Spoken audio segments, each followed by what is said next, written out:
Good evening. I'm Orange Crop Our Man. Hi, 5th grade. Welcome, Jay. Sorry, I just woke up. Well, maybe I should say I just got up. I mostly just woke up and got up. Meow. Meow. What's up, buddy?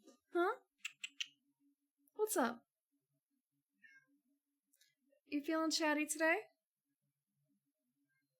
Yeah, okay. I guess he's just gonna be crying in the background as I talk. Oh, it's not 40 hours at a time, mostly. He is here. Meow, meow, meow, meow. Meow. Meow. Okay. Top 10 ways to feel awake immediately. Okay, I checked Twitter. No, actually, I checked Discord really quick because I got a little notice. If you guys are a part of our Discord area, you know. Ronan has big news, so you should go check out her Discord and or her Twitter. She posted it both there. So that was a bit of a wake up. Yeah? Yeah, Green Hag strong. I know, nice. My sleep schedules. Okay. Is it anathema? Anathema? It's okay. I did sleep for like the entirety of Saturday. I really did sleep for like a lot of Saturday, and Sunday was kind of a using up that banked sleep, really. Hi, Ronan, what? Is it wrong? Okay, what do you want, mister? What do you want? Okay, come here. What do you want? Do you want cuddles? Sorry, he's throwing me off. What? Come here. Oh my god, what a needy child. Okay, I'm gonna be right back so I can deal with the needy child. Come on. The needy child is gone. He has been evicted from the place with the warm bed. He was in the warm bed literally until I start talking, and then once I start talking, he wants to chat. He wants to play. Okay. Anathema? Okay. Or anathema. Anathema. Yeah. I had to kick out the other cat first. Like before stream happens. And he's actually pretty consistent though. He's been very consistent about this. It's mostly just when stream starts, I talk, he wants to talk. Because of how I trained him wrong.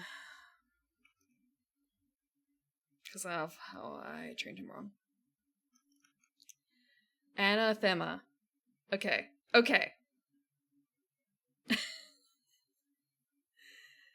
Okay, so tonight, the plan, I wanted to play something that wasn't, like, necessarily spooky. And it was kind of, well, I could do Root with the fall map. I could do Spooktacular again, but that's spooky more so. Quilts and the Cats game, sorry, Quilts? Calico, the Quilts and Cats of Calico. I could have played that too, because I feel like that had some fall themes going in it. But I decided that we should try Horrified again, because it's been actually almost 2 years since I last played it. And there's a couple of variations on it out there. I played the second iteration of the game. I haven't played the first iteration. And then I found out there's the Greek Monsters one, which I haven't played, but I saw when it was released, and I actually ended up with a hat for it, like a beanie that I've never used because that's not really my style. I may have actually given that to the person who was a gift for. Like, I got the game as a gift for someone, and they were giving out beanies to go along with it, with the logo on it. But it's also kind of like lime green, so it's a little bit green.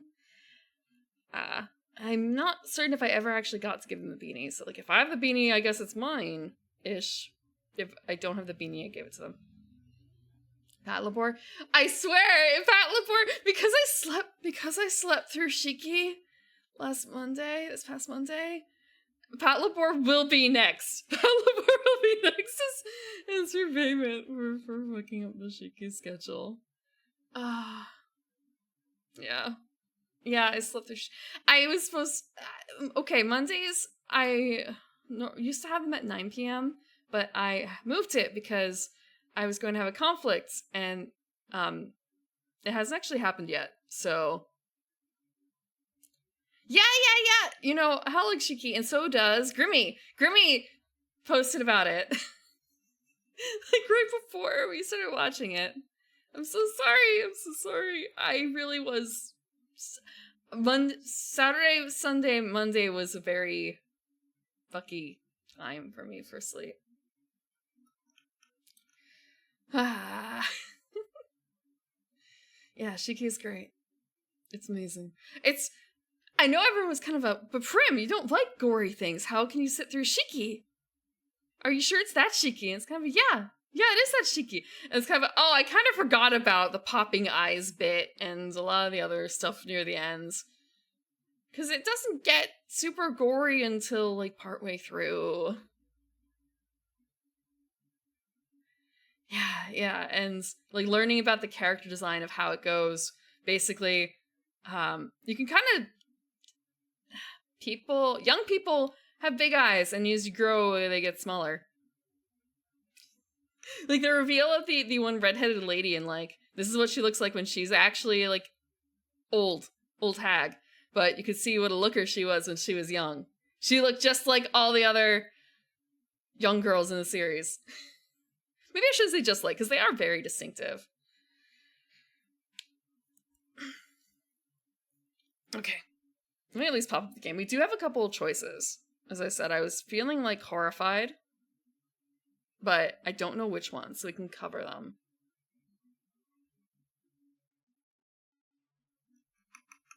Okay. This is not actually one we're necessarily going to play. But so the first Horrified is all Universal monsters. And again, I have not played this one. This is a... Man. There is a Cthulhu game I play with a similar premise, but it's basically move on a map to take care of tasks to defeat the monster. It does have a solo version, as far as I'm aware. I'm pretty certain it does.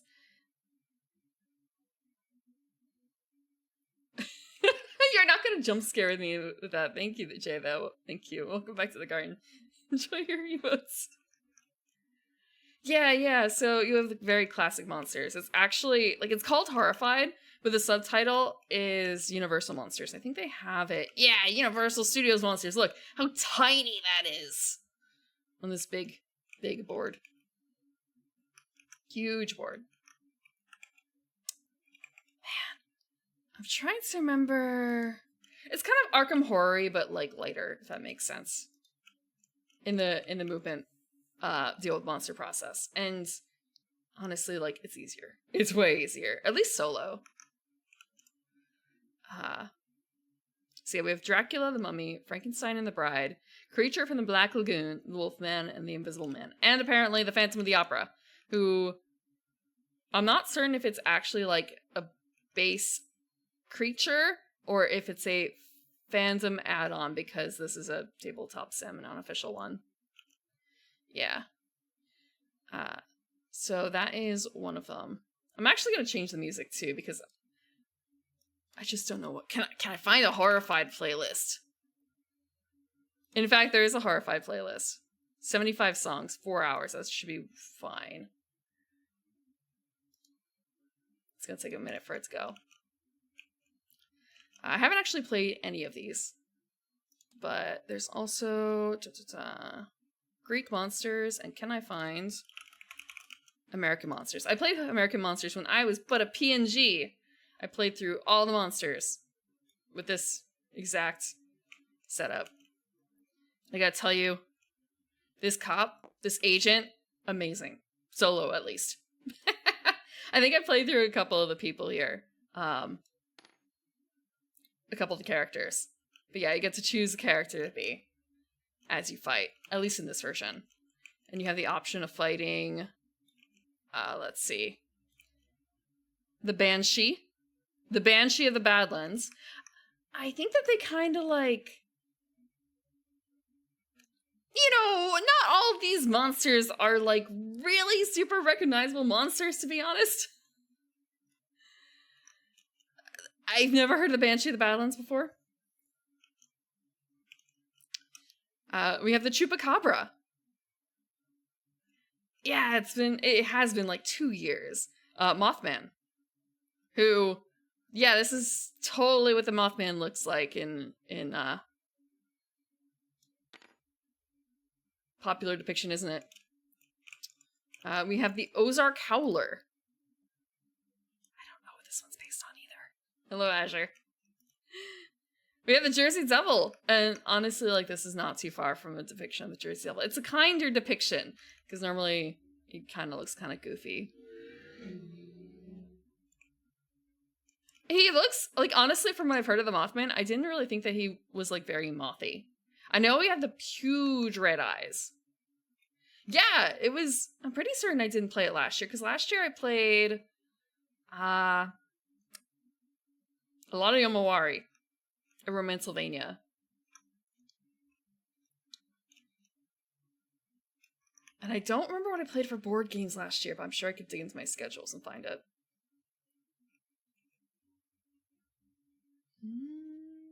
I'm pretty certain I was a PNG. And then we have Bigfoot at the end, and it's kind of that's a very humanoid face, I feel like. Maybe I should say humanoid, but like, if you just cut out, like, the body, he's just a man from the mountains who has some really funky teeth. That's about it. Really funky teeth.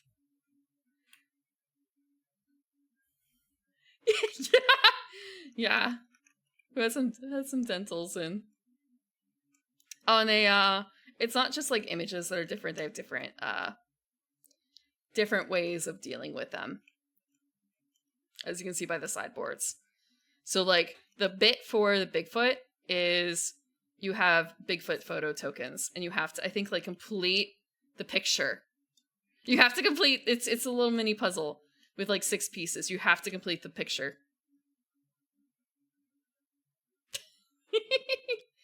It's kind of silly, but, like, funny. Yeah, Arkham Horror vibes. American Monsters.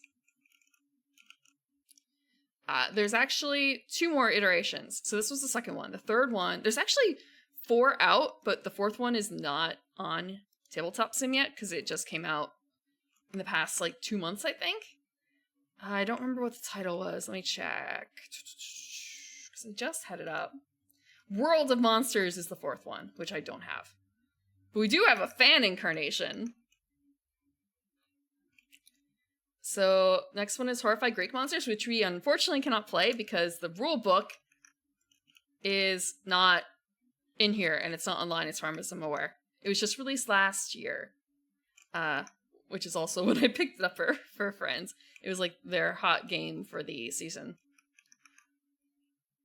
So, apparently the monsters are the Siren, Cerberus, Chimera, Basilisk, Medusa, and Minotaur. Yeah, that's it. But yeah, they have monsters set up, but they don't have anything for the rules, and I don't have a physical copy. So I can't, like, refer to that. Because I could do that for other games where they don't have the rulebook in here, if I have the game. But, unfortunately, not this one. I don't own any Horrified game.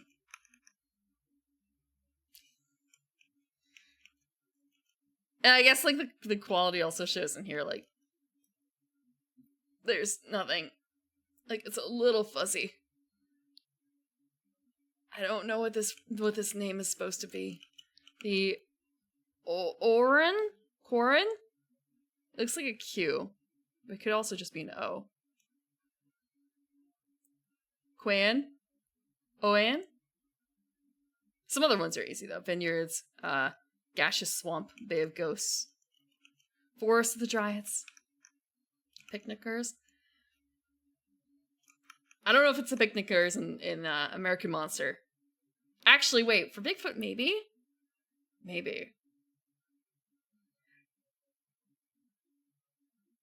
This music, what the hell? Wolves Baying by Sound Collective. Literally just 25 seconds of that.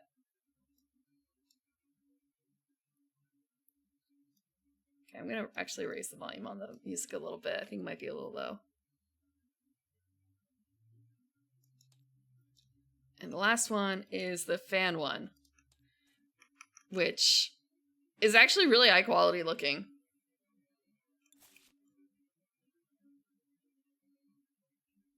We're gonna pretend that that didn't happen and that there is no script error, because that didn't happen before.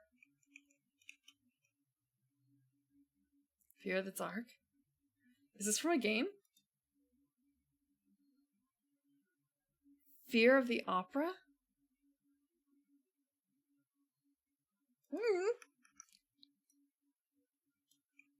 Oh, is it a card in Arkham Horror?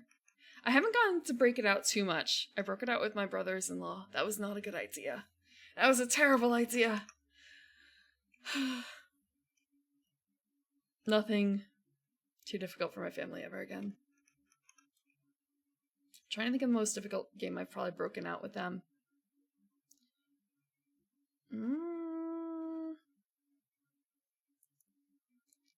Maybe I broke out Pantone with them. That's like a little bit of explaining, unfortunately. That might be it, actually.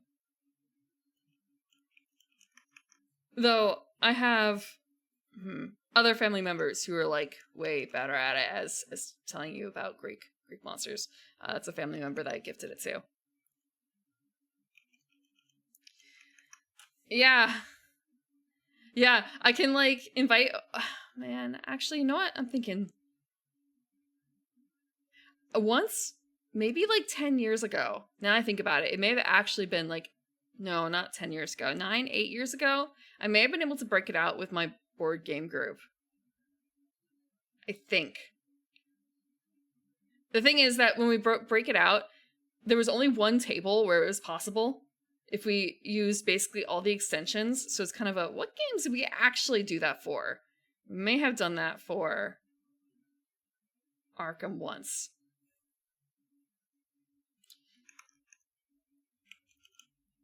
Okay. Terrified. Masked Villain? Scream? Oh, because of the... What was that noise? You guys heard that, right? Was that in the song, I wonder? It had to be in the song, right? There's, like, nothing in this game that can happen aside from what's on the board. Nothing. Twilight Imperium size. I've never actually played Twilight Imperium. I don't know if anyone owns it in my group. I don't think so. Okay, maybe I should strike that. There might have been someone who owned it, but I kind of doubt it. Yeah. We didn't play anything that long. We took long enough for a lot of shorter games due to interruptions of various types. Like,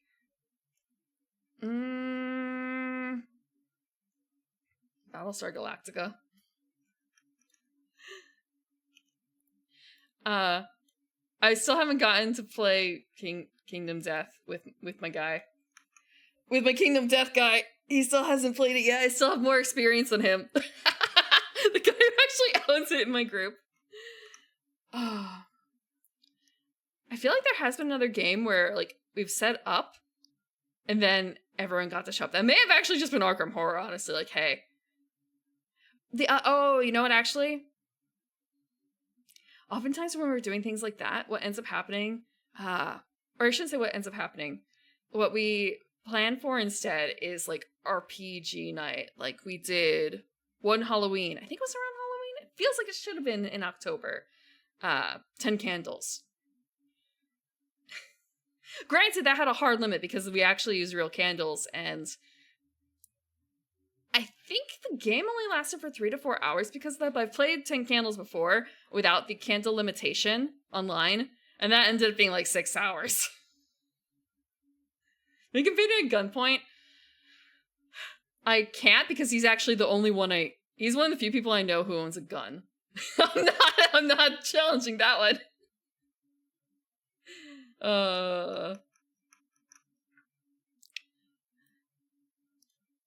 I have to check to see if he actually got an airbrush though after he didn't borrow mine, but he got to try out mine. And he was very much like, you make a strong case for him. I think I'm gonna go buy an airbrush. I've just been holding on. Yeah, I've gotten to play 10 candles. I think it's only twice now though. Yeah. We actually had a tape recorder too. I got all the props. I got the candles. I tested to check I was playing Hostess. I tried to block out as much light as possible, like even from sources around the room, like phone lights and stuff like that. Landlines, you must understand.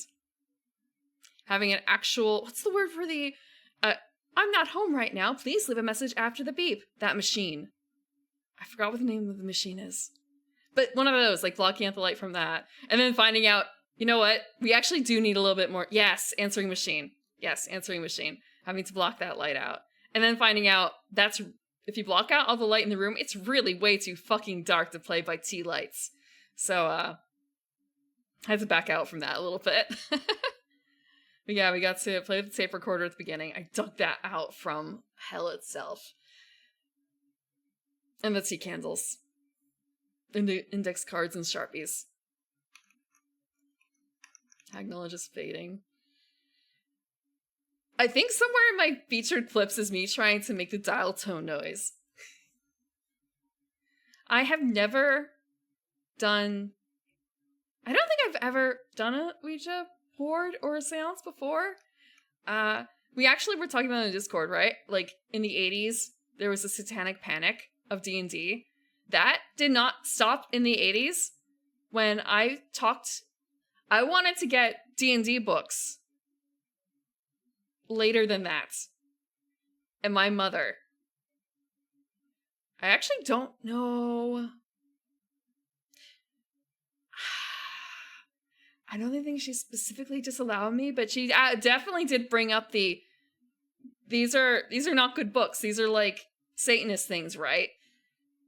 I didn't actually get to play that. Instead, I got into Vampire the Masquerade because someone else owned the books, and I just got to borrow them and hide them. That was fun. Yeah, D&D. Number one entry into Satanist culture. Not even Hunter. Hunter was not popular back then. Or at least not in the crowd I was running in. Never told me to pick Warlock. I kind of don't know how my DM got away with it, considering their own parents. There's something about, like, coming from... Well, actually... Thinking about it. Like, is it... My mother was not from the United States, so... She came from a very religious country. But it has, like, a weird relationship with religion. I guess that can be said by a lot of countries at this stage. But... So I guess I don't know exactly where she got that notion from.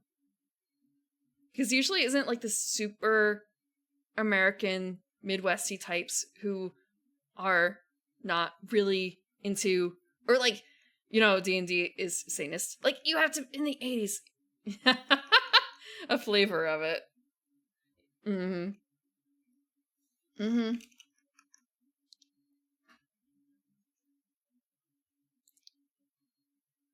Read Diablo books, despite the flaming skull face in Diablo.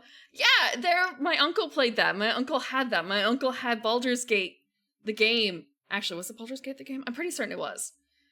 So, I don't know how that was my uncle, but I'm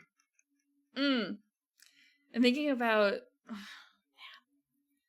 I guess my father didn't actually have too many. I wonder if that's how he kind of got around my mother. By doing a lot of the sci-fi or sim games. No weird,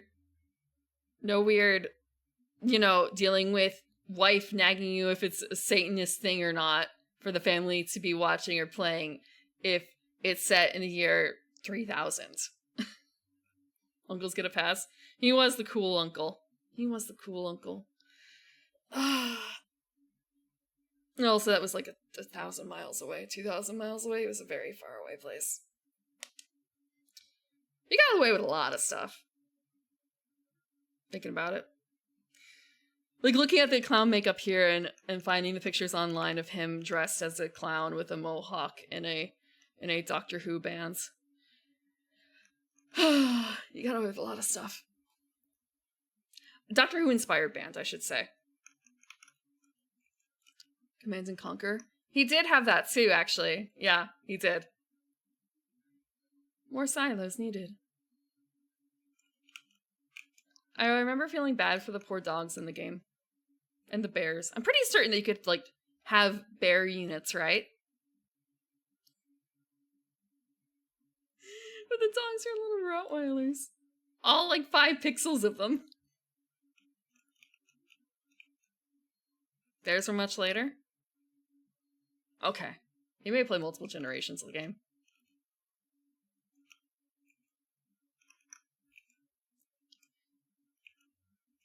This is a fan version of Horrified called Terrified. We have Chucky, Leatherface, Ghostface, Michael Myers, Freddy Krueger.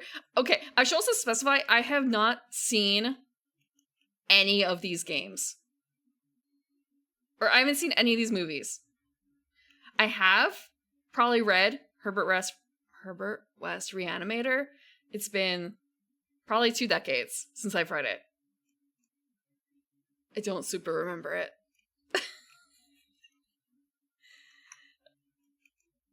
I don't know what the tall man is from. What is he from? Movie's not closely related to the book. Phantasm? I've never heard of Phantasm. We also have Jason Voorhees. And Pennywise. I kept calling it It. Like, I couldn't remember the name Pennywise. It's It. It's the clown from It. It is It. Tall Man is your autobiography.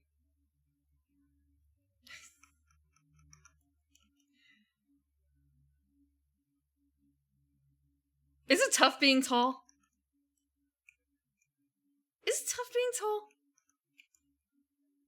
Like, sometimes it's kind of difficult not being able to reach the tall shelves, but at the same time, actually, I guess it doesn't really matter if you're short or tall for some things. Like, I found some real use out of being small in terms of, haha, my hands can fit in places yours can't. Or, oh, we need to get through, like, this window that's behind a bunch of shrubs. I'm not short. I'm nearly 5'5", but it's certainly something that I need to get the step stool for. In some case, it's not short. It's perfectly average. It's perfectly average.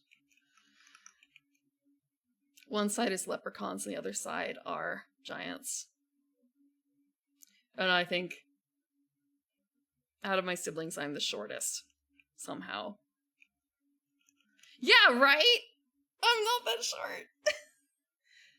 It's average.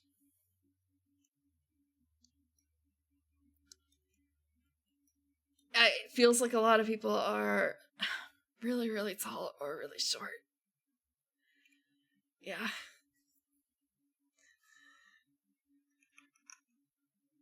Even actually thinking about a lot of the people in my friend, like my board game group, I think I am actually the shortest out of everyone. All the adults, I should say. I'm shortest out of all the adults. Like, the 5-year-old does not count. The 5-year-old cannot count.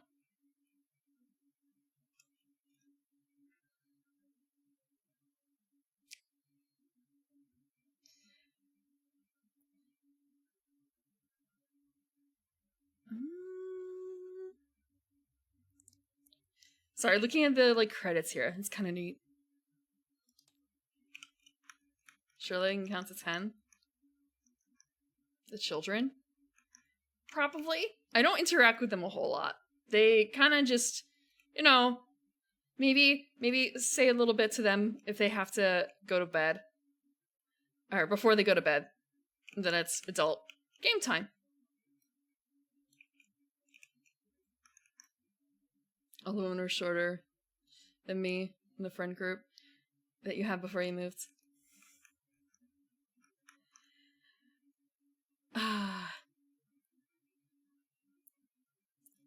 Yeah, actually, unironically orange. Although, one time we did get to play Flamme Rouge with one of the kids. Like, one of the older kids. Elbow on anyone's heads.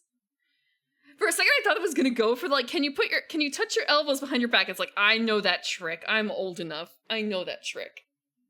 Or I guess, like, the elbows in front. Either which way. No, I actually don't think I've gotten to do that to anyone. Because usually, like, they're so... It's not fair to do that to kids. At the same time... Man... The only person I could maybe theoretically do that to would be the really old... My really old relatives. So my mother is the youngest out of a lot of children, and I think she's also probably the tallest out of them, and she's shorter than me.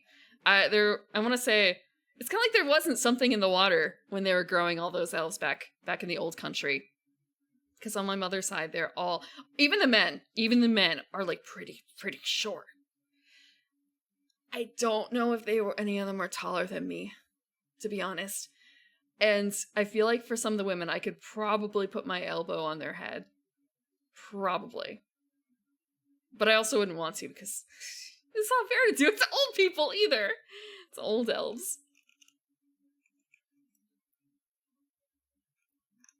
The game of Catan being played at the hotel in California.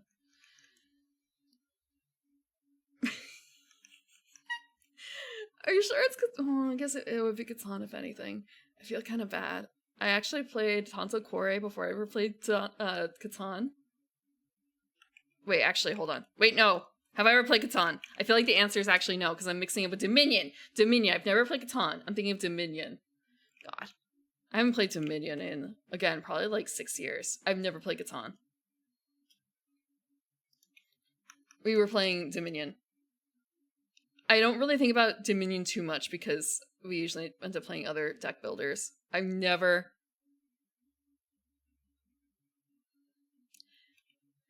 I can't exactly say that wood for sheep thing because I'm thinking about it and it's like, did Lowlands have that mechanic? Lowlands may have had a similar mechanic. Hold on. Let me grab it real quick. I feel like there may have been some sort of mechanic like that. Let me see.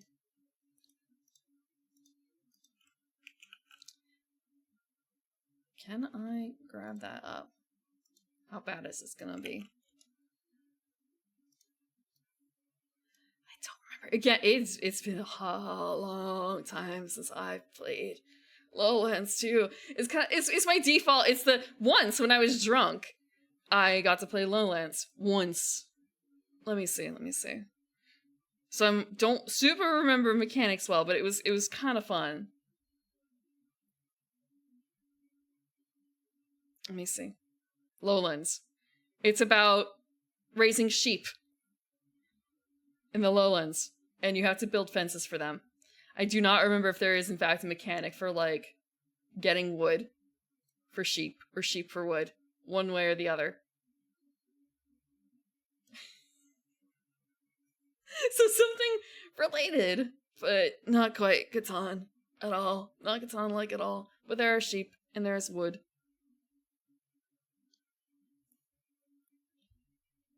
Is that what the song was? With mechanics? Yeah, it is. It's also, I learned about it from the same person who taught me about Bullet Heart. Just occasionally having board game night with them and then pulling out. Not not weird games, but things I would not have probably picked up myself. Actually, no, that's wrong. I probably would have picked up Bullet Heart if I had seen it on the shelf. I don't know if I would have picked Lowlands. They also taught, what was it? There's another one. Every now, I need to like a refresher on like Board Game Geek's top like 500 because it's probably something in there. But because I don't have it, I don't log what games I play, especially not when I'm like far away and drinking. So I don't remember the names of most of the things that I play. So I'll kind of like fumble around. Like for Monster Slaughter, I never remember that game. And the only reason I remember it right now is because I talked about it last week. Or the week before. Point is, I've thought about it really recently, and I don't own that game. Someone else in my group does. And we don't get to play it except for Halloween.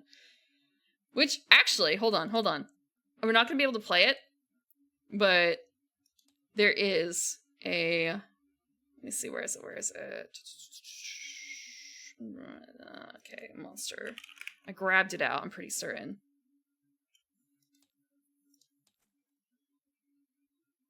I do not care. Oh, that's a lot of things that are not being found.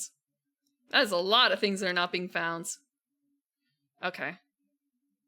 It's not found the walls! Dang, okay. That really sucks, that it can't find the walls.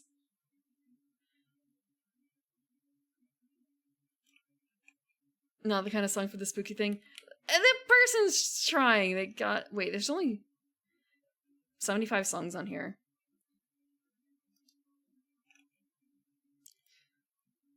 Monster Slaughter is the game where you're playing a monster family that is trying to destroy, or trying to, like, earn the most points by killing people. And it's not very fun when you don't have... Oh. It's not very fun when you don't have the graphics for it. Do they have the tokens? Is the board just, like, completely... Board's white. Ah, they're not... Wait, they're loading. Will they... Okay, they'll kind of load. Oh, that's sad. It's so sad!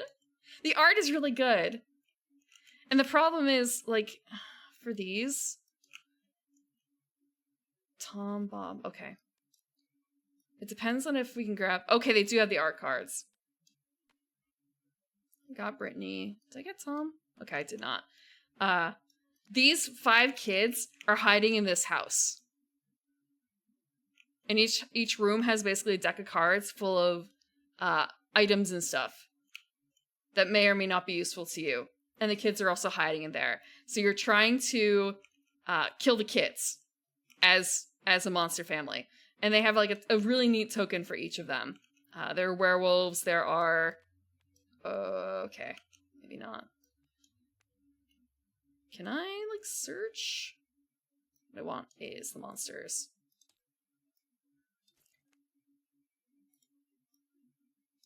They each have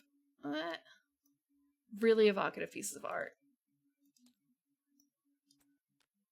Tritons, zombies. Okay, the maniacs I think do look pretty good. I already got the maniacs out.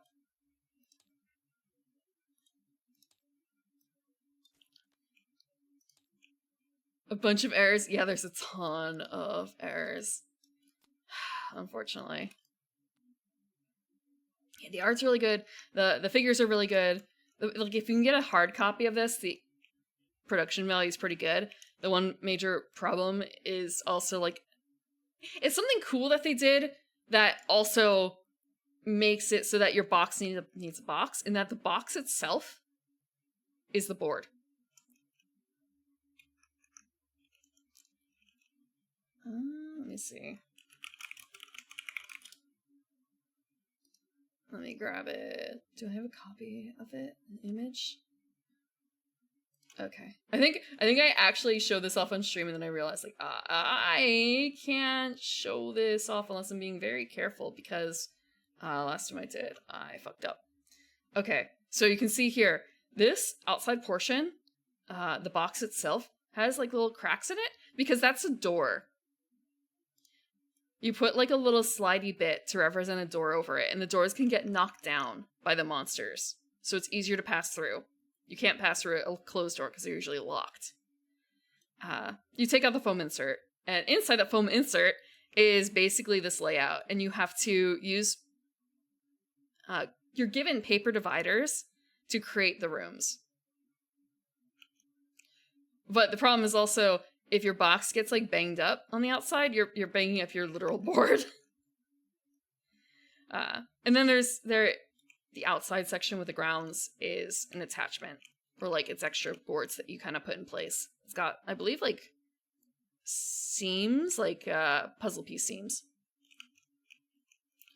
I do not think this is actually a default insert. I could be wrong though. This might be like an additional insert that you can get on Etsy, specifically made so you can fit all your minis without dealing with the plastic inserts, because I remember putting back the plastic, putting the figures back and trying to find the correct slot for each monster, because there's a 4 for each family, and there's a bunch of families in here. There's 2, 3, 4, 5, 6, 7, 8, 9. There's 11 families at least. And each one of those has 4 figures, because you have the mom, the dad. Oh wait, no, 3. They have 3 figures. I'm sorry. They have the mom, the dad, and the kid.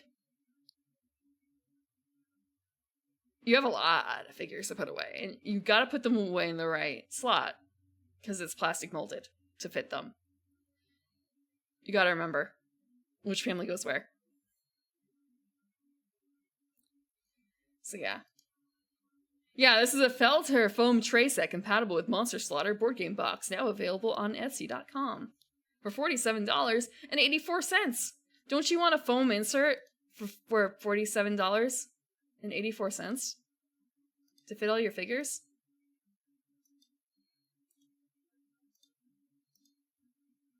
Like this?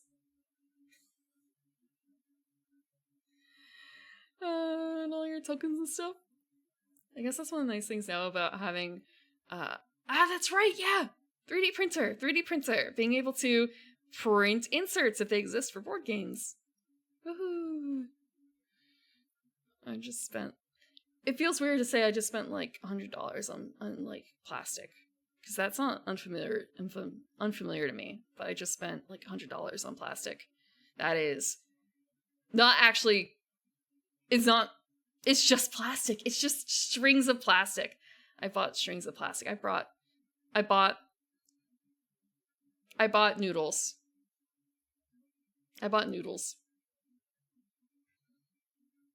I think I actually have a picture of what I bought. Like, roughly. Let me see if I can find it. Yeah, I bought a couple spools. Let me grab it. I made a little image to test because it was kind of an, oh no, what if it's not the color I want? What if it doesn't have the correct contrast that I want? I haven't started playing the game yet. It's been like nearly an hour. Okay. This is what I picked up. Part of what I picked up.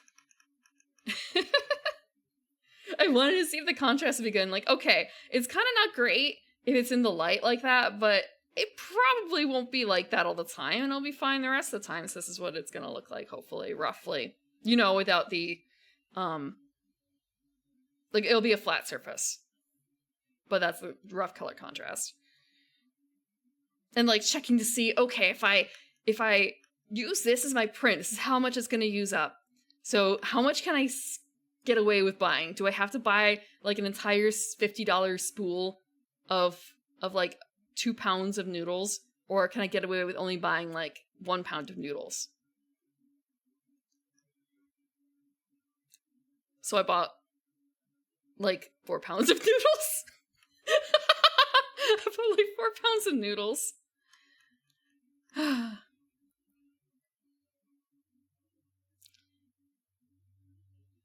Bring it to a local shop to fix the printer. Thankfully, the printer here is young enough that it's not hopefully going to be a problem for a long time. Yeah, so I bought 2 for my project, and I did a test print to see how it would work, roughly. One in the correct material and one in the wrong material, but with the like printing, what's the word? Like text inside and like learning how to inset text into objects, that sort of thing. And yeah, so I bought the Pet G, I think it is. I bought Pet G. Like 3 spools of that, because I also got like a shiny black one, like sparkly black one, for the printer. And I got myself what color that it's kind of I don't have a project for it, but man, it looks super pretty. This is calling to me. This is my color combination in one spool. And so I bought that too, especially because it's kind of I have never seen this color before. I don't know when it's gonna come back. Or like if it goes out of print. Like, do they go out of print? I don't know what I'm gonna wait. Hello, Shay, thank you for the raid. Welcome, Raiders. What were you doing? What were you doing? Were you doing Fallout? Hope you're having fun with that. I've only watched a little bit of that. Jape. Okay. Hello, Milo. Hello, Alto. Welcome, Jay. Hello, Coyote. You caught me off guard off there, Wiz Hat. You caught me off guard with the R.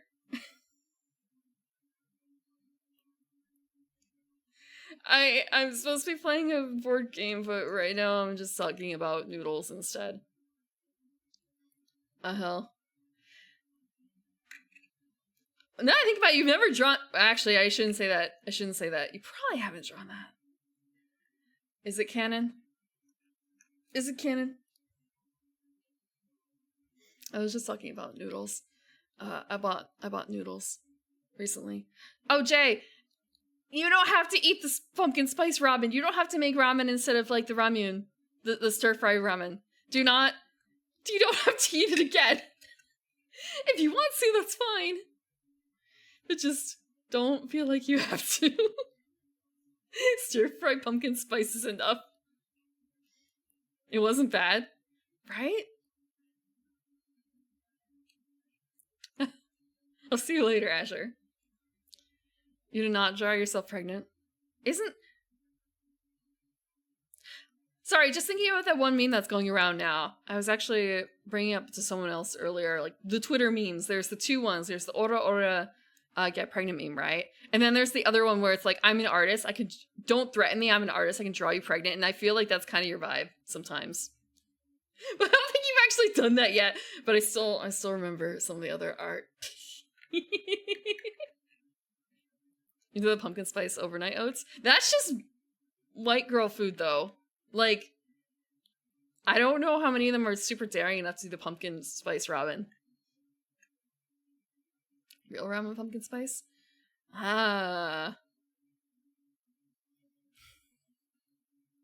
Yeah, but adding the pumpkin spice to that. I actually don't know, I guess, like, what would be the masculine version of overnight oats? I think it's just overnight oats, right? Like, I don't know what they add to it. Nothing. But, I wonder if I can get a picture up of the other noodles I bought. Where did I get the other one?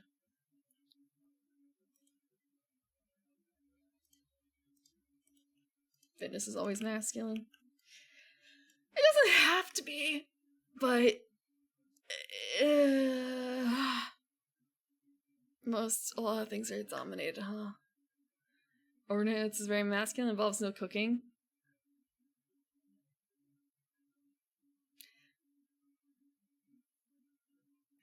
But I feel like actually, so like cooking is kind of divided, right? Like it used to be very masculine, I guess, and then become very, very feminine. Or I guess it's like if you're a chef, that's masculine, but if you're a cook, it's feminine.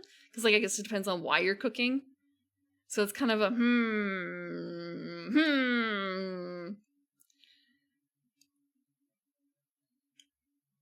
You don't trust very many female friends to cook. I feel like that's a backlash. I feel like that's a backlash.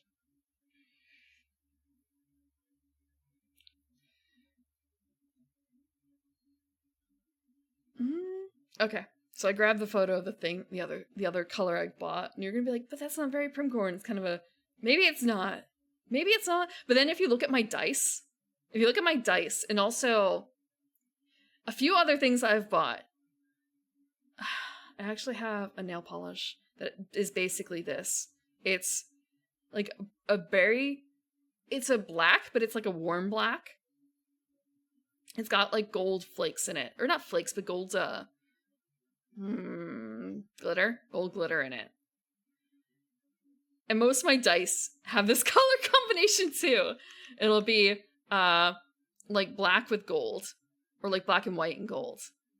So it's kind of, yes. This is my color. I cannot avoid the plastic that is this color. I will use it for something eventually. I just don't know what. Yep. There's a giant block of brown with glitter. Mm-hmm. Glass coated.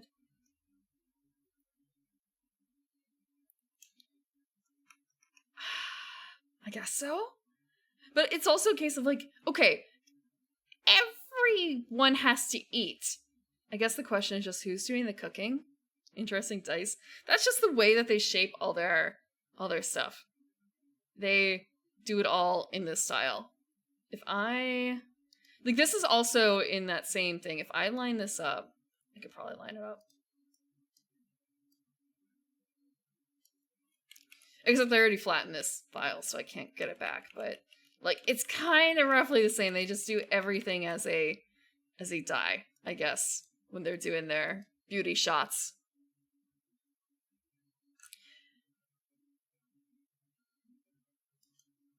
They also have other colors that are fairly similar, but this one is the browner black, the warm black is really nice.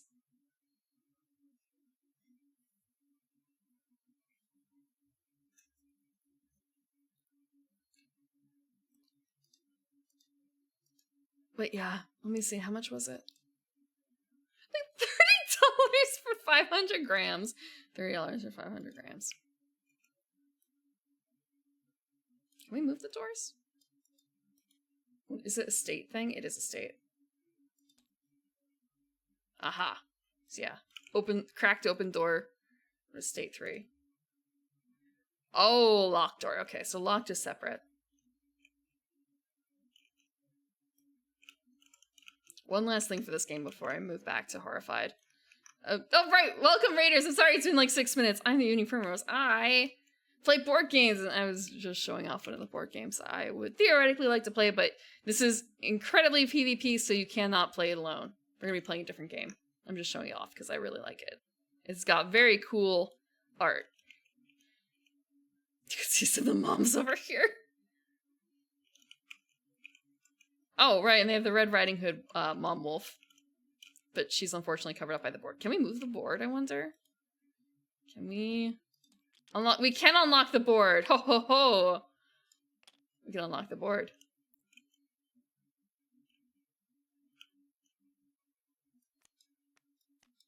Oh. Oh! We can see art of all the... Okay. I didn't realize. All the kids. All the family members. So they do have all the art. It's just the minis are, sad Sandies. So yeah, Mom Wolf is Red Riding Hood. Is there the kid here? Yeah, there's the kid. The Chucky-like kid. I guess the Gremlins have more kids because that makes sense thematically. Yeah, all the families are trying to kill these kids. And we also, each family, each player, has a secret order in which they want the kids to die. And you also have like a favorite that you yourself want to kill. So it's PvP. You're trying to earn points by killing these. You want to be the one who hopefully like kills the most kids, but you also want to really, really make sure that you kill the kid that you... Teenager? I probably shouldn't say kid. Kill the teenager that you were really focused on. And most importantly of all, you want them to die in the order that you assign them. Mother Wolf is Red Riding Hood changes the vibe of the story.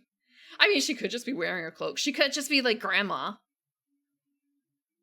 And I guess they also had to put some sort of gender clothing on them anyway to show that it's a feminine, it's a different wolf. It's a feminine wolf, and what better way than the clothing of our enemy. I don't know if they really wanted to slap boobs on a werewolf. Granted, I guess they kind of did that with the alien. I don't know if they did that for the gremlin, though. Like, looking at these. I don't think that there's any sort of gender assigned to the gremlins. Just born. Not molded. Absolutely never molded.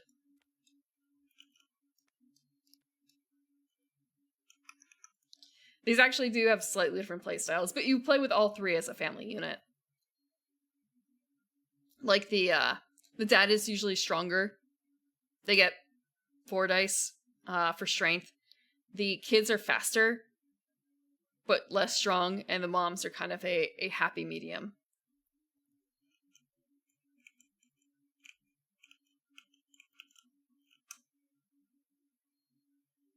Yeah, the art's really good, though. I don't remember really if any of the other families look really neat. Yeah, more torpedoes. More torpedoes. Oh, there's also clowns. You guys like clowns? Surely you guys like clowns.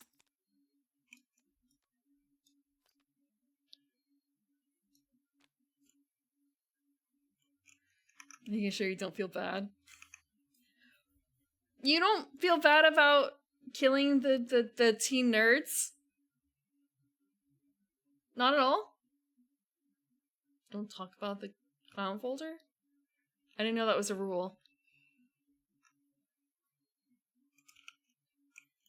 Like, dolls and creepy clown...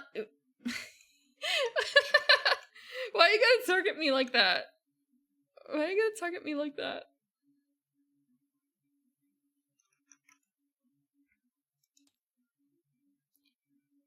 I should try the clown at Spectacular next time.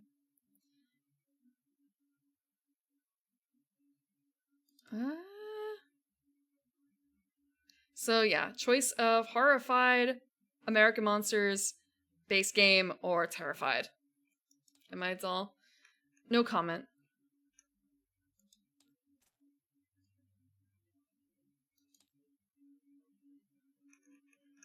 Posture check. Thank you for the posture check. I also realize now I missed... I missed war like an hour ago. I'm sorry, Scarlet Vivid.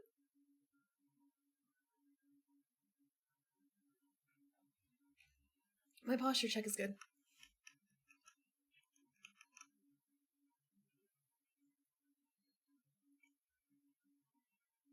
Wait, what?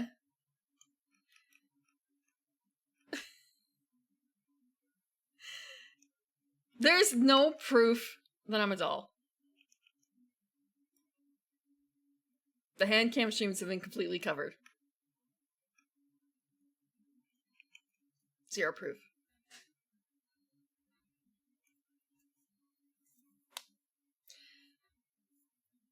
Oh?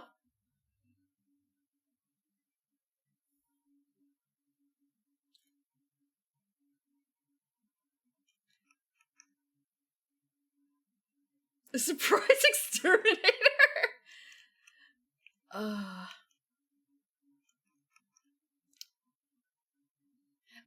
I can think of is, aren't those like Japanese exclusive? The doll exterminators?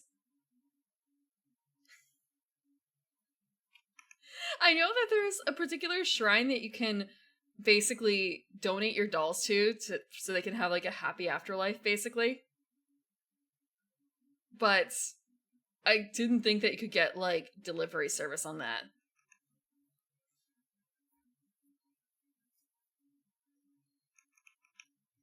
Yeah. Well, I mean, considering they have an entire holiday for dolls, basically. Himawari. No, it's not Himawari. Is it? I don't think so. What is the Japanese doll day?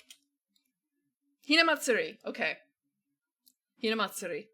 Considering they have Hinamatsuri. It shouldn't be surprising.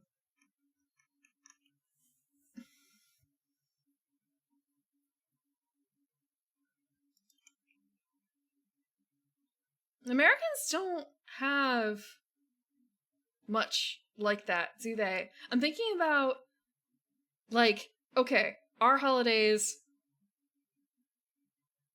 Very first thing I thought of is, okay, so there's St. Patrick's Day. It's not an American holiday, but Americans like it a lot. And the main thing there is drinking, and that's a consumable. Fireworks are consumable. And honestly, that actually goes for, like, every other American holiday. It's consumables all the way down. Food and drink. Not too much on objects, aside from, I guess, trees. For Christmas.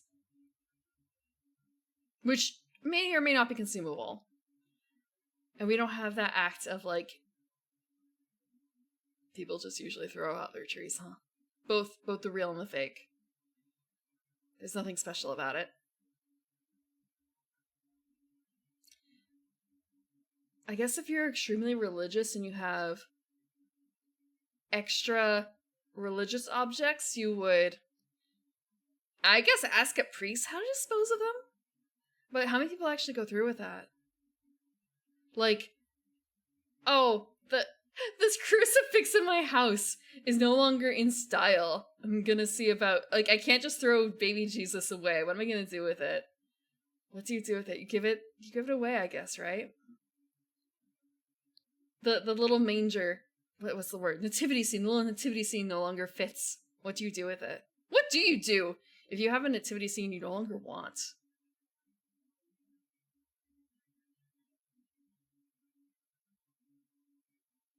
I'm really glad I've never had this problem, because I have a Death Star topping my Christmas tree.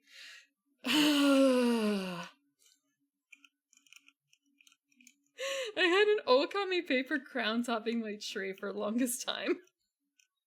It's not a very, my household's not very religious. Does it seem as disrespectful to sell it to a pawn shop? I feel like it would be. I'd rather, like, theoretically give it to not a pawn shop, but a donation shop versus a pawn shop. Because, like, pawn shop implies you're getting money for it. That's right! I forgot about the Deku! I wanted to show off the Deku!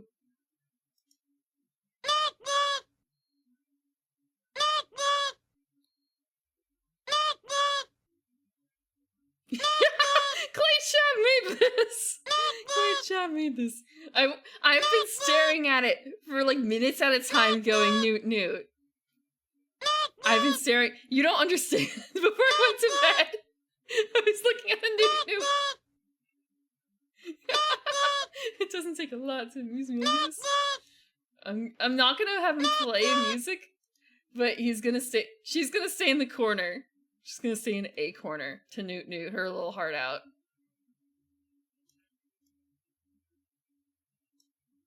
Newt Newt. It's times like this where it's kind of like, if this was on Twitter, I'd retweet the hell out of it. Can I 4 times speed it? Maybe. Yes! Maybe. No, 200% is the highest it will let me go.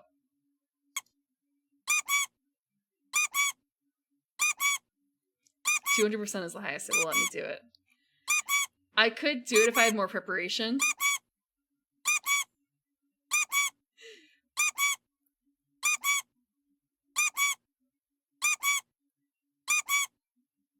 Unless there's a filter for that. Is there a filter? Can I move value, crop, blur? No, it doesn't look like it.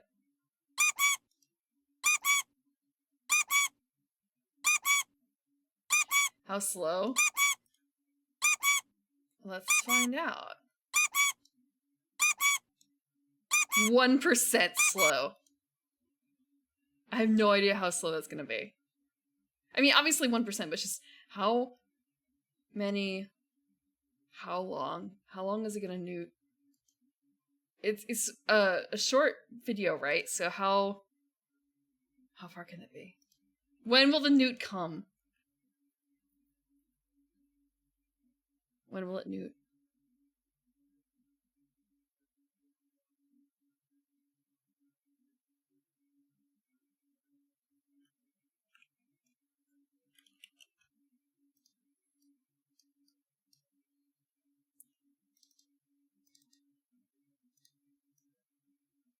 Newt, damn you.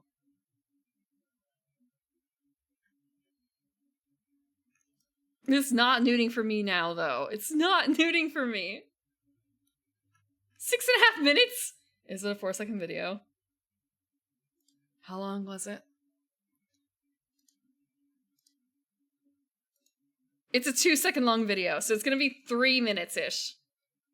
It's a 2-second long video. What do you mean I didn't see it. I missed it! Did I miss it? Did I miss it? I see it. It's not making any noise, though. I can see it trying to make noise, but I guess it doesn't know how to stretch it out.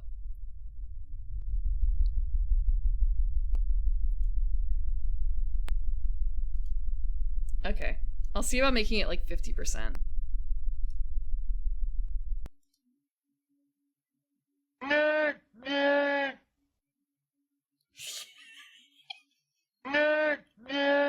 Okay. That's 50%. I feel like what I should do is redub this over too. Oh, about 25%.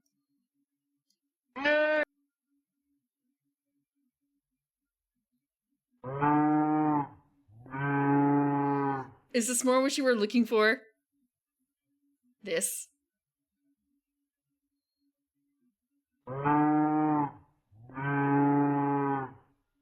That sounds like a cow now. Not the killer. Promise you. So I wonder how... So that's... What about 15%?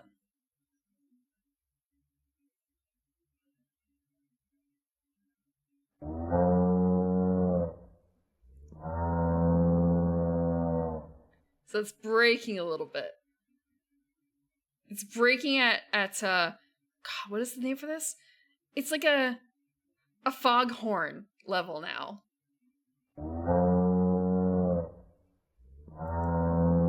It's 15%. I'm gonna try 10%.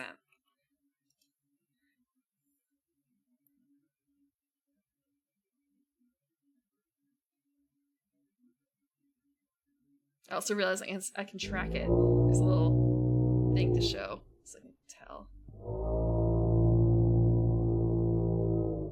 Yeah, I feel like it's too low at this stage. Maybe if I pause the music, we might be able to hear it. Turn up the volume.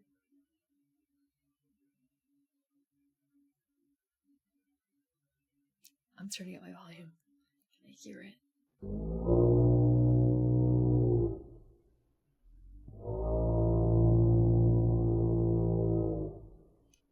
It's like watching a whale pass by.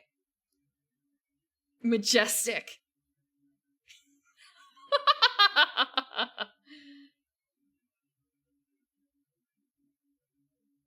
Surely it should bring a tear to your eyes.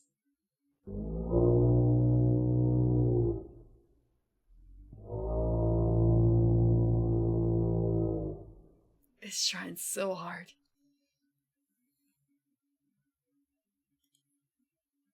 Okay.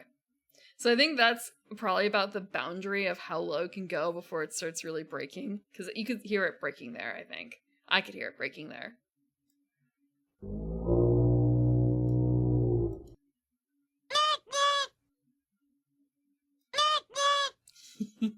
So I'm getting a few more newts out before it goes silent for now.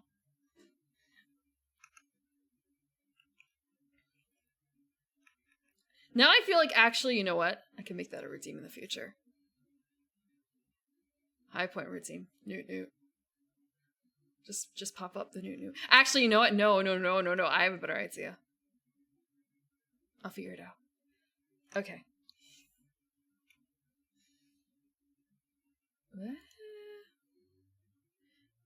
Okay. I'm actually gonna be right back. All I can think of is, do I not torture? Do I, like, entertain you guys by leaving up the newt while I take a really quick break? I have to grab something before we start playing the game. I think I'm gonna put it on, but I'm gonna lower the volume. The lowest newt.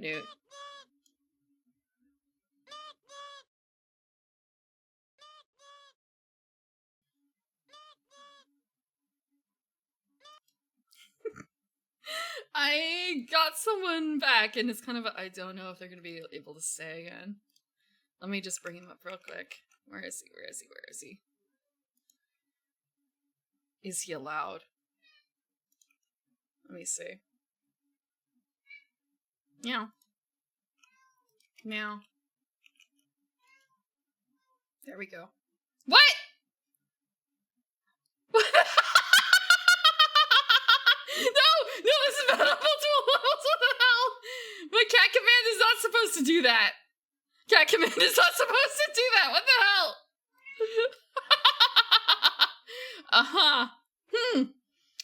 I don't know what that was about. It really should not have done all of that.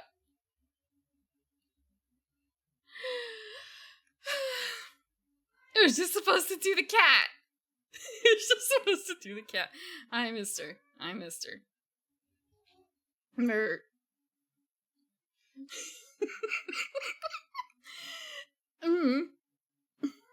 Yeah. Yeah. I hear you. It was just... I wonder if it's because I'm the one doing it?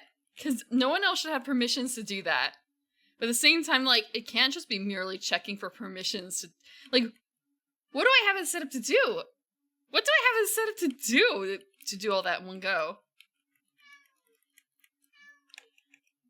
What the hell? Okay. What the hell? Huh. Okay, looks like I have to disable some stuff really quickly. Where? No! No!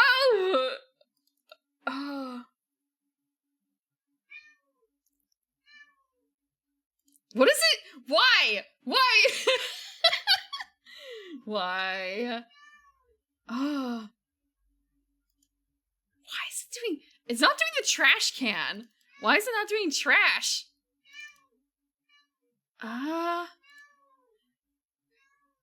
Which program? I have two programs running that could theoretically be doing this, and I don't know which one it is. Trash.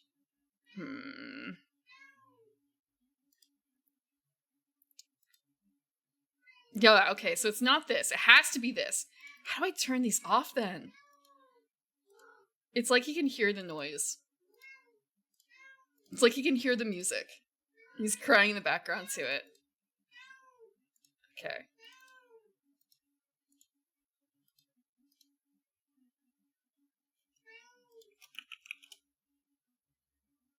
Okay, it's not doing it now. Or at least, generally, it's not doing it. Okay, he really wants out. Let me let him out again. Okay. Yeah, go on.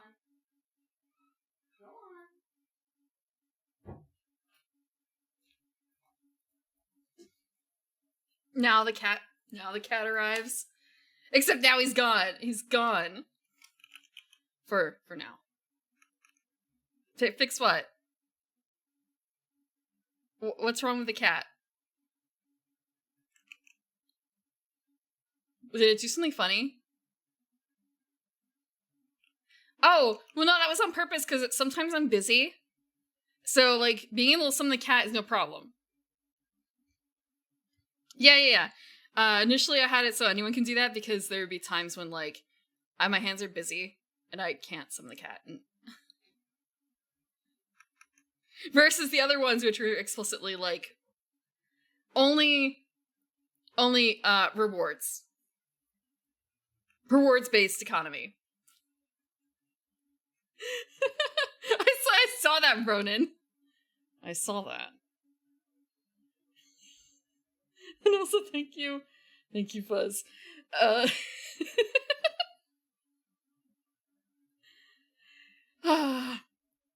have thoughts in my comedy. Summer maid outfit. I am waiting patiently. Okay, I'm making the, like, grabby hand, sort of. I'm waiting so patiently. Absolutely patiently for the maid outfit. I'm waiting so patiently for this maid outfit. Man.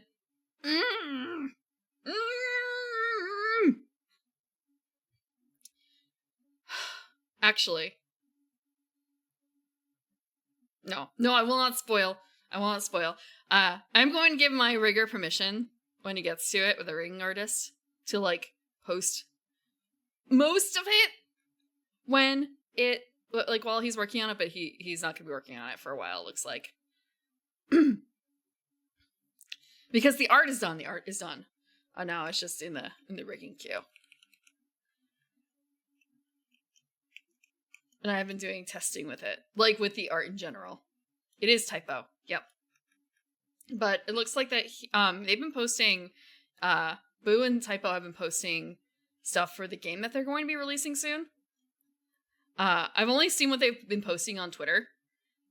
And my god, the lean that he's able to do now. The lean. Let me see if I can grab it.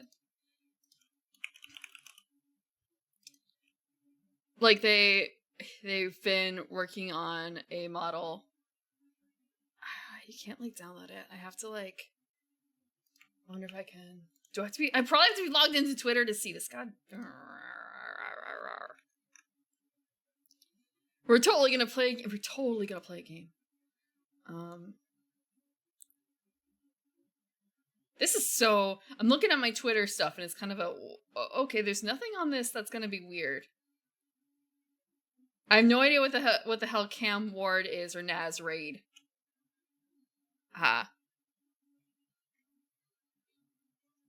It's probably fine.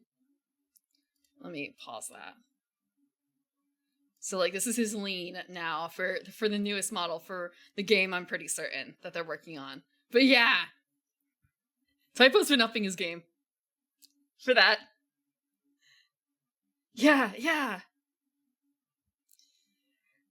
So it's not like this is a sister.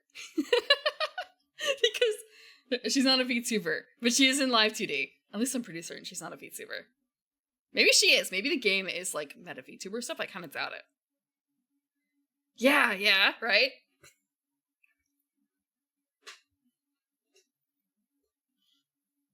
So yeah, because they've been working on the game, I think that the other things are getting pushed back a little bit. But, like, looking at this,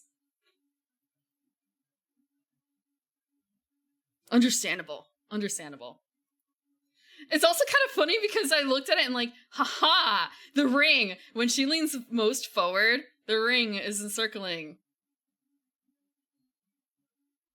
Interesting play. And also, like, the wiggly tail.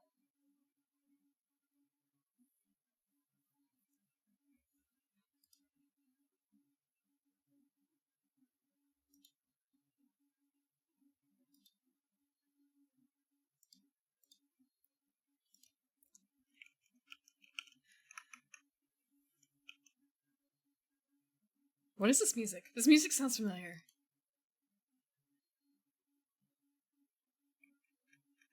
Oh, I don't think I've actually ever seen this Dracula. I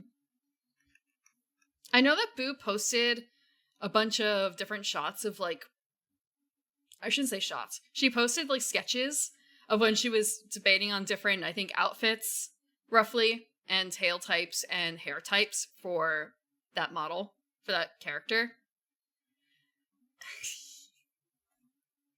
Some of them were more or less Jets likes than the others.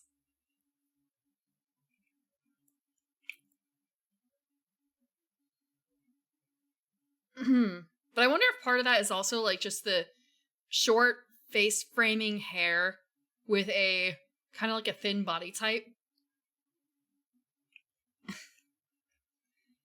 That might just be like Jets-like now.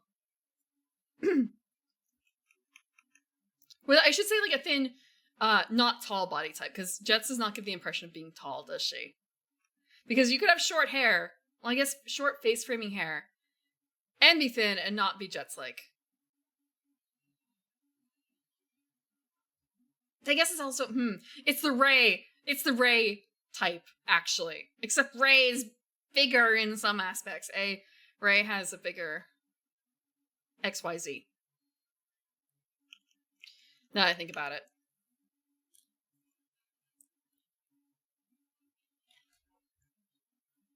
Also with the, I guess, like, face framing devices too.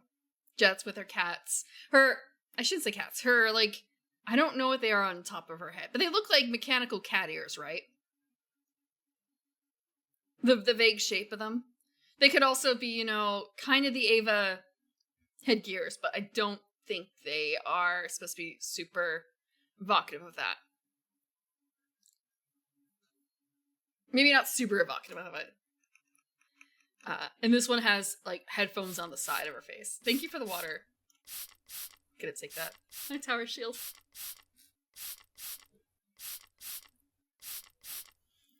We're absolutely gonna play this game. Doesn't she actually have a cat girl? Toggle too? I'm pretty certain she does, right?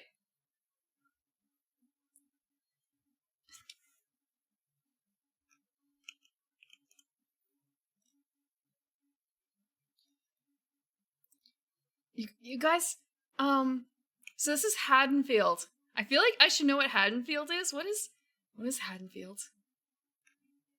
I don't, let's see, where's Haddonfield? Haddonfield.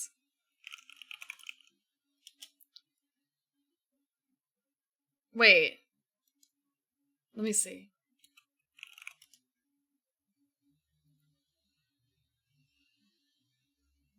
Wait. Okay. It's from Halloween? It's from Halloween. Yeah, I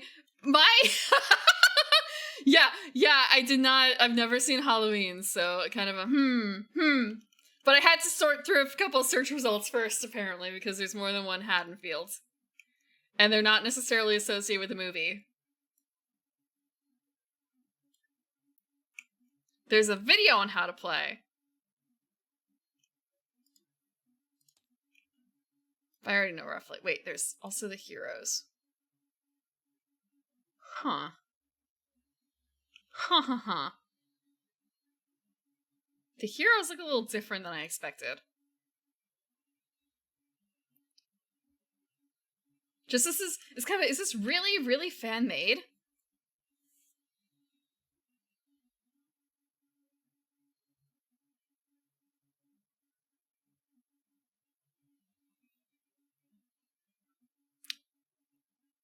We could buy the prints.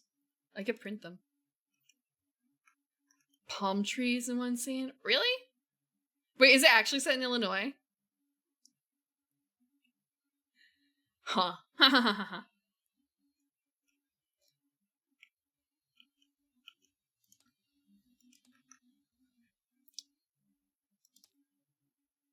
You can have all sorts of plants in abnormal conditions, depending on how well you care for them. If you slavishly lavish them, slavishly? That's the word. If you lavish them with attention and everything they could ever want and more, you might be able to keep a banana tree in Alaska. I wonder if they use the same. There's like a certain couple sets of buildings that are used in a lot of films. And I'm wondering if they used the same buildings as everyone else. When I'm thinking of the like bananas in Alaska, I'm thinking of you have to keep that. You would have to keep that in a greenhouse. Like the toughest greenhouse, I imagine. That would be very energy intensive, I feel like, to actually like keep it heated. But I think it probably could be possible. Actually, yeah, especially because bananas reproduce asexually, right? So you don't even need to, like, if you wanted bananas, I would imagine you may not need to worry about, like, pollination? Wait, no, I guess that's different, though. Because I know for corn, you need a certain amount of corn in order for it to proliferate. Otherwise, you get, like, really sad corns out of your corn plants. Ask me how I know.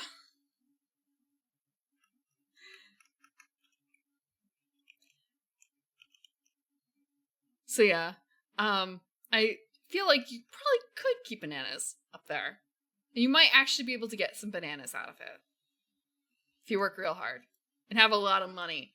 Like moving a castle from Europe to America, brick by brick, rebuilding it over here.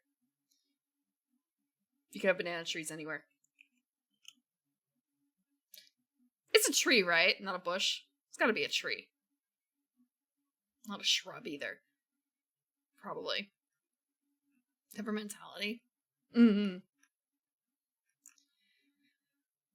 I thought part of that was also because of how, I don't want to say weak they are, but more of they're basically clones of each other. So, House of Cards. Just gotta weaken the base. Not literally the base, but, metaphorically the base. Versus other plants where they have a little bit more strength. Although, like, monocultures, I suppose, in general. Nowadays, monocultures are more of a thing, so I guess a lot of plants nowadays are House of Cards. Herbaceous.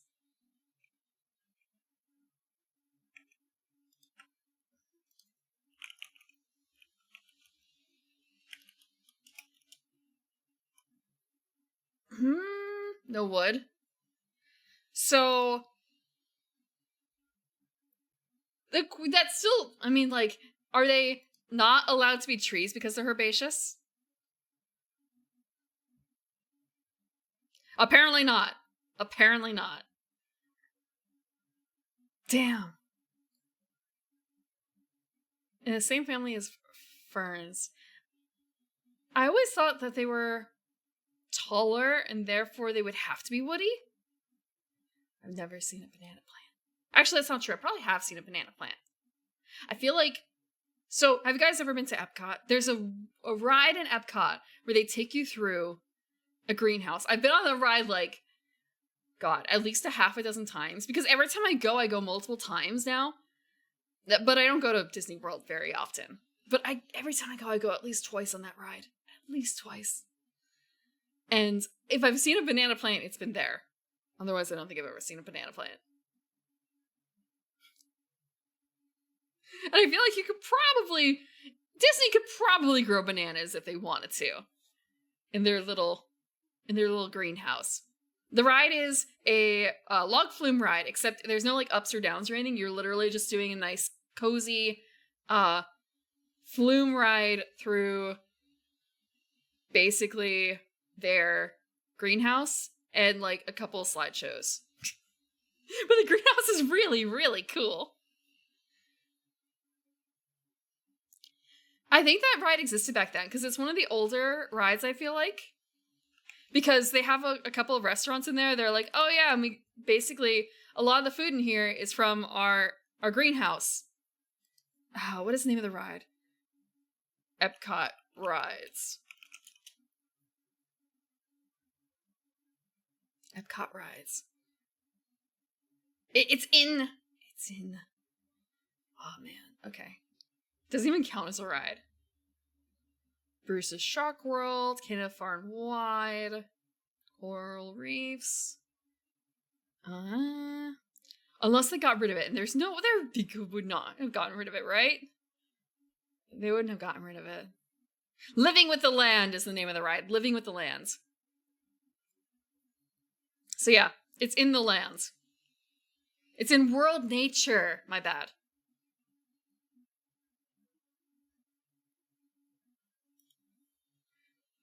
But they have, at the Garden Grill, they have like a bunch of food that was made there at Epcot. This is photo from the ride. Cough, cough. It's I don't remember it being quite so like bright in the sky, but maybe that's also because of the time I went, because it was usually later at night, and it's not like there's a huge line for it because it's living with the land. But it's still pretty cool to look at. And they have little signs up to tell you what everything is. When you're on the log flume ride on this water path, you're not, allowed out to sea, but they do have sign-ups so that you can theoretically like get a tour of the actual lands. But I think that costs extra money. And also like the timing for it is a little bit like you have to sign up for certain time frames. Yes, it's called Behind the Seeds.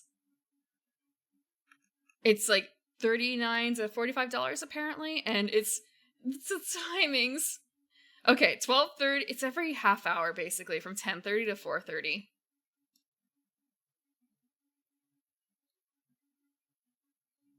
And they have all of different. Oh man. Wait, no, it's a squash. I'm pretty certain that's a squash. I'm looking at one of the photos, and it's kind of a what plant is this? Wait, let me see if I can grab it. What plant is this? That's a squash, right? That's a squash. That looks like a squash. It's just the height of it is not something I'm used to seeing. And then the tomatoes on the side. And the people in the background of the log flume ride. Look at all the smiling, happy people looking at the plants.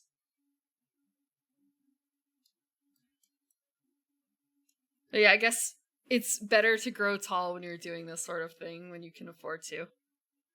Like using all the space you can.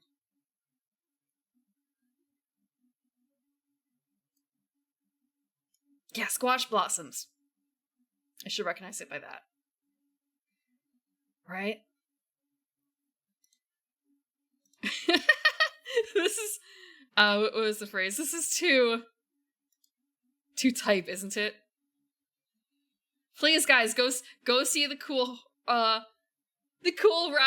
where you look at plants all day.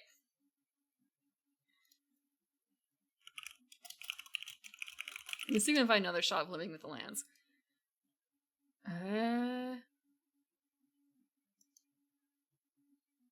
No way, that's not true.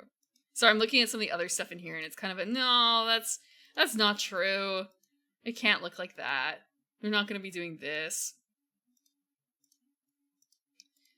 I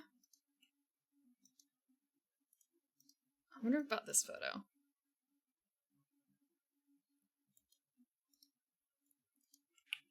Here's another photo of it. This looks a little bit more utilitarian, of course, but, it is a functioning place where they pick food for use. So, of course, it's gonna look a little bit like that. This is like an actual photo. And of course, the hidden Mickey. Like cute little rose. And I guess they also do some things for different seasons. Let me see if we can get this photo up.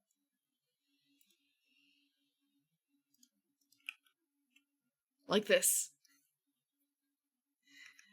What a unique experience. You don't sound thrilled about going to look at plants. I thought you guys liked looking at plants. I guess I'll have to rework my expectations there. It's fine. It's fine.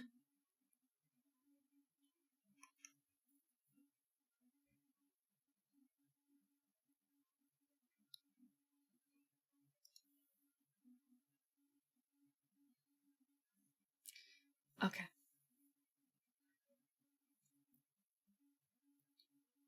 The game. It's been like nearly 2 hours and I haven't started the game. How are we gonna get through it? I mean, I played the game like 2 years ago, I should be able to play the game now. Okay. This is also probably scripted. Probably. Okay. What I'm actually going to do is I'm going to flip ahead to the monsters, because I feel like that's going to actually change quite a bit of how it goes.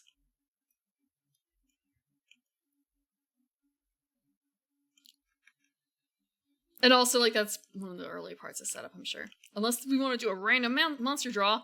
And I don't know if I want to do that. Thank you for the water. I'm taking it.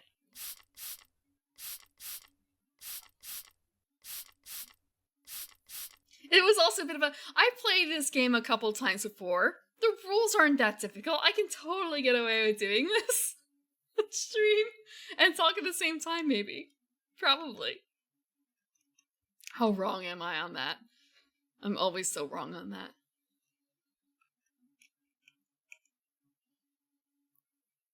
Okay.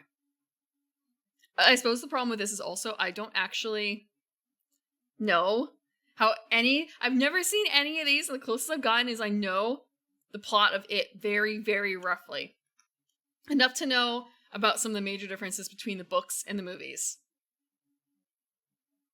But otherwise, I don't know. Like, who's Dr. Loomis?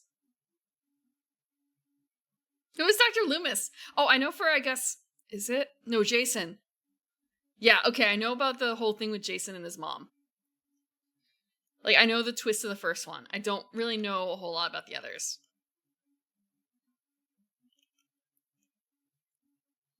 Very, very, very roughly. Like, Freddy attacks people in their dreams. I don't know how that works.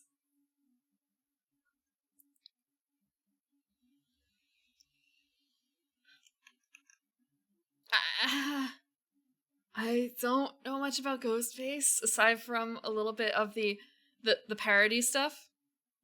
Yeah, from Scream. Oh, wait. Did I say the wrong thing? Freddy Krueger is Nightmare on Elm Street. Ghostface is Scream. But it was also... The parody happens. And also Ghostface... Parody happens. This one had the big, like, telephone scene. I'm pretty certain. Like, that was the... I don't want to say big... it wasn't a shocker, but just more... That's, like, one of the iconic scenes, I'm pretty certain. No? Yeah, Scary Movie. Scary Movie, I think, parodied the telephone scene, right?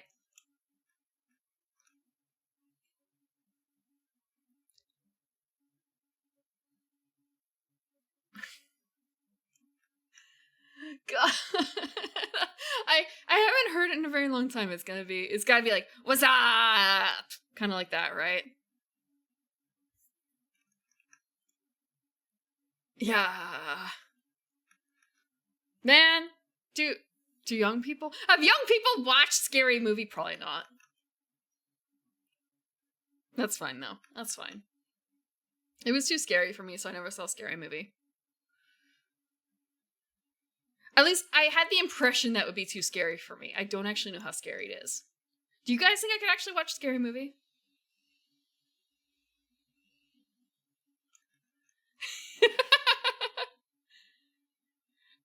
I think it was like, oh man, the age of parody movies died. Do you really actually think? Okay, do you really actually think so? Shock comedy? I guess it might also be a case of how classic is it? The kind of thing where if you weren't there when things like that time frame happens, you may not understand what's funny. Is it like situational? Not situational, but like time referencing comedy? Or is it just outright funny, no matter if you're from that time period or not? OG Halloween? I think that might be too scary, though. That would probably be too scary. I mean, through Little Shop Horror. That was plant-based horror about cannibalism. That's not funny. That's just life. I mean, like, it's funny, yes, but it's not horrifying. I mean, maybe I should specify it that way. Audrey 2 is an inspiration. Okay. Maybe I could try scary movie. A hero. Absolutely. I'm glad that Audrey 2 got what they wanted and got what they deserved.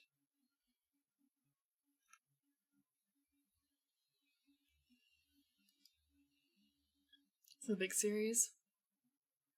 Okay. So they made all the really good timeless jokes, I suppose. Maybe I shouldn't say timeless jokes, but like they hit all the big things in the first movie, and after that had to scrounge, huh? Okay, maybe the gross stuff may not be my style then.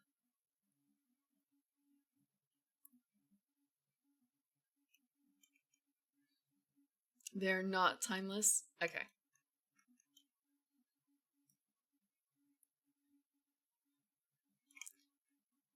Thinking about like timeless comedies versus non-timeless comedies. I feel like Clue is timeless comedy because a lot of it is slapstick or wordplay. Or maybe it's also because like if they do have references to things that are from their time, I don't actually understand what I'm missing. You know? So it could be that too.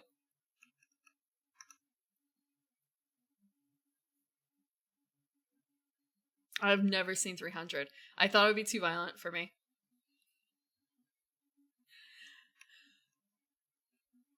And, like, weirdly enough, I guess seeing a movie with, like, 300, actually, it's gotta be, at least 300, naked, muscly, oiled up guys somehow isn't really for me, weirdly enough. I don't know. I'm saying at least 300 because I don't know what the other side looked like.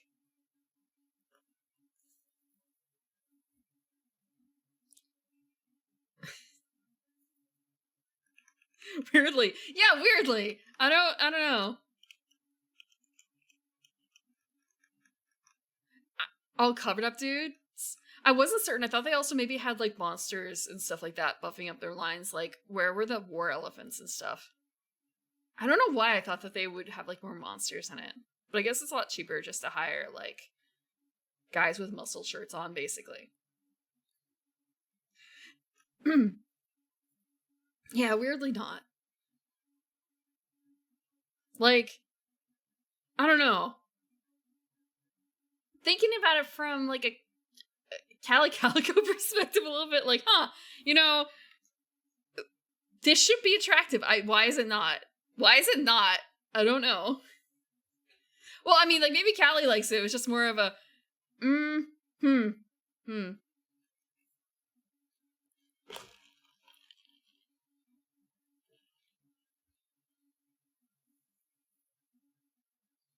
wonder what Callie does think of it. If she's seen 300.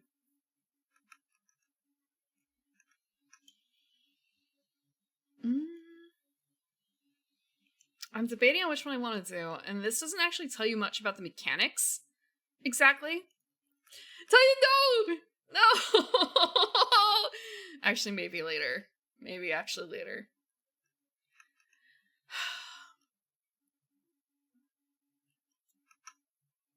The initial, like, no, I don't want to embarrass myself by asking if she's ever seen 300. It's kind of a wait. There's nothing wrong with having seen 300. It's like she won't necessarily know why I'm asking. Exactly. But also at the same time, so I've seen, like, there's a Lyle statue that was going around, and then there's also the Resident Evil guy, Chris. Right? Like, the statues of him going around, too. And I think that the last one had, like, their body types are not, like, the 300 type, as far as I'm aware. Like, maybe Chris is kind of close, but not, like, super close. Like, not as muscular, maybe? I know the last one might be probably, like, just as muscular, but he's also got, like, he's got more of the layer of fat on top, right? It's not the, like, overly drained of water, the dehydrated, muscular look. It's the, like, more real, quote unquote, more realistic kinds. with a bit of extra padding. So it's kind of it might not really be her type, and I can totally understand why. Yeah.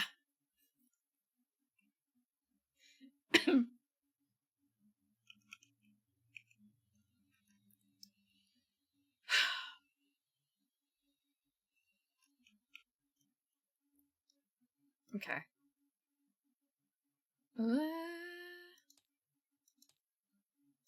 I'm looking at their ability. Wait. Herbert West isn't on here. No, but seriously, Herbert West does not have an objective. Why? Oh, but they have a suggestion for the difficulty. Okay. This music is something. The Wolf Man. Okay. So they have a suggestion: Michael Myers and Freddy Krueger. It is Krueger, right? So I guess we'll do Michael Myers and Freddy Krueger, because I have played Horrified, American Monsters, but not Terrified.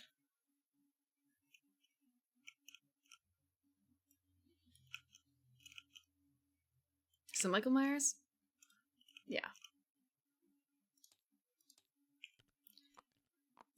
I think actually, there is one more thing. See, page 11. They might have been like, oh, only pick one monster.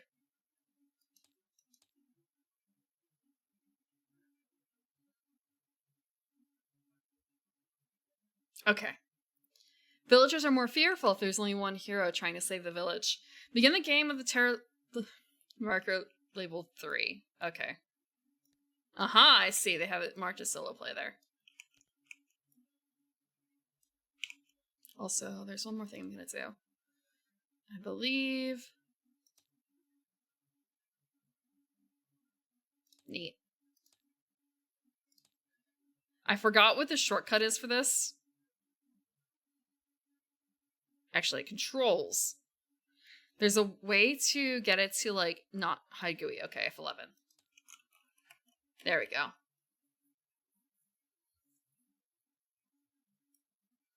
All the rules remain the same. The perk cards cannot be used. Okay. That's it.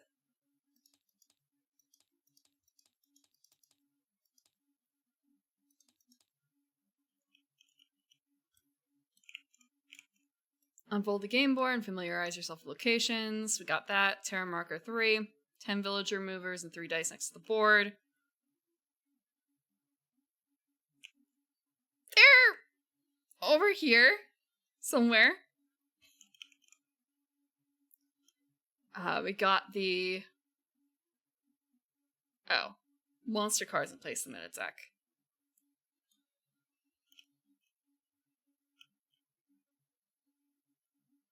Do they have... Wait, is this... Yes, the characters. The heroes. Can I... I'm gonna check a couple of these to see if they, like, auto-built the deck, because I'm kind of interested to know if they did or not. So we have...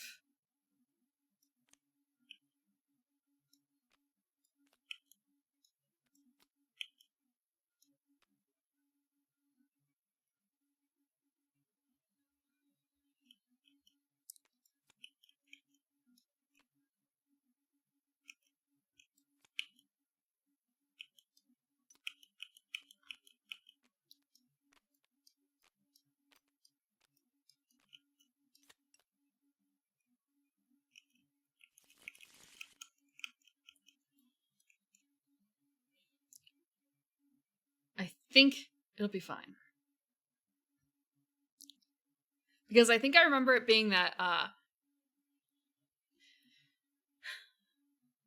if you run into a monster card that isn't for the monster you're playing, it's kind of like a safety card for you.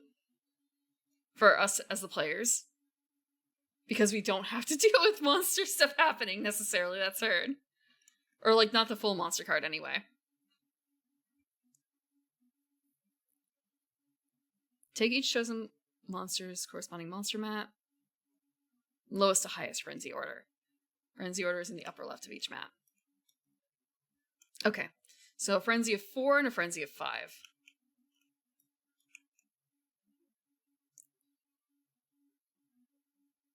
Complete the setup for each monster in your game using the back of one of the other monster mats.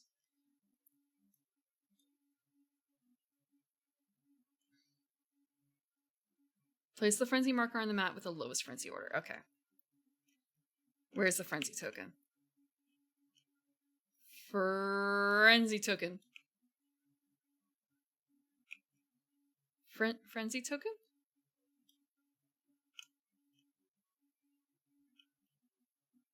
Frenzy token.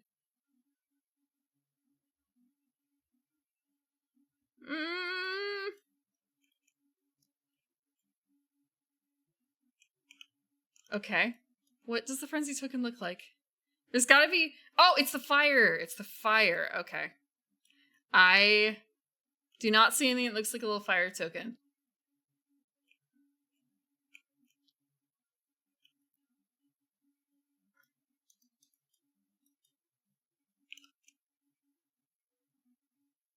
I don't see anything that looks like a little fire token.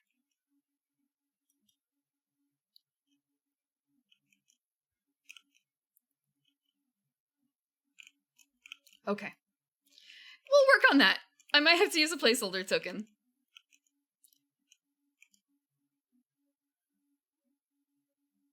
Mix up hero badges, face down, give them one at random. We're gonna not do that. We're gonna just play. We're gonna pick. We're just gonna pick.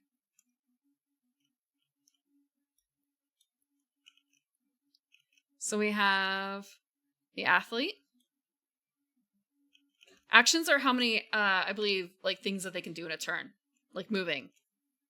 Or getting items. I don't remember if getting items is associated with an action or if it's just like something that you can do by moving to a location.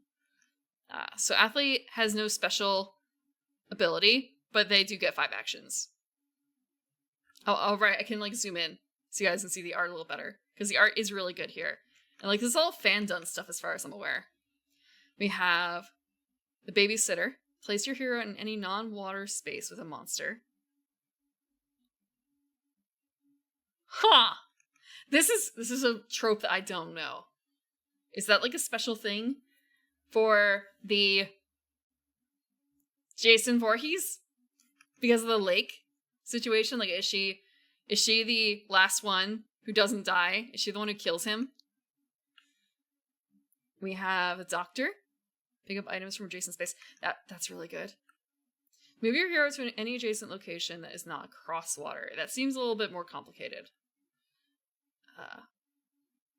The ice cream man. Move up to 3 non-water spaces. Roll 1 die. Blank face is no gas. There's gas can token here. Huh. Spoilers. Requires 1 action to refuel and move. Huh. Oh, he's literally, when I looked at Ice Cream Man, because of the picture, I thought it was like just a guy eating ice cream and not literally an ice cream man.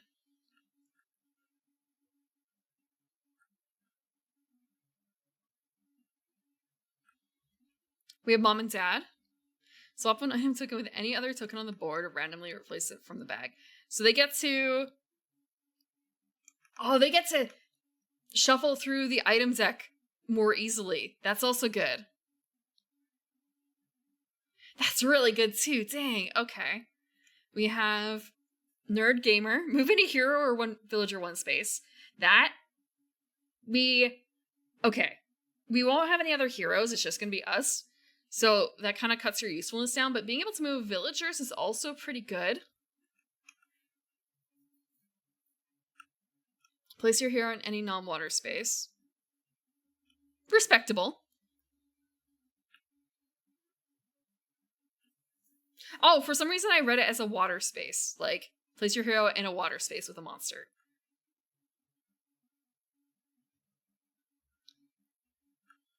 And then we have the clerk. Becomes first and only monster target. Must defend. Respawn in place. Okay, that one seems more that one seems like it would actually be extremely difficult as a first play and solo play. So I'm tempted between Doctor and Mom and Dad. Theoretically Nerd Gamer, but I think I'm going to stick with something a little simpler. Or we just go with the Athlete for the 5 actions.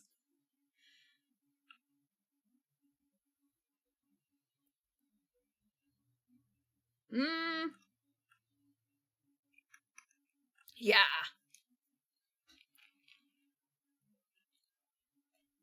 We might actually just do Athlete then, because first time game. And yeah, we'll try Athlete. Diosire? Oh, oops, it's Karma. It's so fortunate. Okay, my bad.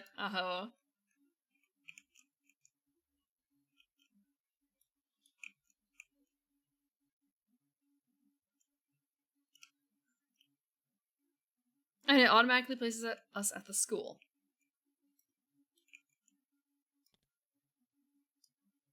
Oh, rip. It's supposed to be like on the corner? No, on the corner.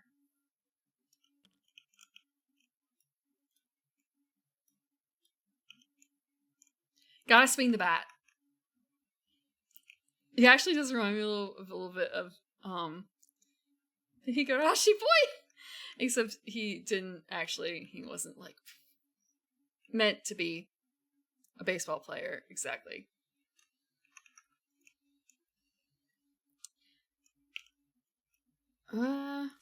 Shuffle perk deck. 1 at random to each player, face up. Place the remaining perk cards and deck face down. Okay, so we just get 1 perk. What is our perk? Move a hero up to 4 spaces. Okay, this is a one-time use. I'm pretty certain it's one-time use. 60 item tokens in the item bag and mix them up.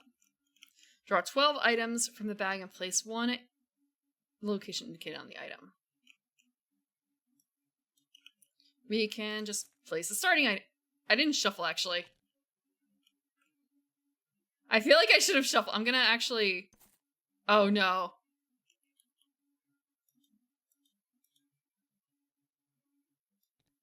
I think it was here. It's just more of a, I didn't shuffle. How much is that gonna be important? There's 60, and I feel like they probably shuffled.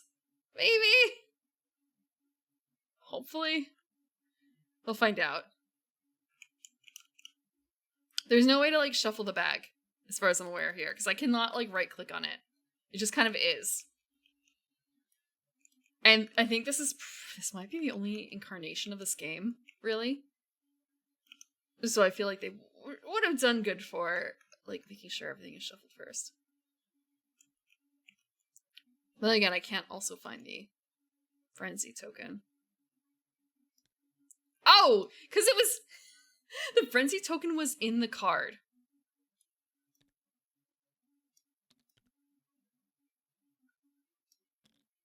Okay.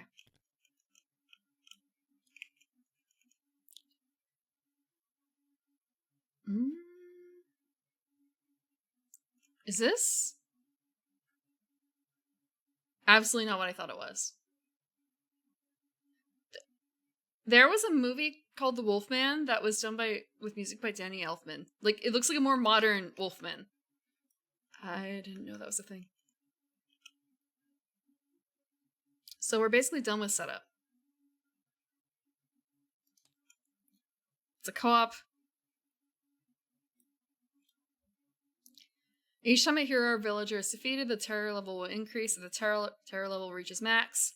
And you cover the skull. So yeah, I can't hit 7. And if we need to draw a card, a monster card, and the deck is empty, we also lose. So cannot let terror reach 7, cannot run out of monster cards. Player who most recently bled from a wound takes the first turn. Okay, from a wound. The fact that they had to specify from a wound.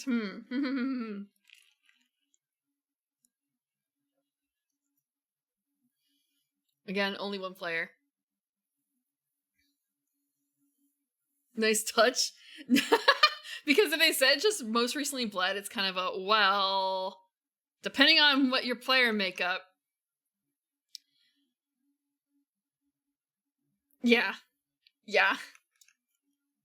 One could be bleeding right now, and you would never know. Finally, a buff for women.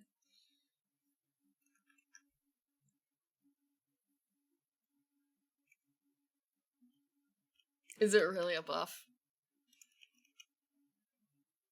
Okay.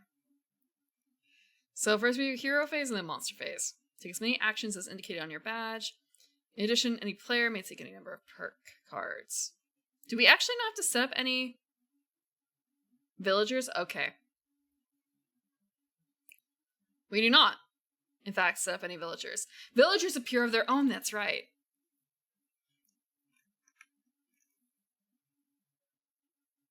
No. No, we will not nerf women.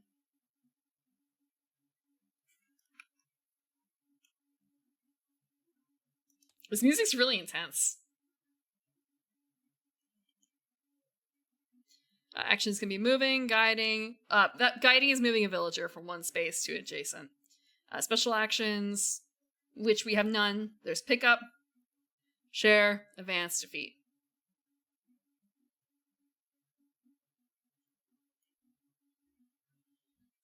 Villagers may appear in the village during monster phase.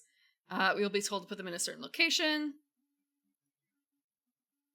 We want to move the villagers to the safe location they're trying to reach. So the card itself, I believe, will tell me where they go, and the thing on the bottom is where they are trying to go. So in this case, like, Mrs. Voorhees is trying to get to the hospital. Tommy Jarvis is trying to get to the camp. Nancy is trying to get to the institute. Huh. Okay.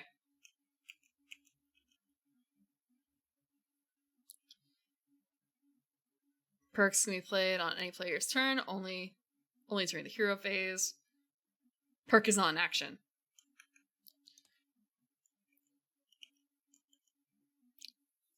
Items, 3 types. Physical, intellectual, spiritual.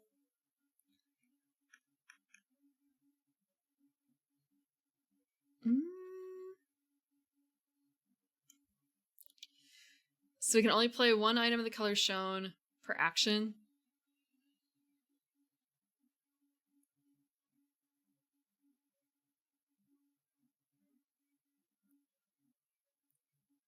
Huh, wait. A number of items of the color shown may be played in a single action. So, like, what's the... Oh, okay. I wonder if there's, like, an indicator. Huh.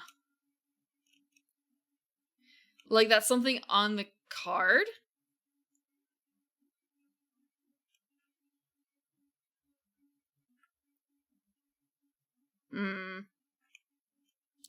I remember having difficulty with this part of the rule set, too. Oh, wait, no, it's a monster mat thing. Okay.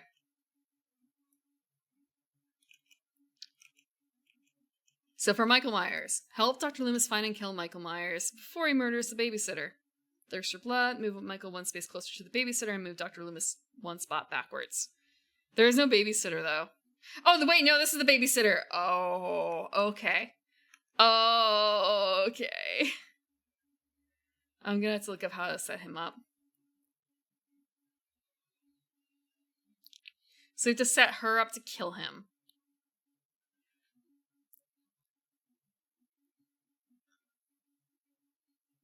It's an interesting map.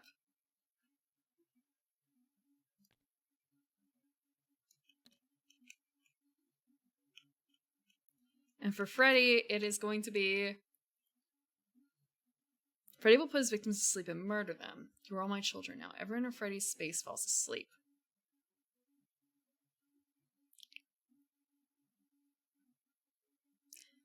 Actually, this reminds me. Sorry. Thinking about this outfit, long forgotten memory. I had once a teacher who was very much into horror films, but it was something he only talked about in certain occasions, because apparently he wrote a final paper in school, like college, on horror movies, slasher films specifically, about the archetypes involved. And I think I remember there's something being, one of the students was wearing a striped shirt just like Freddy's. And I think that the teacher was actually like treated the person differently wearing it. Like they were afraid of them just because they were wearing a green and red striped shirt, just like that.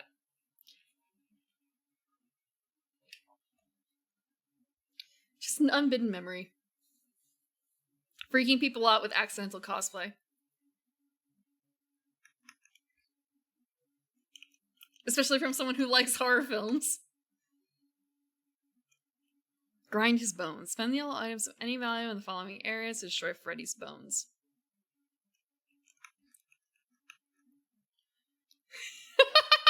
What, did he like look in the mirror, or was he just like, why does my face feel so, oh god, like that?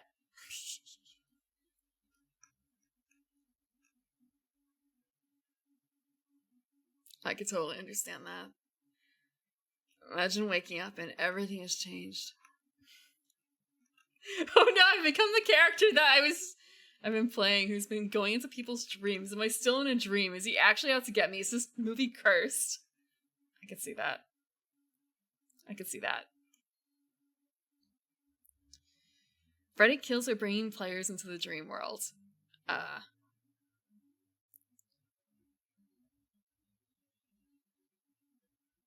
Yeah, okay, so this is actually going to be really tough as solo, because if I end up in a space with him, I basically have to get 2 hits because I cannot get woken up by myself.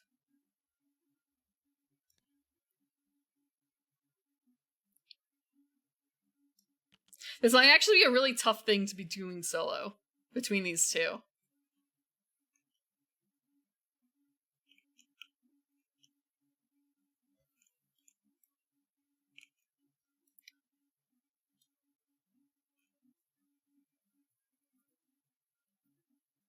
We have a hero face example. Monster phase. So, items, event, strike, move.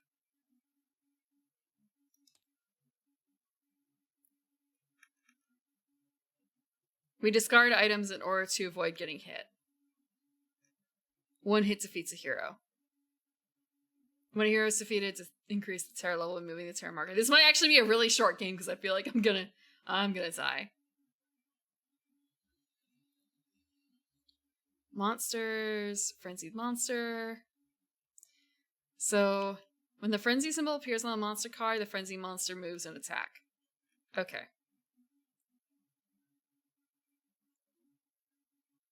There's always a frenzied monster.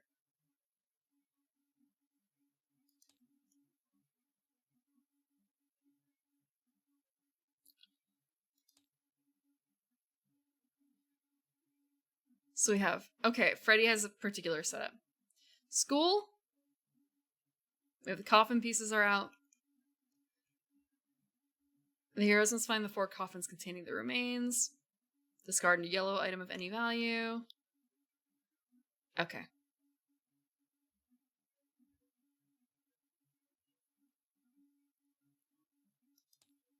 And then we have Jason. Wait. No, we have Michael. Did we miss one? Did we skip one? No, I guess they just... Michael. Okay. Leatherface, Chucky, Ghostface, Pennywise. Yeah, they don't have Herbert West in here. And the Tall Man. They don't have the Tall Man at all in the rule set. Do they? Okay, they do. There was something else earlier that didn't have them. Because they're expansion materials. And it's kind of this is all fan-made, isn't it? This is not proper.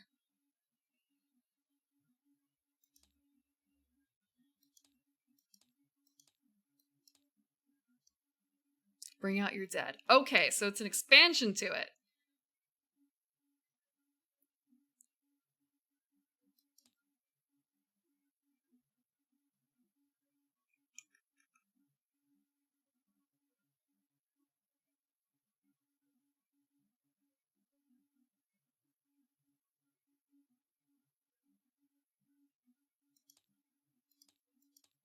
Okay. Back to Michael. Okay. Place the babysitter token and the knife token on Michael's mat. Is there a knife token? Yes, there is. Okay. Loomis standing at the start position on Michael's mat. Where is the start? Okay, there's start. Oh, this is like... Can I rotate? No, it will not let me rotate. The last hero to move Dr. Loomis to Michael's house receives a knife token. Knife can be traded. The babysitter must possess the knife token to defeat Michael. Babysitter then may move into Michael's space to use one yellow and red token, one blue at the same time to defeat Michael. If the knife is in the possession of a hero, it does not return to Michael's mat if Dr. Loomis is forced from his house. But Dr. Loomis must return to Michael's house before Michael can be defeated. But where does the babysitter go? Because the babysitter is a character. That's the thing. It's kind of... So we have the babysitter here, but we also have the babysitter here. How does that work? How does that work?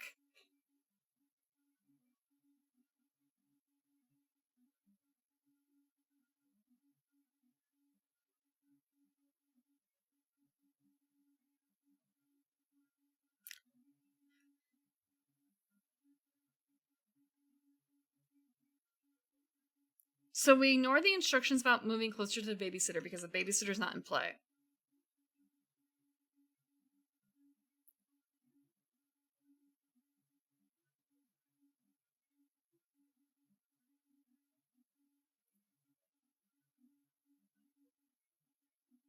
How does it work if we don't have the babysitter?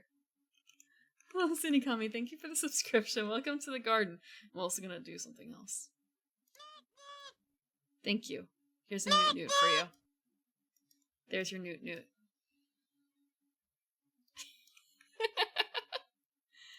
I'm gonna see if Clay Chat will let me have it. Can I please use the newt newt for a new subscriber thing? A free newt newt for all subscribers. Isn't that enticing?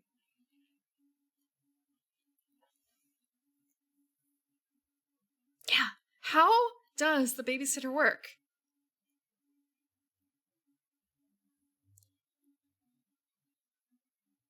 We have the babysitter token, but they don't explain how to use the babysitter token.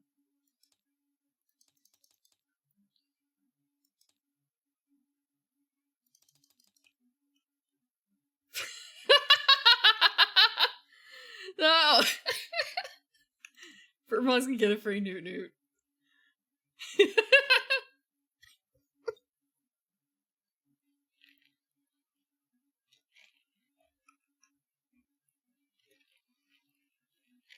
It's just gonna get funneled back to Purpose eventually anyway, I think.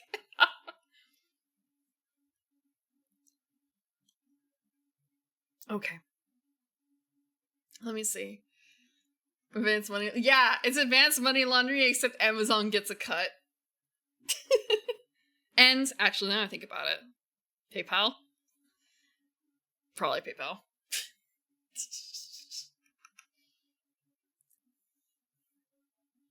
Pixels for pixels.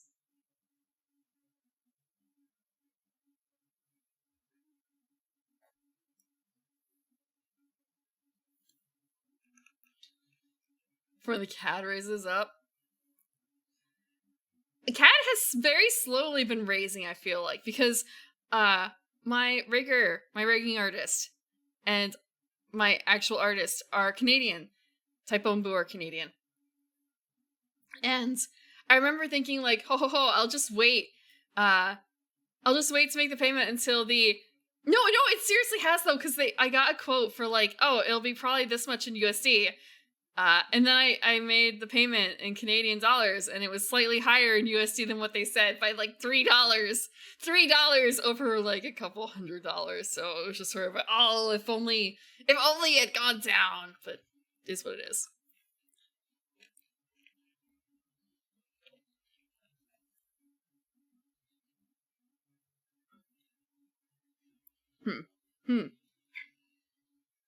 Sorry, I'm looking at my coaster because it's giving me the feeling that my drink is leaking.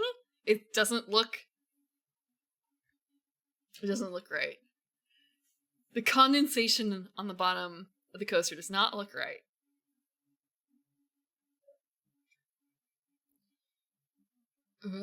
Okay.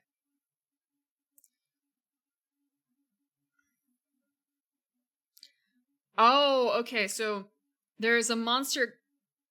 Someone may be chosen to be the babysitter replacement.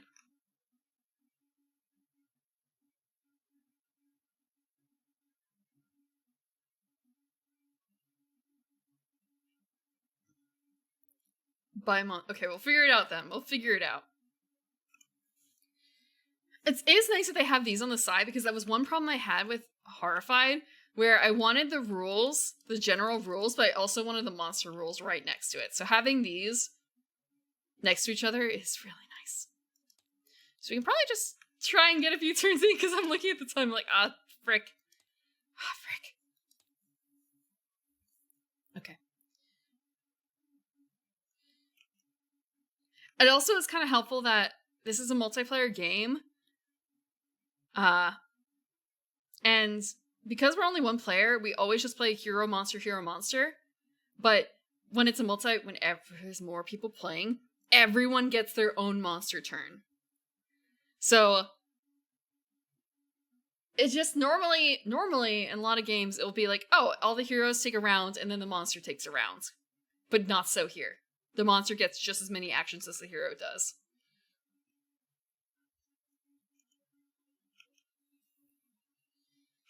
So I'm probably going to be at a bit of a loss here, just because I have not fully studied how these guys work.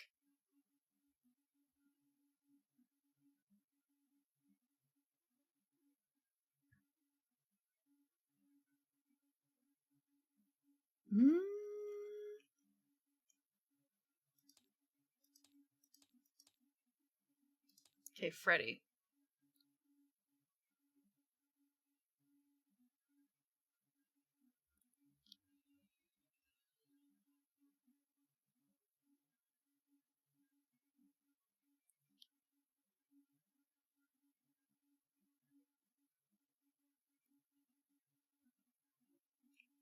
Okay.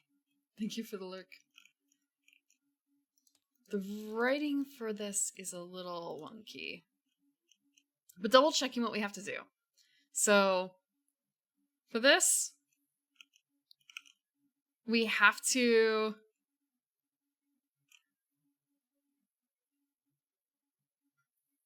Wait, this is different though.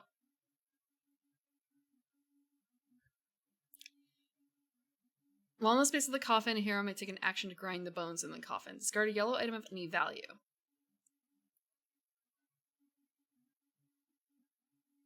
Okay, we'll worry about defeat when we get there. That's a separate action. Okay, I'll take a stretch.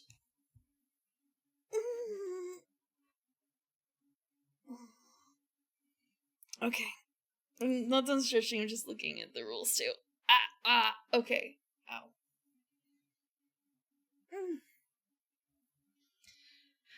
Okay. So first we have to get yellow items, go to the coffins, and fuck with the coffins. Thank you for the water too.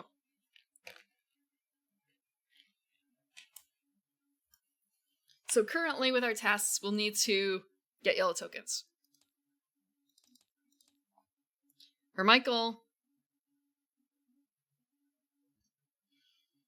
we need to discard 1 token of any kind at the hospital to advance Dr. Loomis.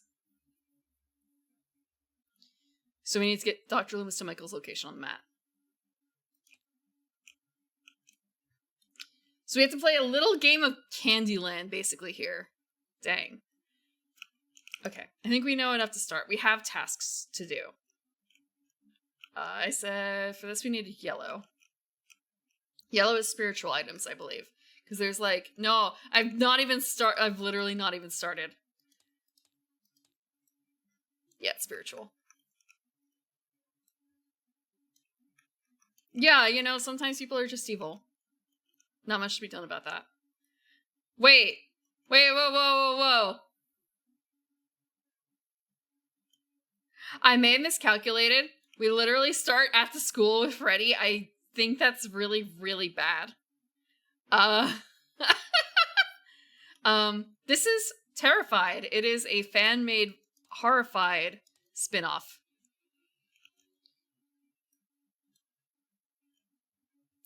And so, because it's fan-made, they can do whatever the fuck they want with it. So, they made it branded. Horrified is a Ravensburger game, which it's like a lighter Arkham Horror, basically. You play as characters who are facing off against classic villains like Dracula, the werewolf. There's a American creatures spin-off where you could be facing off the Chupacabra or Bigfoot. There's a Greek monster spin-off. Things like that. But yeah, it's light. Well, I say it's light. It's not like the lightest game, but it's lighter than Arkham Horror. I think it probably has a better... Well, okay, maybe I should say, like, might have a better success rate.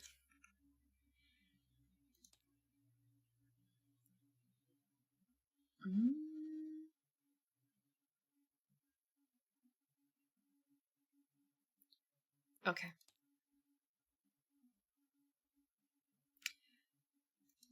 Yeah, I'm gonna see if there's something in the extra rule set for like, hey, by the way, rule clarification.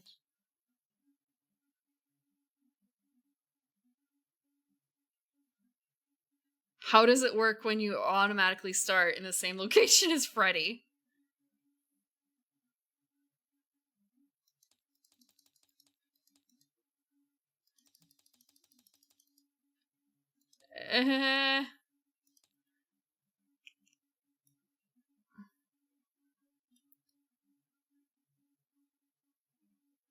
No, actually, this is not true. It is not true because power, he has to use his power to put people to sleep.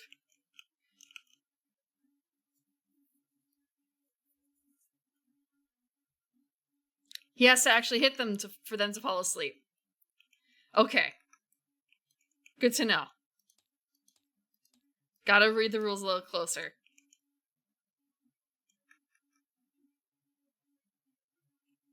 Yeah, it's only when the power symbol happens.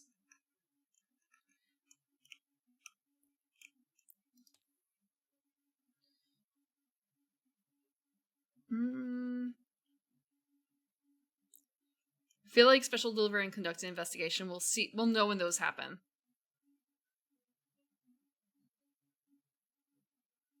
Okay, good.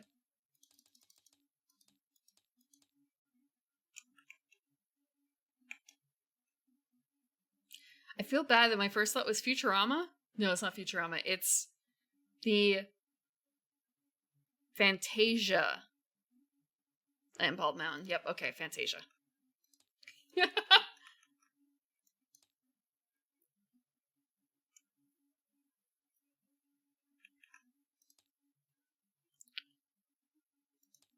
Okay, so we can move, guide. Well, we can't guide. We can't special action. So we kind of have move, pick up. We can't actually bother with sharing. Advance, and we won't worry about defeat.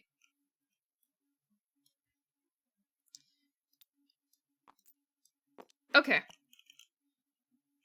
I am going to also double check to see about, like, monsters do not affect movement. You may move into and out of or end your turn in space with one or more monsters. Can make you more vulnerable to the attacks during the monster phase.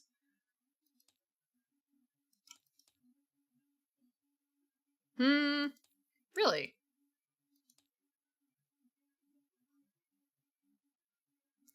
Good to know. So we don't have to worry about moving into the same space as the monster.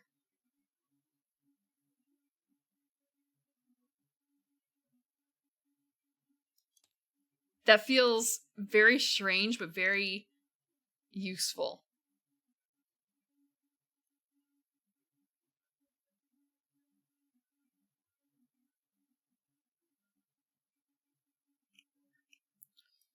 So, I think that's something else that makes it, like, a lot easier than some of the Lovecraftian games of the same vein, because I feel like those ones have the monsters and other enemies affect your movement. Okay, 1. We could pick up a revolver.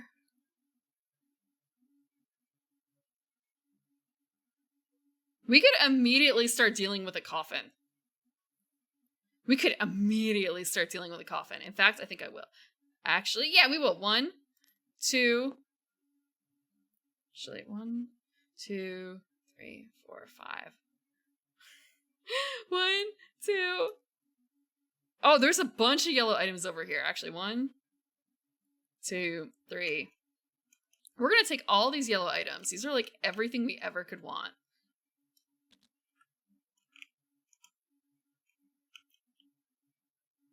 And we still have 1 more movement. That was 5. However, actually, frick. If I do that, I'm actually just going to end in the coffin space. Hopefully this is fine. We are there. We have all these yellow items. It will be fine. We have moved. We have picked up.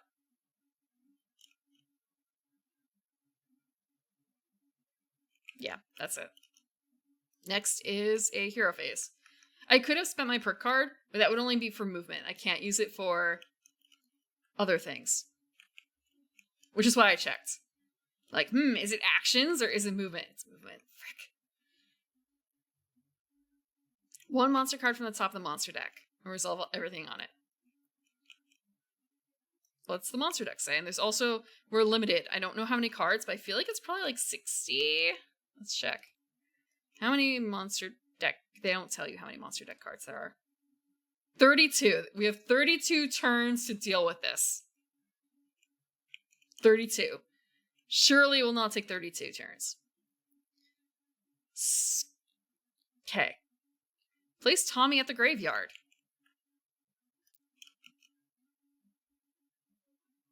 Where are we now? We're in the cave. Okay. Where is the graveyard? Down here.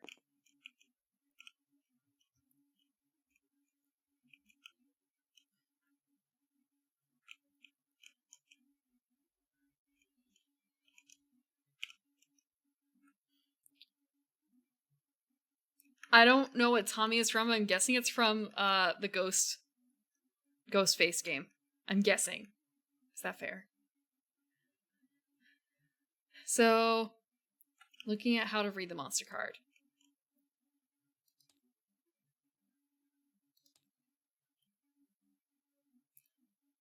So we have 3 items.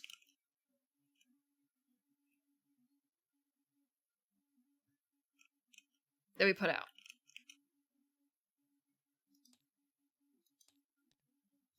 Oh, this is really nice. Just hitting place item.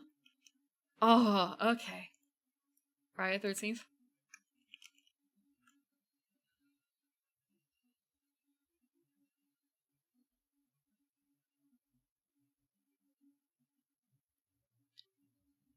What? What critter is in Friday? Is that Michael Myers? No, wait. No, it's not Michael Myers, right? Is it? No. Is it Jason? Okay.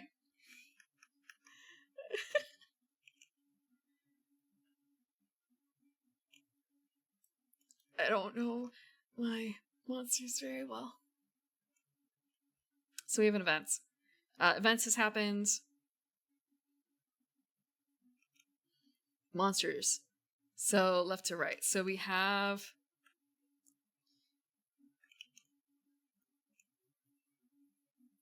Let's see. So I don't know what the chainsaw is. But I'm going to guess that is...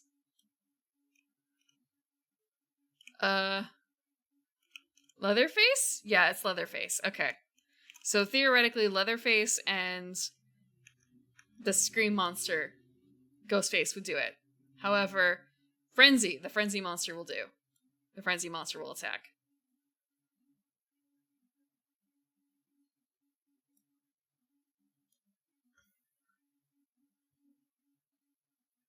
So they will move, in this case, 1 space, and then attempt to attack 3. Or, like, attempt to attack with 3 dice. So in our case, it is Michael Myers who is frenzied.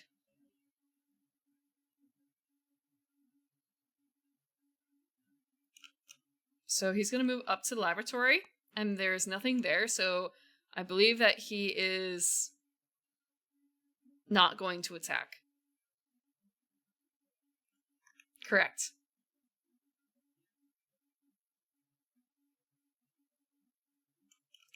Michael Myers should be moving towards the babysitter, but there's like nothing else for him to do.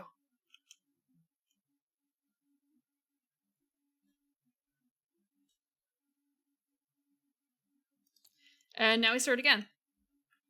This event is done. This card is done. So, in our case, it is time to deal with Freddy a little bit. Play a yellow token of any number. Place the coffin bone side up on the space in Freddy's card corresponding to the location of the remains. Okay. So that's all we have to do. We just have to spend a yellow item. We just have to spend a yellow item. I have 3 yellow items. What are my yellow items? We have a tarot deck, we have a charm, and we have a wolfsbane. I don't think there's any special meaning to the items, because I know that sometimes there are. There was one where there was something with the chupacabra where you had to, like, use goats as bait. Very specifically goat tokens.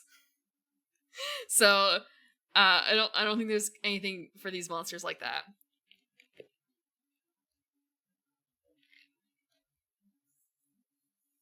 Yeah, sorry, Varrock. So we're gonna spend the yellow token. Item discard. Into the trash. And with this, we're going to bone side up. Does it have a state or something? It does not. It's in the cave, though.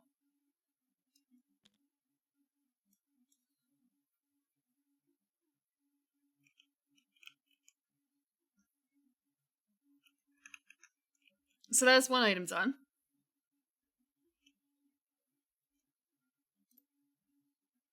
So that was one action, I believe. Like, that was an advance action, I'm pretty certain.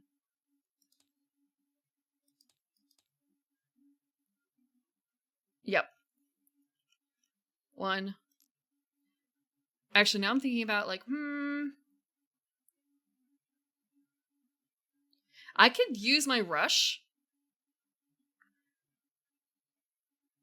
to get all the way over here, so I can start working on the crypt, like, automatically. Or very, very quickly.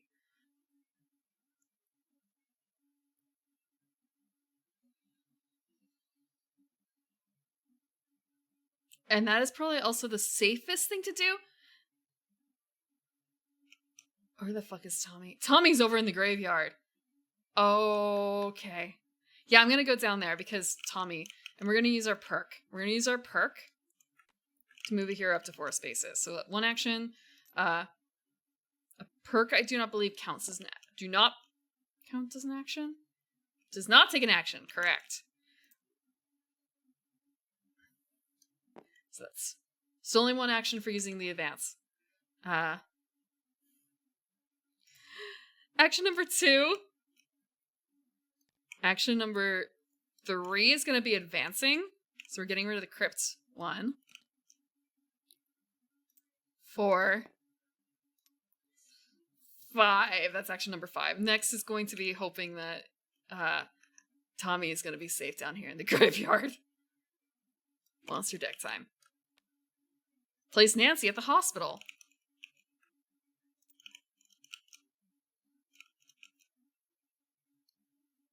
All the way down there. Okay. He has to go to the camp. Where's the camp?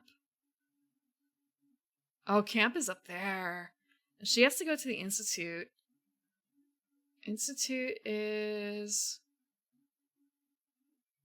Oh, okay. That's not going to be fun. Okay. 3 items.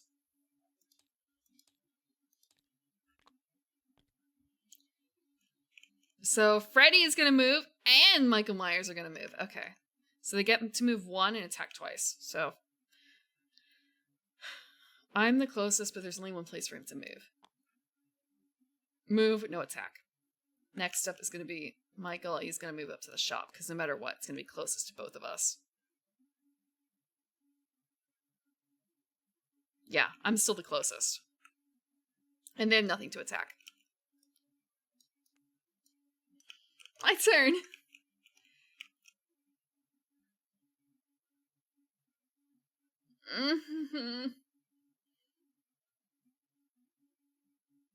I have to go to the graveyard anyway. 2, 3. If I do this. 1, 2, 3. I might get like. How does the frenzy token move?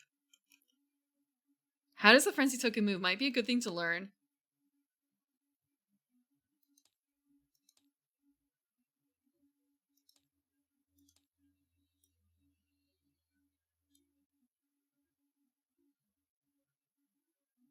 Okay.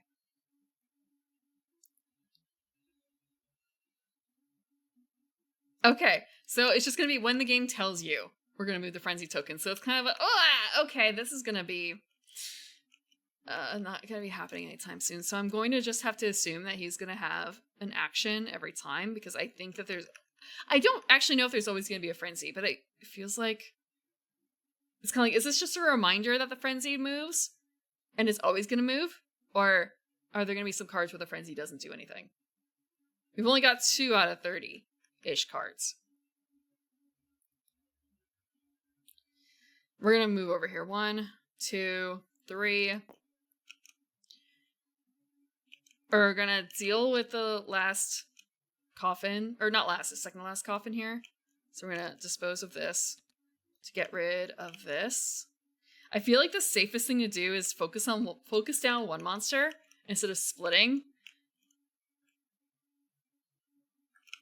Because otherwise we can just like hover kind of around the hospital. Of which I guess we already are at the hospital, really. So that was 4. So we have like 1 more. I can probably guide. I don't know if I want to. I probably should, though. 1 villager from your hero's space to an adjacent space.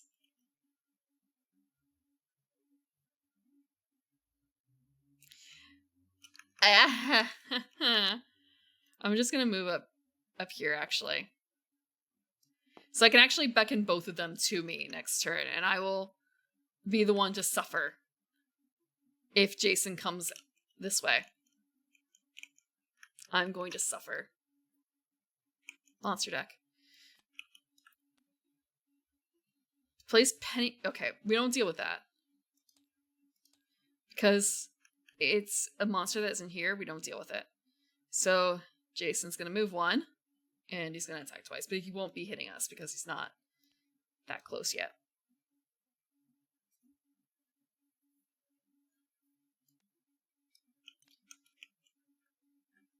And he's really close by. Okay.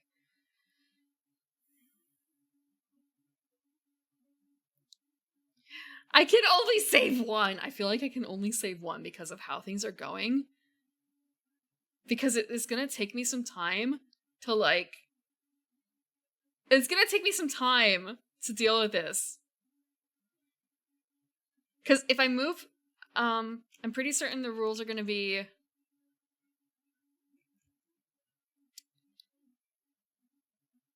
One villager from adjacent space. It's 1 villager. A single villager at a time. So, because I have 5 actions, I could move 1, 2, then move myself up.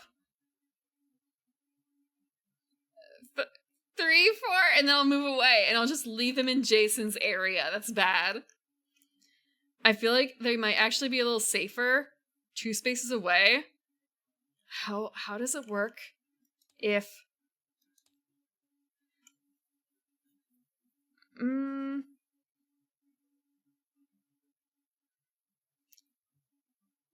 Okay. So he will always move to a hero over a villager if they are equidistant. That's good to know. So if I move over here, then he will go after me and leave them alone. So I think I might do that. Also, I'm out of items, so I'm gonna grab... First action is taking these two. 1, 2, 3. I have to end there. But I can do that if I do this. 2, 3, 4, 5. So now they have a fighting chance. We'll see. And also I'm 2 away from Freddy too, so this is not great.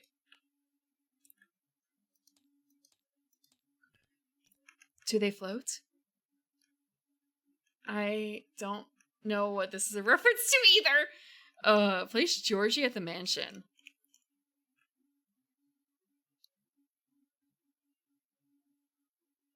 Oh, I get it now. This is the kid with the balloon from It. Okay, I understand. Right? He's from It, because the yellow jacket and the little balloon. Where does he go? Frick. Mansion. Oh no! Oh no! He's gonna die! He's gonna die because he's now closest! He just happened to spawn in the wrong spot. Oh no. Okay, we move 1. He attacks twice. We get to see him in action. Yeah.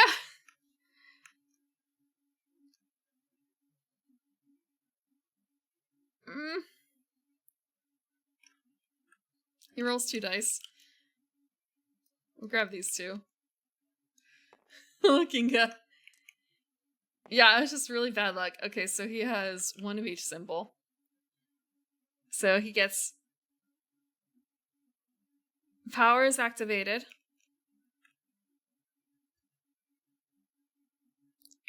Thirst for blood. Move Michael 1 space closer to the babysitter and move Dr. Loomis 1 space back. Loomis has not fucking moved an inch, so nothing happens there. 1 space closer to the babysitter? There is no Michael token, though. And there is no, like, definition of babysitter. There's no babysitter. Okay. Okay, monster hit.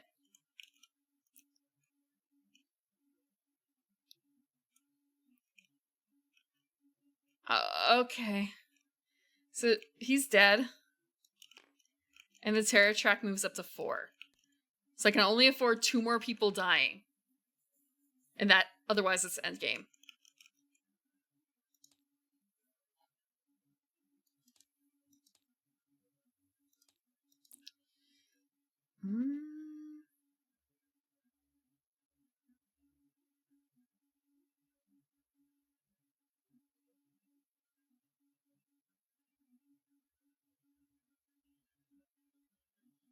Yeah, okay, Thirst for Blood is pretty much like we ignore the babysitter rule. Okay, monster card is dealt with. Now it's my turn. I'm doing all this against the one who hasn't moved at all because they're not being frenzied. Okay, 1, 2, 3. We're gonna deal with this. I have a yellow. I have a yellow. They're both crucifixes. Sorry, I was in the... Here. 1, 2, 3, 4. And then we have a 5th thing we can do. How do we deal with this? How do we defeat?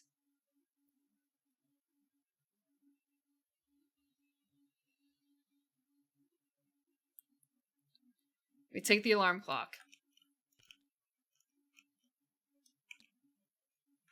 It is a cool game. This is actually a fan-made game. If you've heard of Horrified, the Ravensburger game, this is a fan-made... I'm pretty certain it's a fan-made version called Terrified, where they get to use whatever license they want because it's fan-made instead of having to actually, like, worry about licenses and stuff. And I don't actually know a whole lot about horror movies, so a lot of this is lost on me. A lot of it is lost.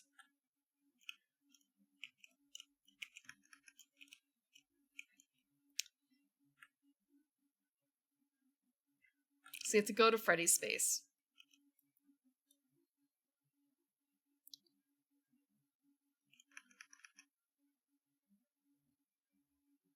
Okay.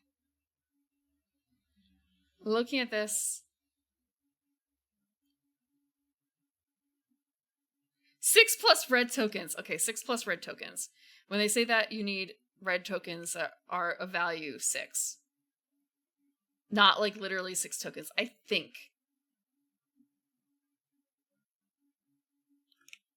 Pretty certain, because like the way they talk about it.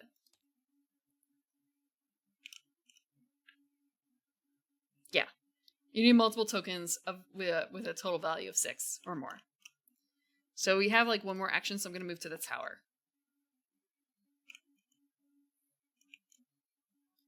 Next up is going to be no items, helpful local. Helpful local gives you a ride. Move 2 spaces towards the barn.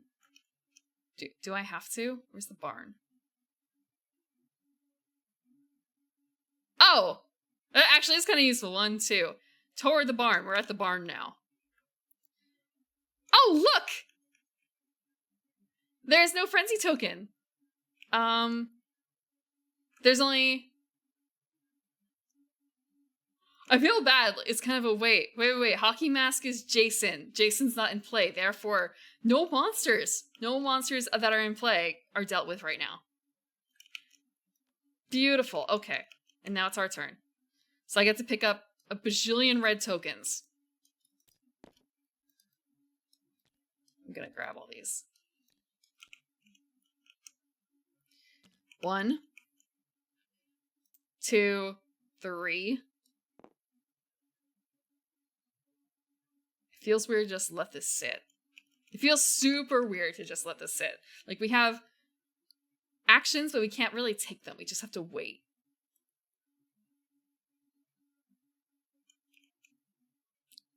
Yeah, I think there's like nothing else to be done here. We just have to let him attack us, which is actually really dangerous. I'm gonna double check to see if there's anything else we can do. Yeah, because he's not frenzied. So I don't think he's gonna actually really do anything.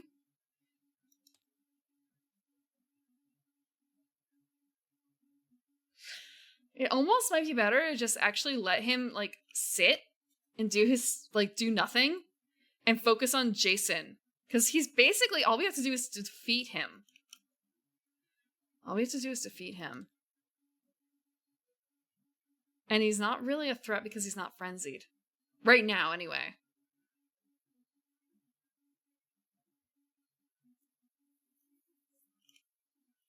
So he's not actually a danger. Okay, so for this we have to use anything at the hospital.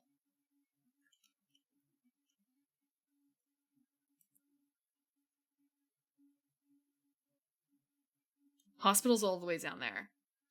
I might actually... I'm still going to pick up the items as my first action. What I'm going to do instead... Take backs! It's allowed! It's solo play! 1, 2, 3, 4, 5? I'm going to move back down here. If Jason moves, he... Well, if Michael moves, he moves. It's going to be really unfortunate, though, just thinking about this. Because I'll be stuck probably in the same situation as before.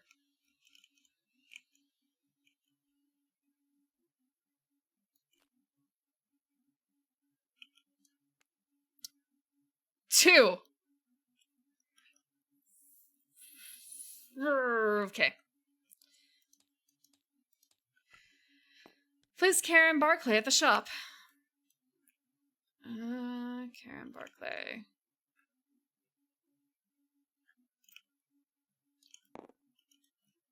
At the shop. And... Oh, huh. It's a Chucky character. So he's gonna move 2 towards me. And he's gonna attack with one's eye. There's a chance that he will miss.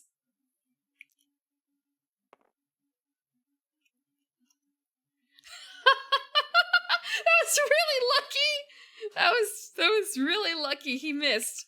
He missed. Okay.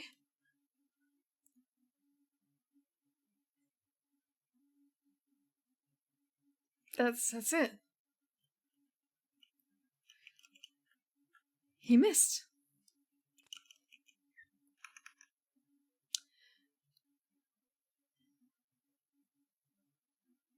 I'm going to do something incredibly dangerous. I'm going to play a dangerous game.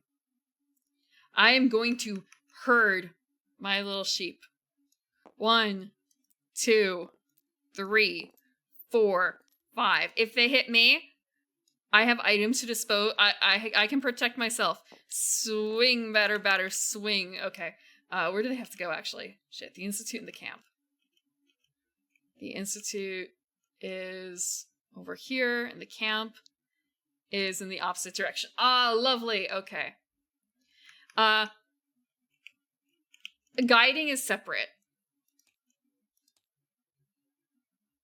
Wait. You're right. I was reading it. Guide is separate. Okay. Any number of villagers in your hero space. Okay.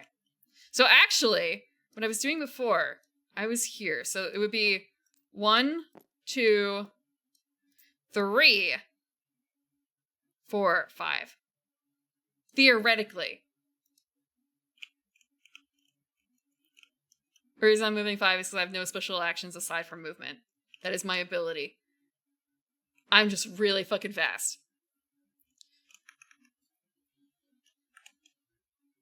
What is this music from?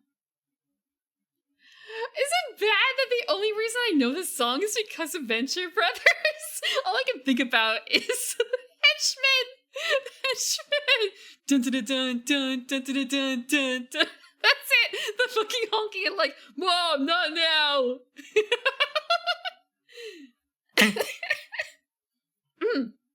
And I haven't seen all of Venture Brothers. One day.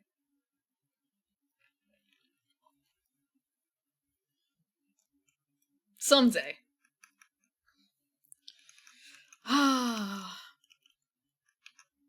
Okay. Thank you for letting me know, Writing Page True. I skimmed that part of the movement.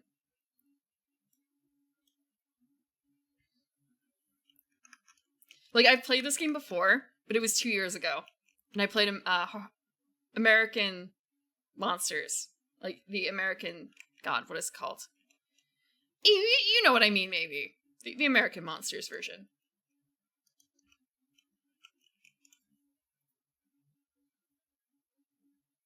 Okay. We're quite close. It makes it a lot easier.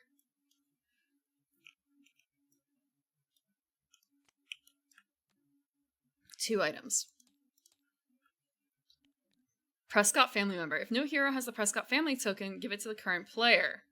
Move the hero with a token 3 spaces towards the nearest ghost face. There is no ghost face. This does not matter. We do not do anything here. Okay.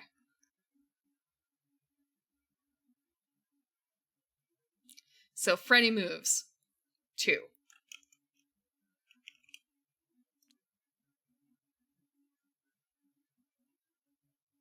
But yeah, I think this is about it.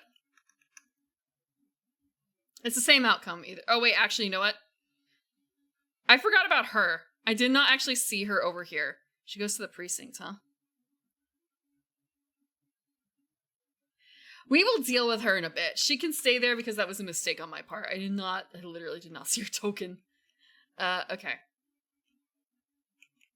Actually, I wonder if I can flip. I can flip. Ho ho. That is the death that led us here.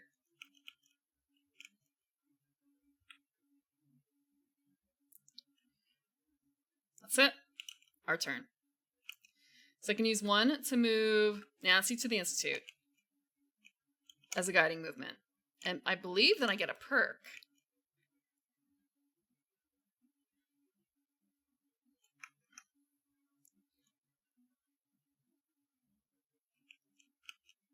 So, she is successfully moved, and we get a perk.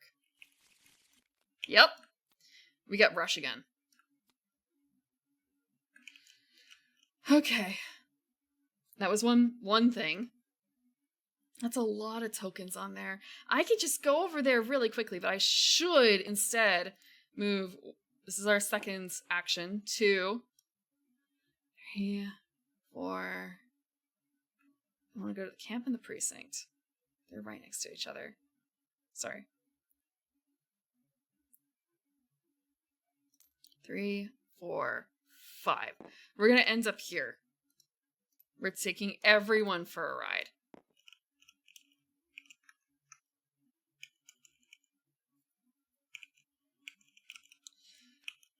I need to dispose of this card. Grabbing weapons and 2 items. Place Jason in the location with the most red items and remove the highest number. We do not have a Jason. That's fine. So we have Freddy moving. He moves 1. I feel like this is probably closer. It feels... Yeah, it's closer. Very slow, menacing monsters.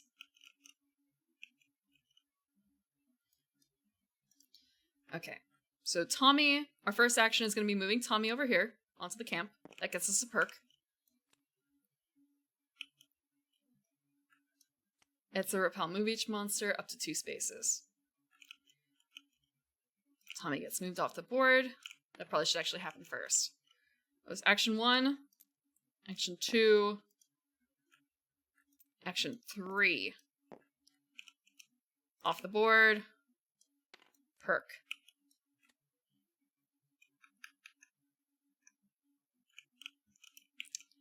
We get to move any monster 3 spaces since there is no ghost face.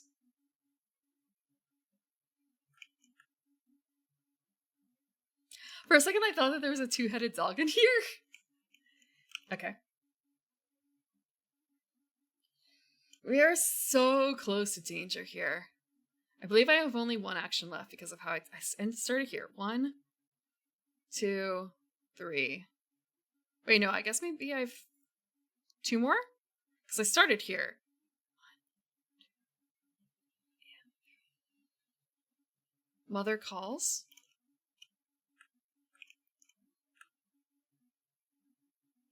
I don't know what Mother calls is.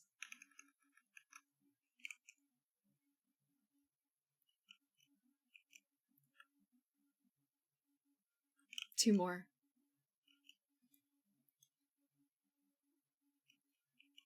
Where's the hospital again?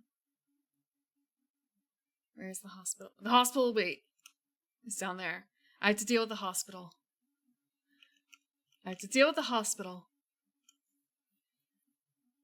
Or I could just sit here and rot for him. I could just sit here and rot. Okay. I have so many items. I could just go to the school and pick up 3 more items. I think I might actually do that. Because there's nothing else here. We're gonna delay. I know it's not a good idea. I know it's not a super good idea to delay. Simply because we have a limited amount of time to get this done. Thank you for the water, Jay. However, we can afford a little bit. And that I can try and like zoom 1, 2, 3, 4. We can try and zoom for the next section, assuming that Freddy doesn't get to us. Place Henry Bowers at the precinct.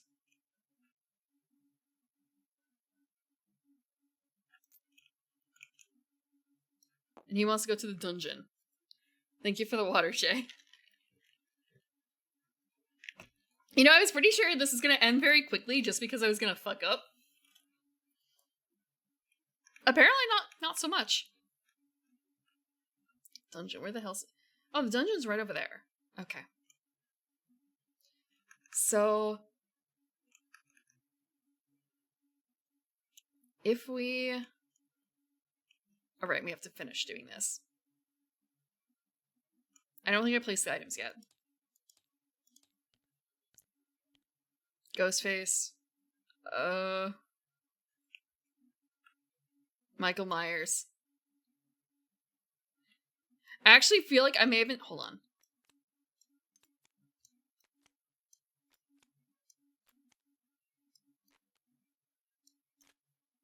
So I'm just checking out the cards here, and it's kind of a, have I been ignoring the pumpkin because I did not realize it was for this character? And the answer may have been yes, but there was only one, so I feel like it's not that bad of it. It's not that bad. I did not realize the pumpkin was actually supposed to be for Michael Myers. Okay. That's fine.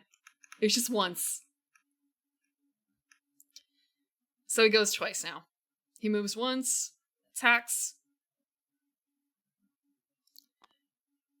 And then he's going to move once and attack. But again, there's nothing to attack, so he doesn't roll any die. But it's two separate incidents. I feel like yeah, that was probably the closest path, because if he was...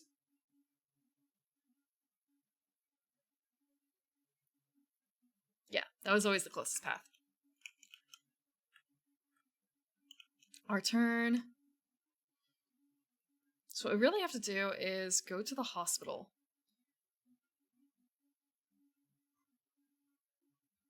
So we have to spend a red to get to next X matching the item's color.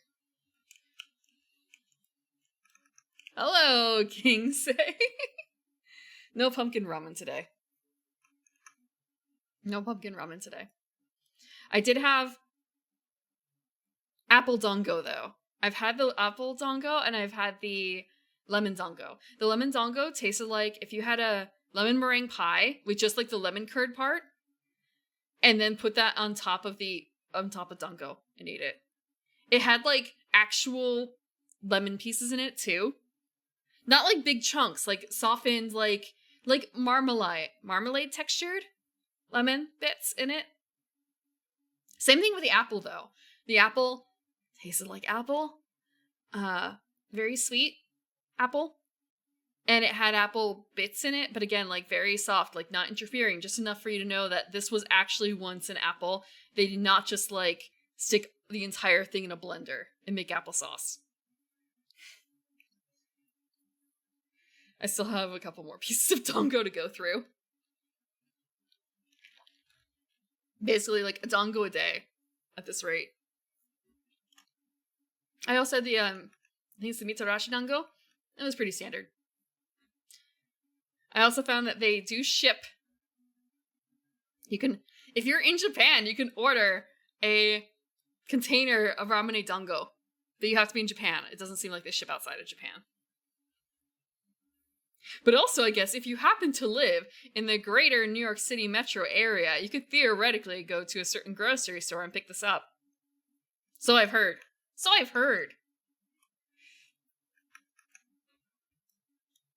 That's not something I've ever done.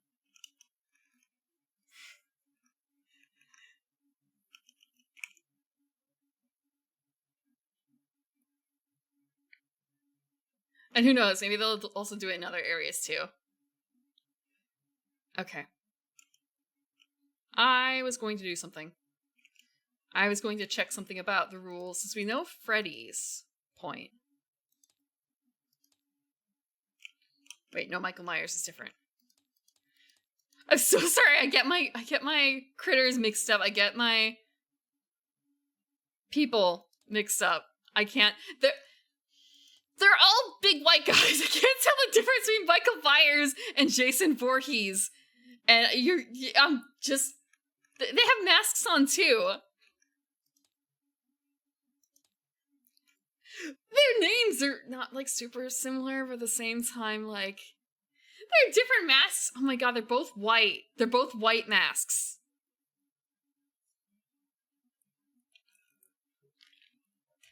No, because Rotting Face Share, I'm actually extremely weak to horror, so I don't watch horror. I have never watched any of the movies.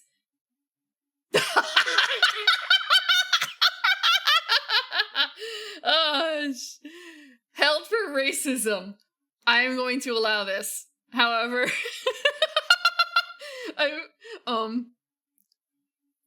okay. I actually know someone who got in trouble for that, so I'm going, maybe it's kind of like, maybe I shouldn't have allowed that.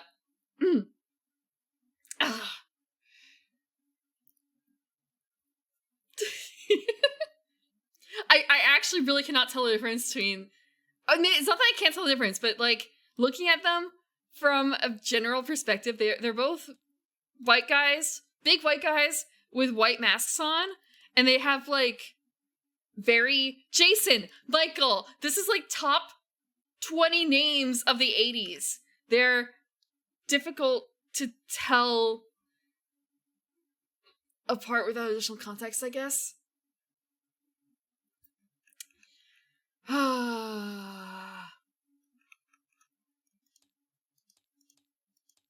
Herbert West I get because I've actually read it. But without the additional context. Like, I don't remember what Michael Myers' story is, aside from Halloween. That's it. He's got the picture, or like the art, which has the knife with the gourd. Like, the knife is one of the gourd ridges. That's all I know. And Jason Voorhees, the camp, and his mom is actually not ghost, but his mom is actually the killer, right? Like, that's the gist of the first one. I read the Wikipedias. Let me see what it is. Where is it? Hold on.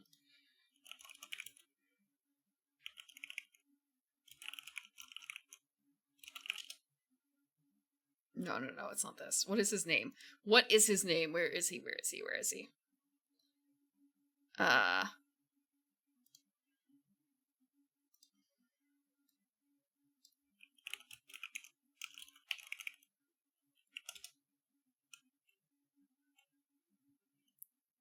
Hopefully this will pick up okay. Hopefully.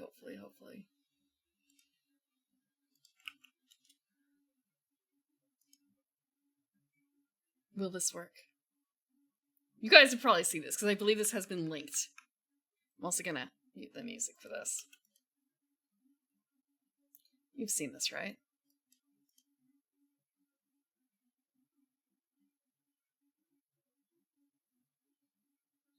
Wait, it's not catching the music. Why is it not catching the music? I could see that you were not hearing the music. Yeah. Why?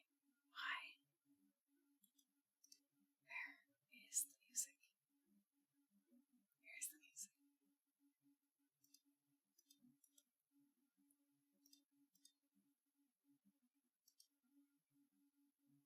I have to go into something else really quickly to check this. Like, why is it not picking up? Okay, maybe now it will be. Very loud, sorry.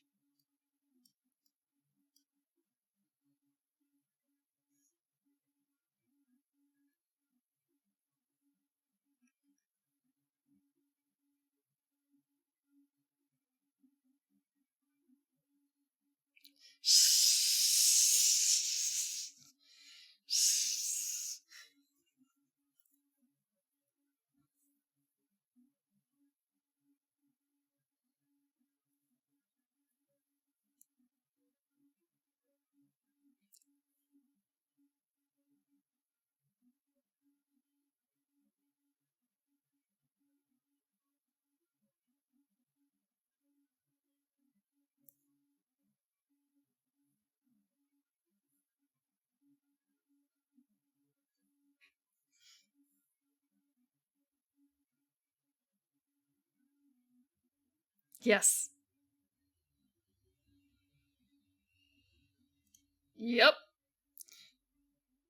Oh. That was the wrong button. That was the wrong button. Frick. Okay. Yeah, I have a button called return. I hit that one instead of the turn off the Chrome button. Yeah, so yeah, I know about the sidebar thing. I've said I've listened to Sasha's stuff before, right? No, we're not. No, she's not. We can't. We probably can't do that on Twitch, maybe. Like, it's safe. It's plot. It's fine. It's just, I'm not gonna play Sasha's stuff on stream. I want Sasha to get paid. I want Sasha to get paid for her work. No. The plot is good. The plot The plot is good.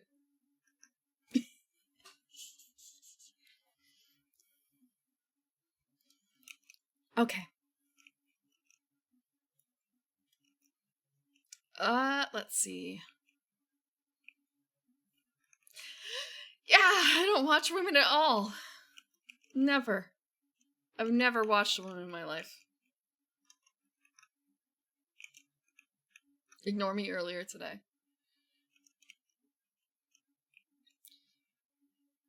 Where? I forgot what we were doing aside from, like, monster movies on TV. I actually did not watch Ronan's stream yesterday, so I missed her playing Majora's Mask. I'm a little... Sometimes when there are games like that I have not played, that I know I want to play on stream someday, it's really tough. Like, I want to support, but I also don't actually want to watch, if that makes sense. I don't want to spoil myself, so I tend to stick out and not watch games like that.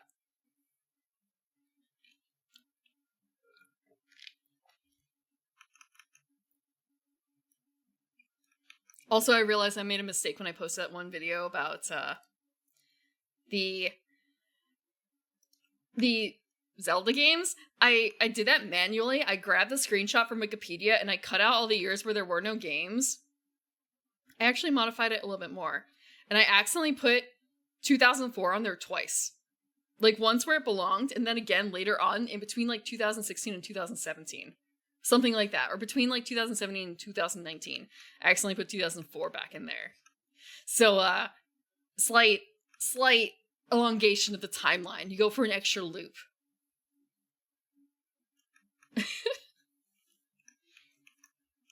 But yeah, I would like to play through it. The remake. It's like extra remake. Let me check real quick what I did for that. Yeah, you want to go through Four Swords Adventures and the Minish Cap again? In between... it's between 2017 and 2019. I do have to wonder, why are there, like, 2 additional Link's Awakenings on the timeline? So there's Link's Awakening in 93, and then there's again in 98, and then 2019. Is it Minish? It's Minish. Frick. Is Link's Awakening the one with the windfish? I know the music from that a little bit.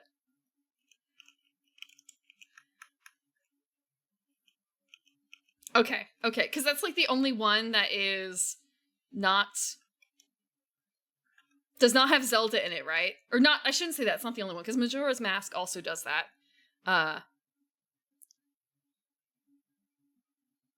It was a Game Boy game? Okay. What, do they do for DX? Is it on, like, the Super Nintendo or something then? Because I feel like that kind of naming scheme makes it feel like it was upgraded. Yeah.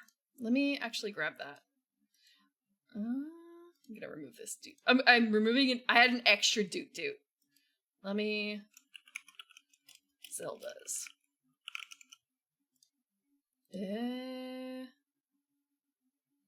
Where is it?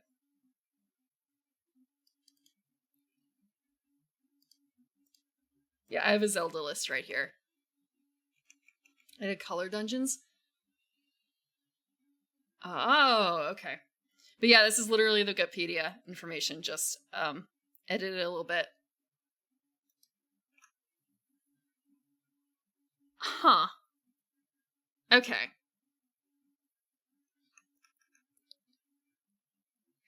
Was it on the Game Boy Color then in 98?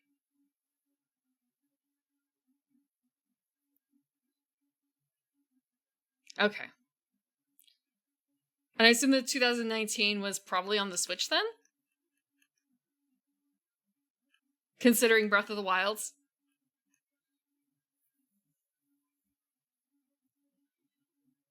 Yeah. This is the rough timeline of Zelda stuff.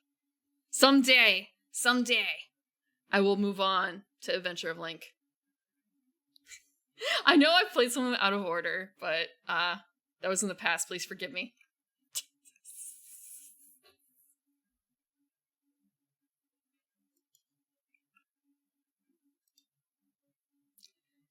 I mean, the just the color options. I mean, it took them a while to actually make a Game Boy Color. So yeah, that is true. I never beat Breath of the Wild. Someday I will. I'll go back and finish it. And I will continue on Tears of the Kingdom because I have not finished that either. And I've gotten a little spoiled.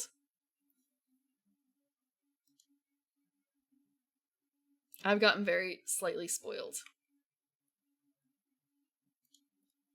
I say very slightly. I've been unfortunately spoiled. Like, man, for some things like that, it's hard to avoid.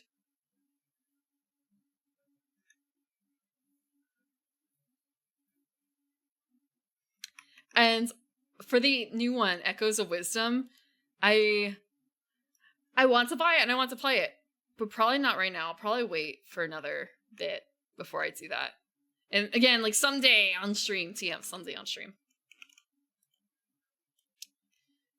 I think I said I had like 2 more movements.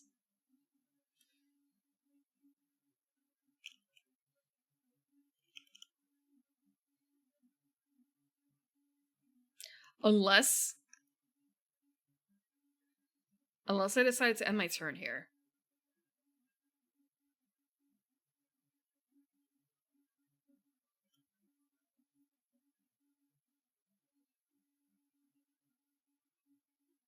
No, I think I ended I picked up the items here. I think that was the end of my turn. I was going to do more monster deck. Unless I just did monster deck and I moved him up here. I think I did. It was 1, 2.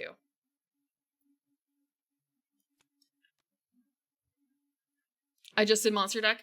Okay. I'm going to write a quick note for myself. I'm going to take a really quick break. I have to take another break. I'm sorry.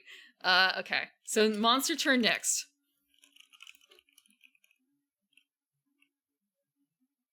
Note to self-written. I will be back in like 5 minutes. The drink is going through. For once. Enjoy the music.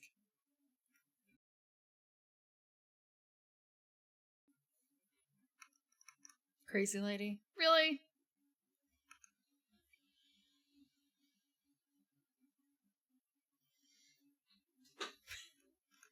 Goofy, I wish I could, like, do that. The thing is that it's really hard. Like, if streamers are talking about it, I can't necessarily unfollow. I could unfollow them, or I could mute them, I guess, instead. But I can't tell when it's gonna pop back up. It could really come from anywhere. There's only one game where I probably would have done that, and that would have been like Final Fantasy XIV, and what I did was I just did not go on Twitter until I was done with it. I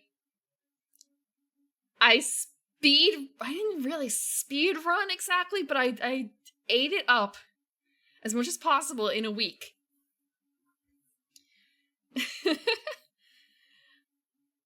After the week, I finished like all that was currently out.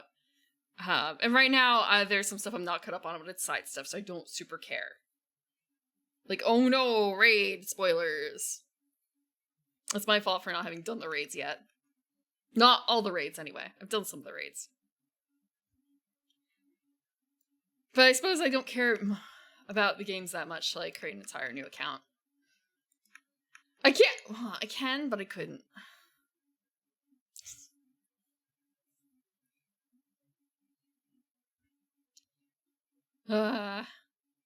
Okay. So monster turn is next. We're gonna grab a monster card. 2 items.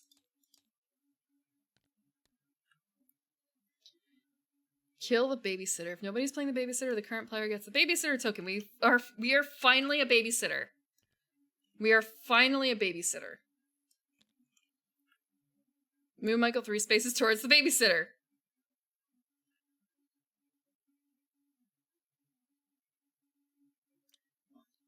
Oh, okay. There's a monster mash here. Freddy is gonna move 1. Oh wait, oops. He was here. 1, 2, 3. Oh. I kind of didn't realize I was still at the school.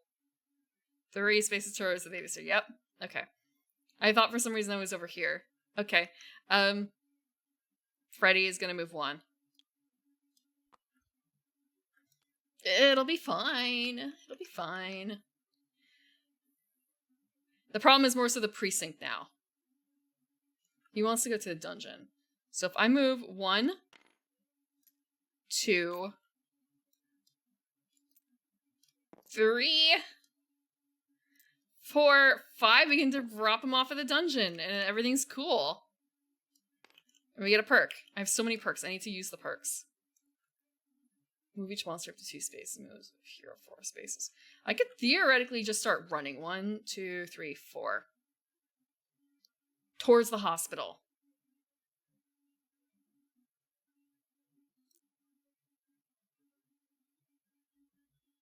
We're gonna burn up a rush for that. Monster time. Monster time, monster time. Oh, wait. 0 tokens. There's no Chucky. We have a fire token, which means it is time for Jason. Or Michael. Michael.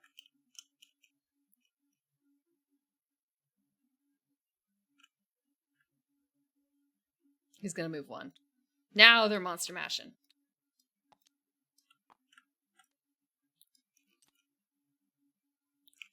Our turn.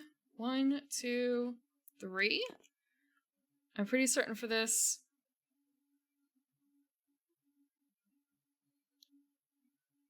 Do I have to actually play every single thing, or can I, like, jump? Can I make tactical goals?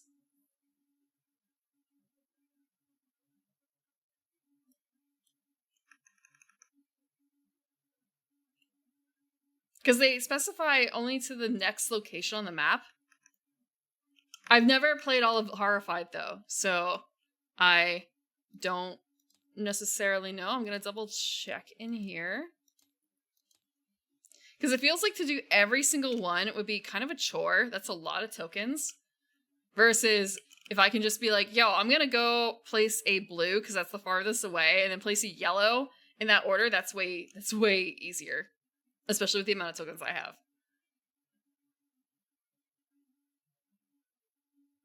Yeah, okay, you're right. You're right. Next location matching that color.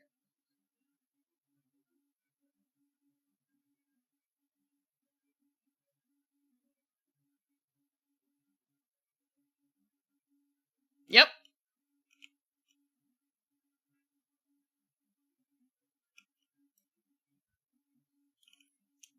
Okay.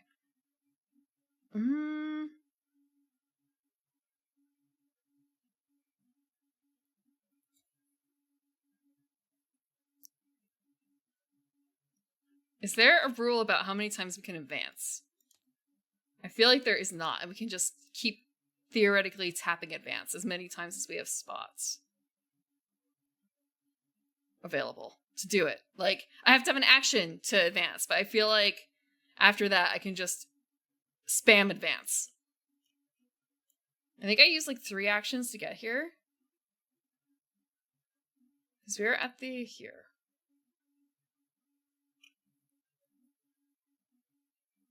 No, we're at the 1, 2, 3, 4.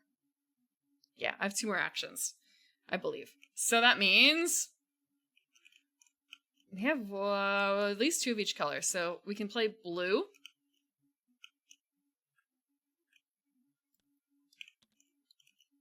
We'll trash a blue to move the doctor to blue. After that, we want to drop a yellow. We'll drop a garlic to advance him over here. And this is going to be a little, like, it's kind of dangerous a little bit to sit in one location and do this, but we can try and do it for as long as possible.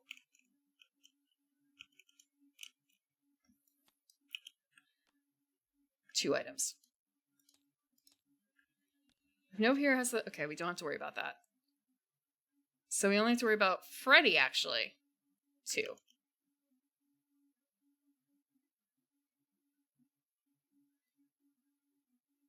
Six. 5. I got a little, it's more of a, what's going over there? Oh, right, that's him. 1, 2, 3. It's my body. My warning body to myself. Hi, Lord Christoph. Hope you're doing good tonight. I got something for you. Have a newt newt. Have a newt newt.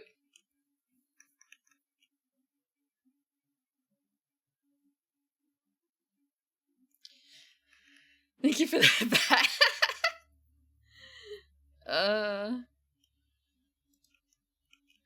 Okay. We're at the hospital.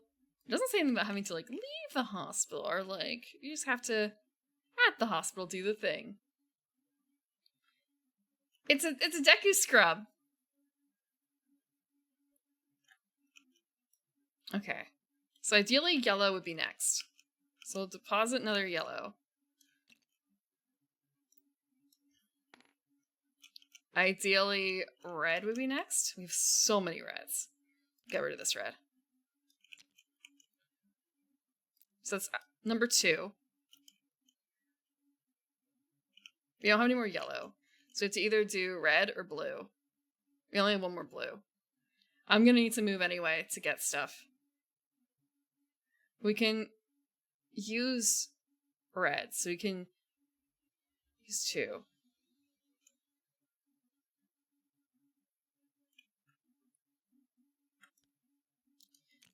Three, 4. We do not have a yellow. I'm gonna move up here as my 5th action.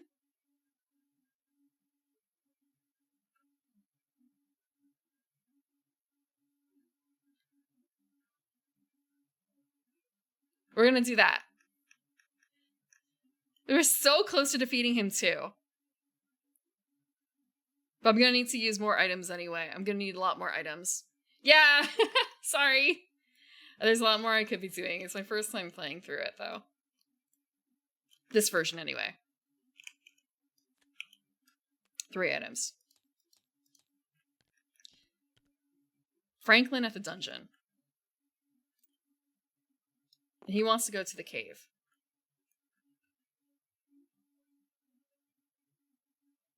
Jason's gonna move too. No, Michael's gonna move too. Damn it. Jason, Michael. Okay.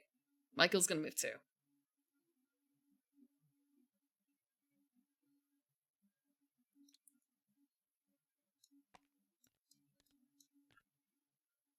That's it. So...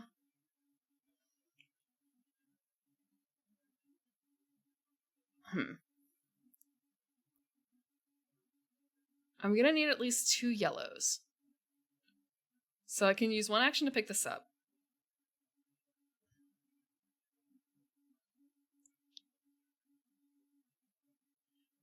That would be super dicey.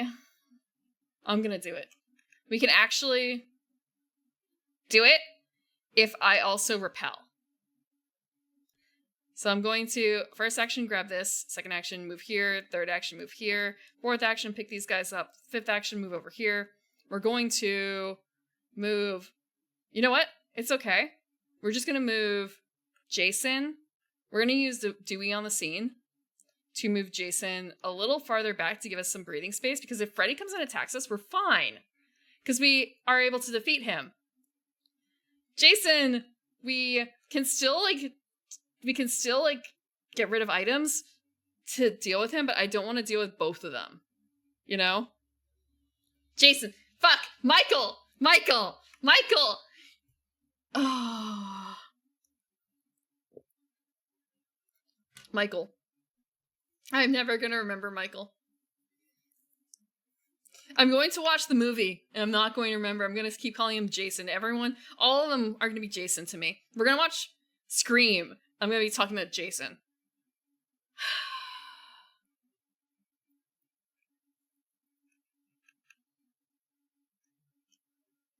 Okay, 3.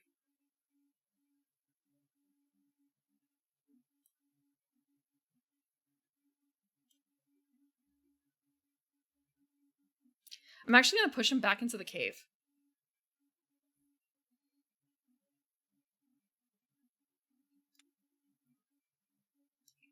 Because I don't want to push him too much closer to the dungeon. Because we're still going to be equidistant if we move to the hospital. So that is Dewey on the scene. Monster deck. Place Freddy with the current player's hero. Okay.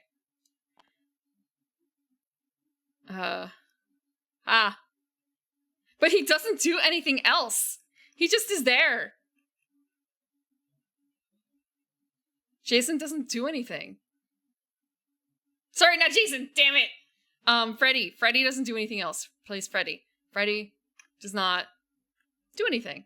Mikey goes twice. Yeah. Maybe I should think about it as from the framework of Mikey versus Michael.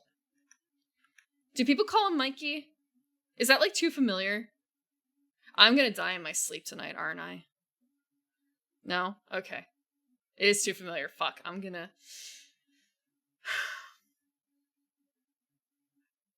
Thanks. So, once, twice.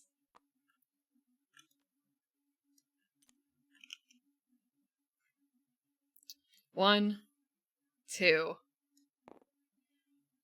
We're gonna 3. Action 3 is moving it to here. Actually, should I have gotten the knife already? Frick. Can we get the knife?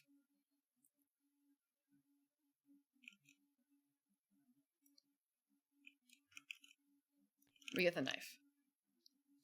We have all the stuff.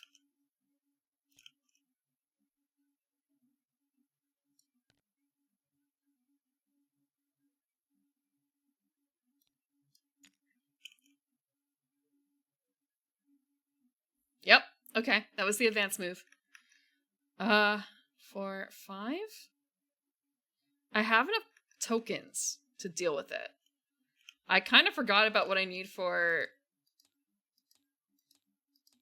Freddy. I need 6+ red tokens. So I will be fine with this amount. Except I'm not actually fine because I need more tokens. I need more tokens. Thank you. Hi, Degenerative. Thank you for the posture check and the stretch. I'll take that.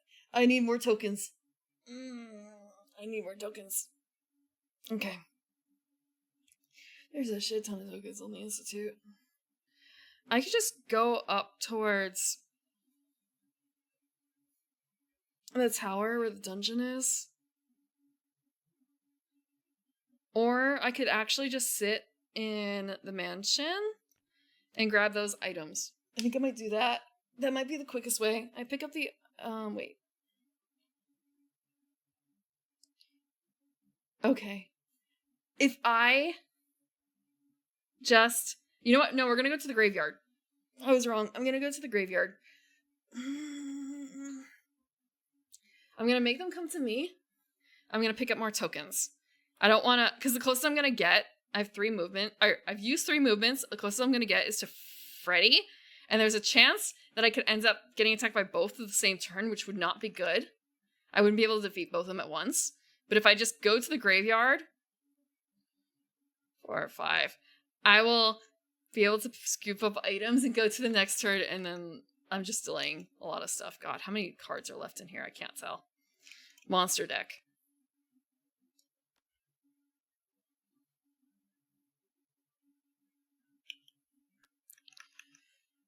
My posture is something. Okay. Oh, right, degenerative. Here's a...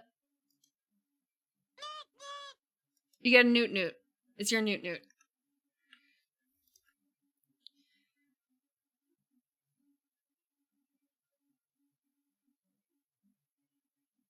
Okay.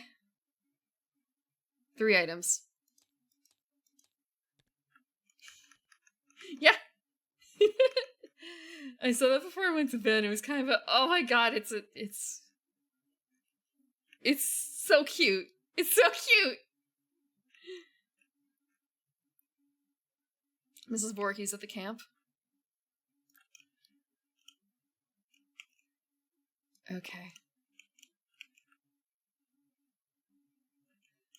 I am pretty certain that Jason has a special rule. Not Jason. Michael. Michael has a special rule. Yeah. He will not go towards non-babysitter characters now. So she is actually kind of safe. He's still gonna move this way. Our turn. 1, 2,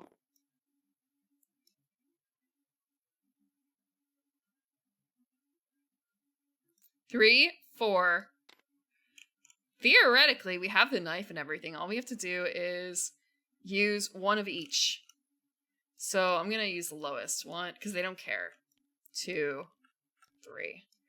There, he's dead. Jason is dead.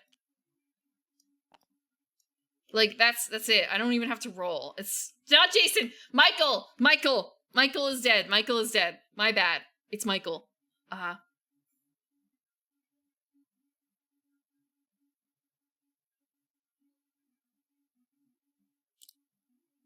Yeah, Michael's dead. That's it.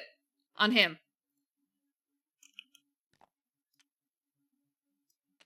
And because he's dead, I believe the fire token's gonna move. I'm pretty certain. Let me double check.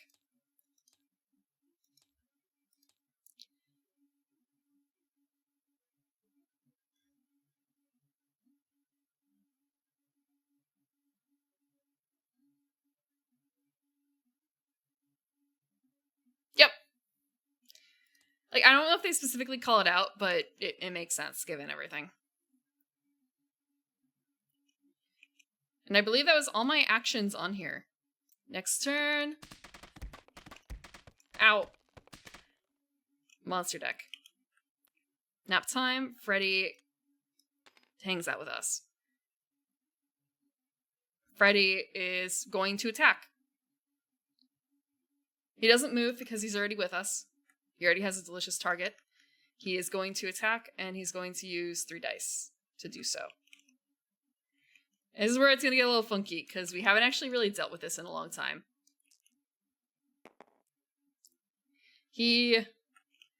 God, it's been so long. He hits. He doesn't use his power.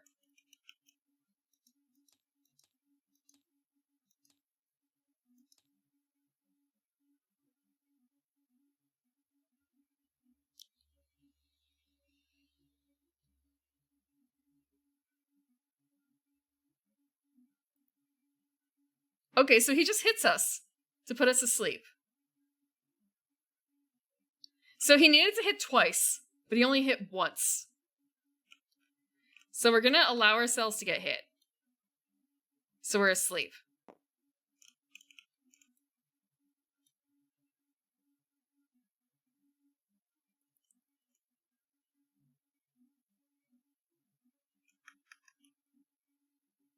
A token may not be played to stop them from being put to sleep. Not like we could do it anyway.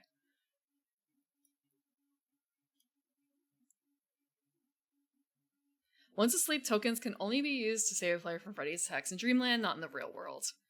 A sleeping hero loses their action turn, must immediately draw and play a monster card, but other players... Okay. So, we are a sitting duck until this happens. Really, it's a case of just time.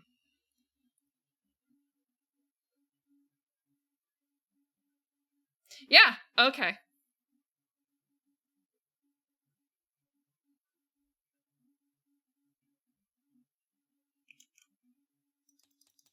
Also gonna double check here, because they talk a little differently about it between these two versions.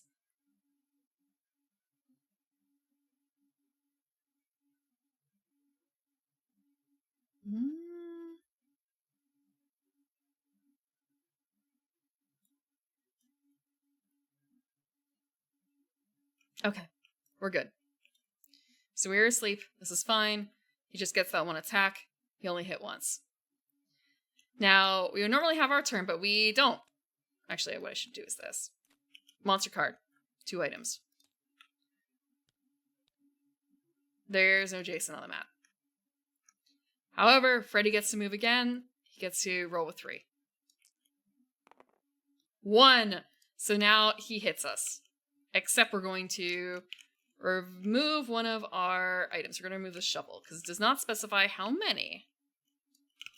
It does not specify how many.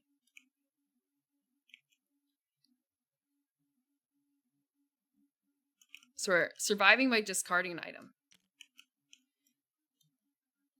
Now we're going to... We have a successful defense. We have dragged Freddy into the real world. Any hero can discard number of red cards. Yeah, basically I win. Because I can discard as many as I want to hit number 6. I can just literally I'm shotgunning Freddy. We are shotgunning Freddy.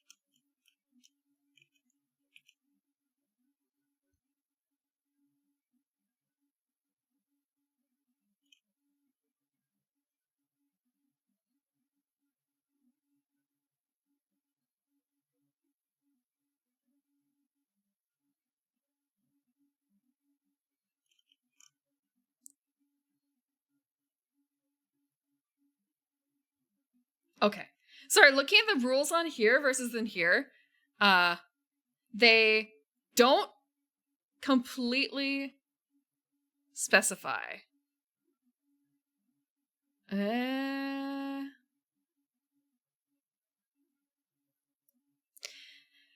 don't specify in this version, in like the pretty version, that you wake up when you defend against Freddy during the defeat section, versus on this side, on the right side, they do specify that the player who was dealing with like the sleeping stuff does wake up. I'm really grateful if they're not the same text repeated. Although it'd be nice if it were like condensed down into one location. You can see why I describe it as kind of Arkham Horror, but easier, right? Like, I feel like there's a lot less moving parts to it. It's basically collect items and do the things. Focus on your tasks. Focus on your tasks. That's like the key to a lot of war games, isn't it? Don't get distracted. Do the things. Do the things. Like, you could spend a lot of time shuffling these guys around, but you don't have to. But I actually did a lot for that. Oh, I didn't realize that there was a place button up here for the villagers. That's really nice, too. This music's really bombastic. Huh. Ha ha ha ha. God, yeah. I actually did play a game, I don't think it was Arkham Horror. God, what was it? It was another related one, though. And we had a lot of trouble with it because we weren't focusing on the task at hand and we were getting dragged into, like, extra stuff somehow. Like, we had a lot of actions that were not resolving. We were not resolving enough stuff. So we ended up losing because of that. Ugh. I've also had that issue in Descent, I believe it is, but the Star Wars version of Descent, where if you spend too much time like attacking and dealing with critters, you get sidelined from the main task, which means you're gonna lose. Like, the game does not care how many enemies you kill. They're literally going to just respawn. Just laser focus. Laser focus. Ugh. It's been about a year, I think, since I played a game like that, though. So this is kind of like refreshing every once in a while. But also, it's kind of light. It's not like the lightest. It's not, like Love Letter or anything like that, but it's still kind of light. And also, even ignoring the fact that we're playing the, like, completely on-brand, but completely fan-made version that's only available on Tabletop Sim, like, the other versions of the game are attractive in their own right for the monsters and stuff. And you might be able to get other, like, family members to play it, maybe if they're not like, oh my god, this board game is Satanist because there's Dracula in it. And then you have other problems. Then you have other problems. Yeah, there is 4 versions. I was checking it out because there's the latest version that just came out is not available on Tabletop Sim yet, and the version of the Greek one, the tabletop version sim of the Greek one, does not have the rule set because Ravensburger hasn't made it publicly available online yet. I actually picked up the Greek one for a family member last year, and I got a hat for it, and I think I gave her the hat, but I'm not certain. Like, it came with a beanie, and I think like a pin or something like that, now I think about it. Let me see. There's like a Horrified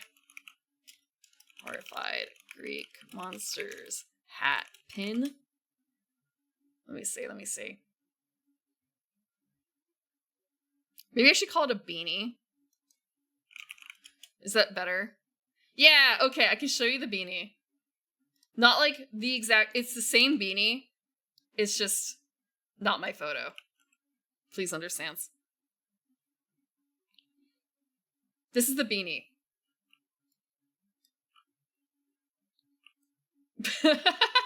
So it's kind of a it requires a certain kind of weather, you know? Like, does this count as a beanie? It came up easier when I looked at beanie. It is a beanie hat, apparently. Goes as well if I yell, no! Also, like, okay, there's like 2 things. It doesn't get cold enough, it feels like, to warrant this. 2, it's not really my style. It is kind of a South Park hat, yeah. It's... Also, like... Man, I'm thinking about it, and like, I don't know how well my ears would go for it. I don't really know if it would go... Like, you put it over the ears? Make ear holes? Kind of defeats the purpose. I prefer the ones that have, like, the flaps on the side. If that makes sense. I don't know what the style of hat is called. Like, if I had to wear a winter hat, but usually I just don't, and I just wear a really big scarf. Like, a really big scarf. Like, Tom Baker. I have a Tom Baker scarf. And then I have the thick... It's a Harry Potter style scarf, and it's in Harry Potter colors, but that's kind of a tertiary, like a secondary color. Like, the color is for another purpose. It just happens to match, but it's still in the same style. It's like a 2-decade-old hat. Or not hat, scarf. It's a really old scarf at this stage. Ushanka. Yeah. I don't have any hats like that, though. But I think if I were to wear, like, a winter hat, I think it would probably be kind of like one of those, because I feel like those would be easier on the ears.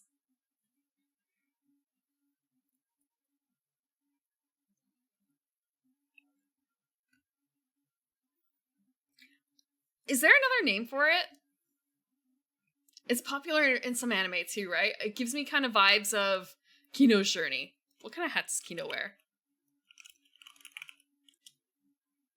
Okay, no. Yes, but no. Kino wears a different kind of hat. That sometimes has, like, side things for warmth, it looks like. But it's also kind of hard to tell because it might also play into the ear locks that they've got. It's really hard to find stuff for the old Kino's journey. Dang.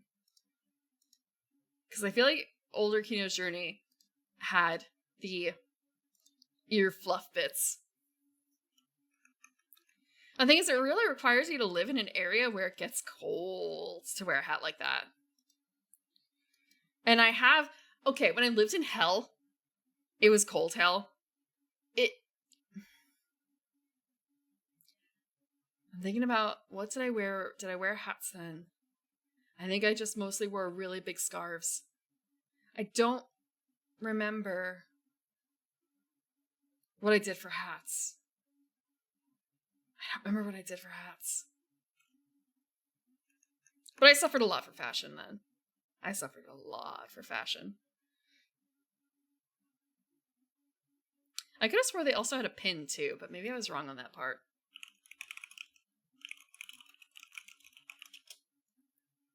I'll have to check later. I'll just see what the promos were.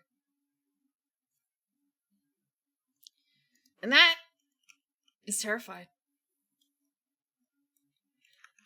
It's really straightforward. Actually, how many actions do we have left? Can we, like, count the deck?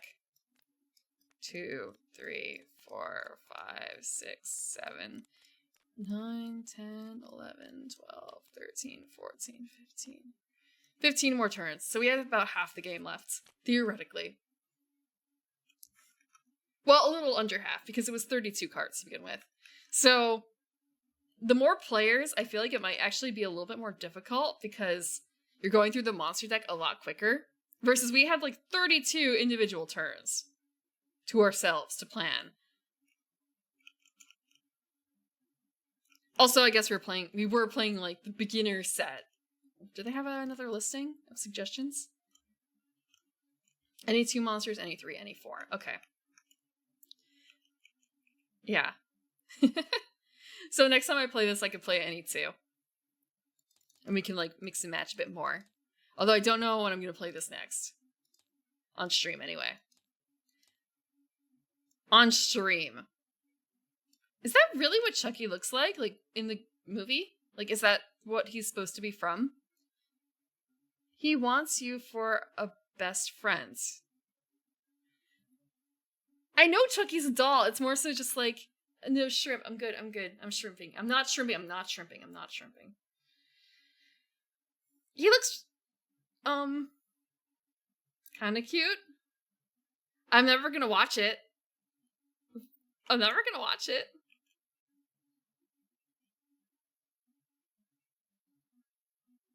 Hmm.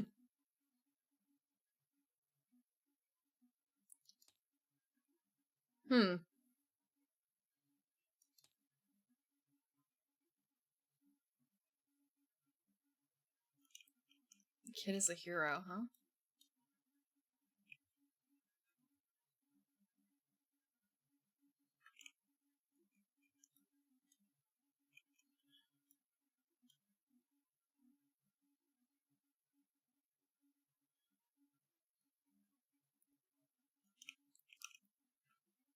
Georgie wanted to be on the waterfront. So, we never got to play with that.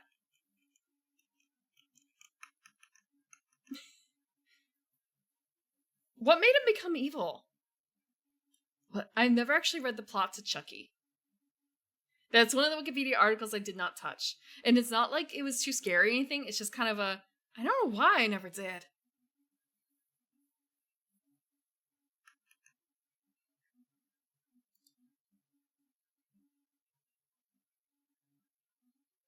This sounds like almost like it could be theoretically good music for Kingdom Death too. Oh. Huh. So, it's not really Chucky's fault. It's something inhabiting Chucky.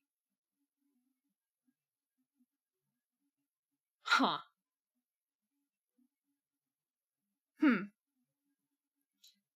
I'll have to read the Wikipedia article.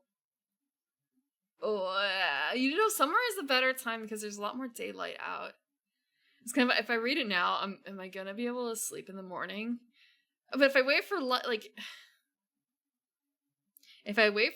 it's gonna be right before bed. But if I do it now, it's gonna be in the dark. This is why there's too many problems with reading about scary things. There's too many problems with reading about scary things. Okay.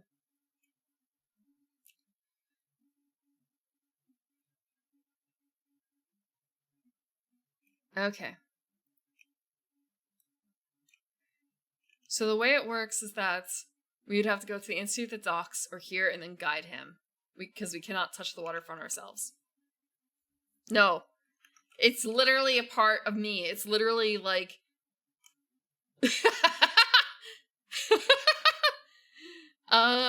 it's more than just branding. It's life. It is life. 90% chance something will happen if I rate it. Only a 90% chance. Speaking of which, apparently the Discworld Tabletop RPG, they have a like quick start guide that you can look through if you sign up via email or something like that. So I've heard. And the reason I bring that up is because of the whole 90% chance. And it's kind of well, I guess it's a good thing it's only 90% chance that nothing will happen, because if it was like, oh, it's only 1,000,000 to 1 that something would actually happen if you read it, it's like, oh shit, that's a sure thing. I can't read it then. I can't read it. Because that's actually a mechanic in the game. Yeah.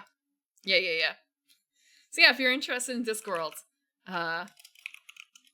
check out the Tabletop RPG Quick Start. I think you do actually have to,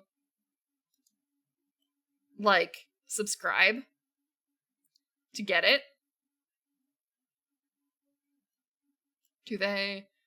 But there may be... Let me see. God damn it. There's, like...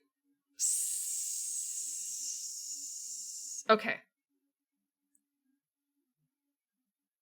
It is available actually on DriveThruRPG. So I'll just link that.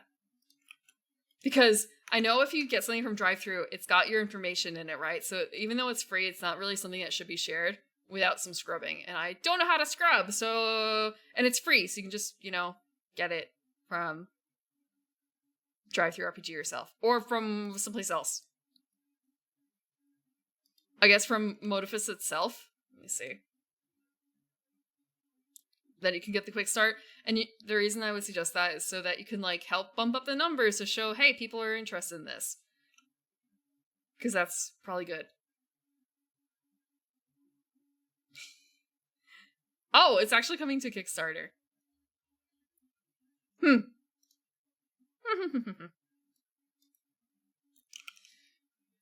Okay. Oh, it's 2 a.m.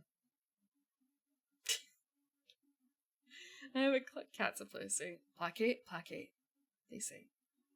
I have a cat to make peace with.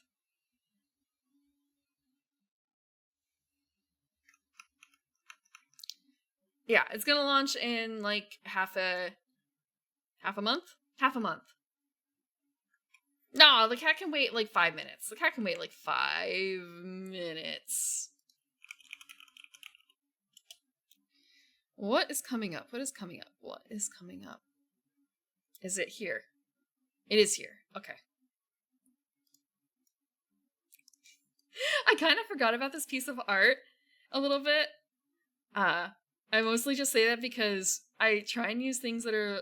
I try and use more seasonal art. Like, if there's a season attached to it, like, I use the swimsuit art in the summer. And I'm only going to use my Christmas art around Christmas, like, in December. And I have, like, one piece of art that I deem is spring that's only going to come out for that time frame. And so this is, like, falling... It looks like falling leaves, right? It's probably petals, but, like, looking at it, it feels fall. And it also had a chess piece, so it's kind of if I'm actually going to be doing board gaming, this is the art for this week. Yeah, thematic. 100%. But yeah, so upcoming. On Sunday, I'm going to try out TCG Card Shop Sim, and that is actually, like, everywhere. I've been seeing a lot of people playing it, so it's kind of I'm just joining the masses. But in my defense, I have not actually played any of the other tabletop or any of the simulators that have been going around. So, and like, I don't play TCGs really. However, I do play related games. I play board games and RPGs. What am I playing? I was playing Terrified, which is a fan-made version of Horrified using licensed monsters that Horrified could probably, like, Ravensburger probably doesn't want to, like, deal with. So I played the Michael Myers, I said the name correctly this time, and Freddy Krueger against the athlete. As, like, a first-time playing game for this version. I've played Horrified before. I played the American Monsters version. I've played all the monsters from that. And Sunday is TCG card shop sim after 5 p.m. Hopefully closer to 5 p.m. than not, because I'm thinking about like what my plans were for this weekend, and it's kind of I shouldn't be doing anything. I should be able to go to sleep early. I don't have any like daytime has to happen during daytime plans as far as I'm aware. I got that all out of my system last week. I got a whole lot of shopping done last week, and this week is going to be pretty much going through that stuff. Like learning how to solder. Learning how to solder. I got my boards and they are tiny. It's a little frightening how tiny they are. No more pumpkin spice ramen. I have ramen. I have to make up my own sauce for them though, because I don't have any more like soup packets. Let me actually see if I can grab a photo. Like, I knew how small they were going to be because I have the printed bits for them, but I don't know why I didn't think that they were going to be like, hold on, where is it? Where is it? Okay.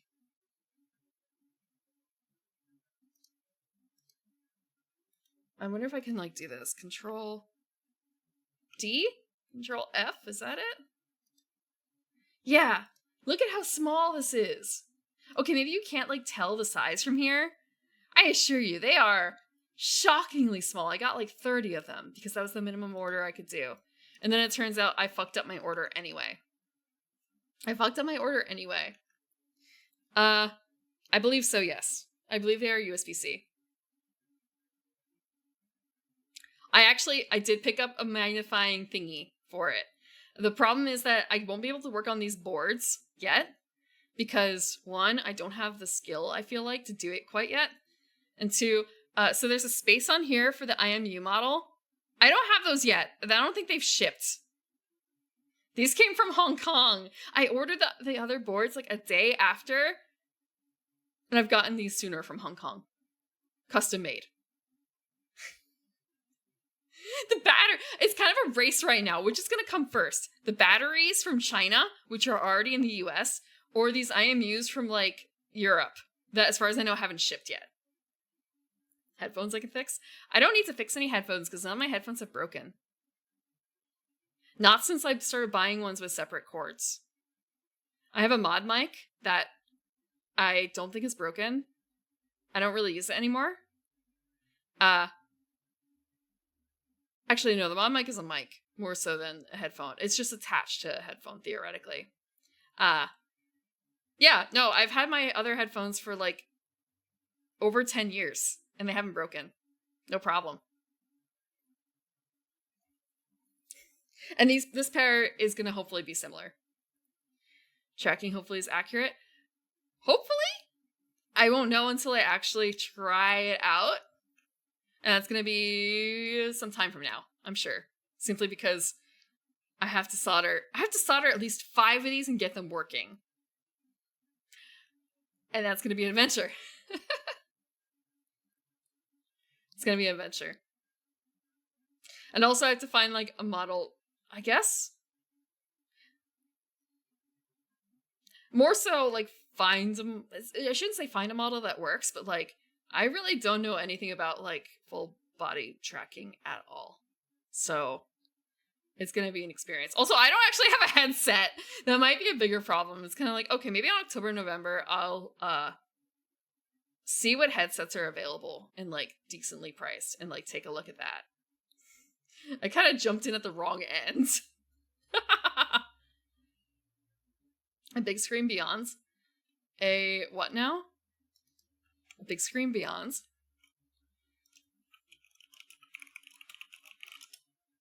Is that one of the, smallest VR headset? Webcam tracking?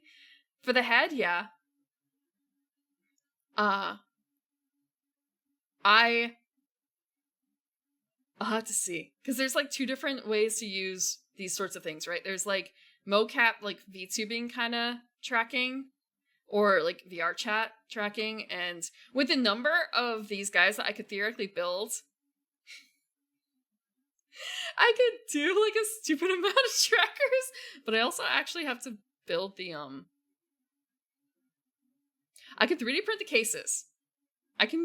cases. I also have to actually, like, attach them to the body, and that might be a bigger issue because, like, how does that work for some of these points? How do you mount shoulder trackers? I haven't looked that far in yet. And, like, webcam tracking would work for VTubing purposes, but also I don't have a 3D model, so I don't, that's gonna be a little bit more far out. I have to actually get on a wait list for that. And then I guess it's also a case of, like, will it even have points to move for these sorts of things? And then there's VR chat, which is, like, an entirely separate beast.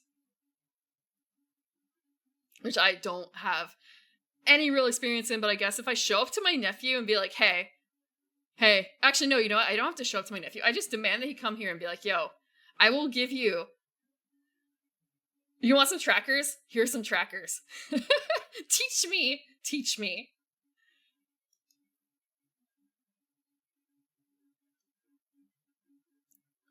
Yeah, I don't know the first thing about any of that stuff. I guess it's a lot of effort to, like, get things converted over between different types of systems.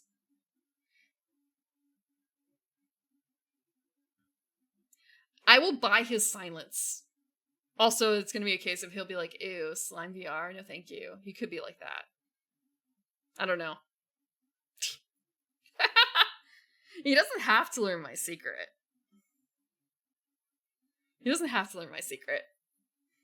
There could be other reasons to do this. There could be other reasons, theoretically. It's the one that does VRC. It is. He would be the only one. I will look into that later, that big screen thing that they were talking about. Who is online?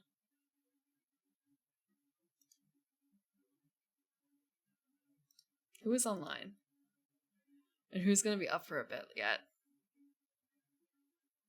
I feel like I've seen this person. How long have they been up for? Ad time. That's how long they've been up for. Oh, there's actually a lot of people on, but I guess that's also because it's late on a Friday night. People stay up late on Friday nights. Right, that is something that humans do. And I guess human-related people. Crocodile playing a Dreamcast game?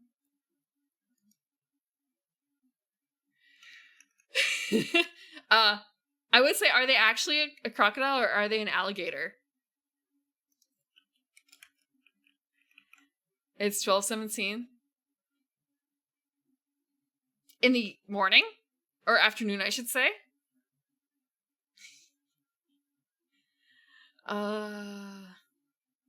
It'd be nice to go to sleep in that, like, mid-afternoon sun. Okay, we are going to go raid. I believe they're a gator. They are not a crocodile. They are a gator. We're gonna raid a gator. They're playing a retro game that Elemental Gimmick Gear? I don't recognize that. Good morning to you too. I've never heard of it. It looks... You're playing like a little night creature right now? That's what... Interior crocodile alligator. I don't know why. You could ask. Egg? Oh, okay.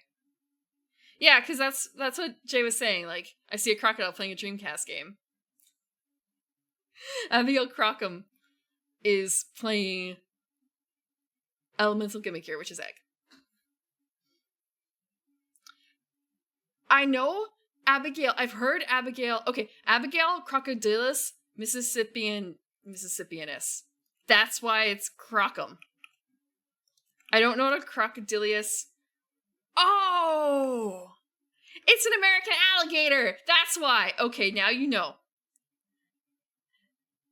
An American alligator is also a crocodilus of whatever. I can't pronounce that word again. Thank you guys for hanging out with me.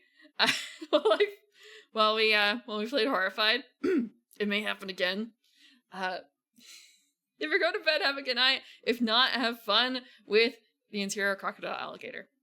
Good night.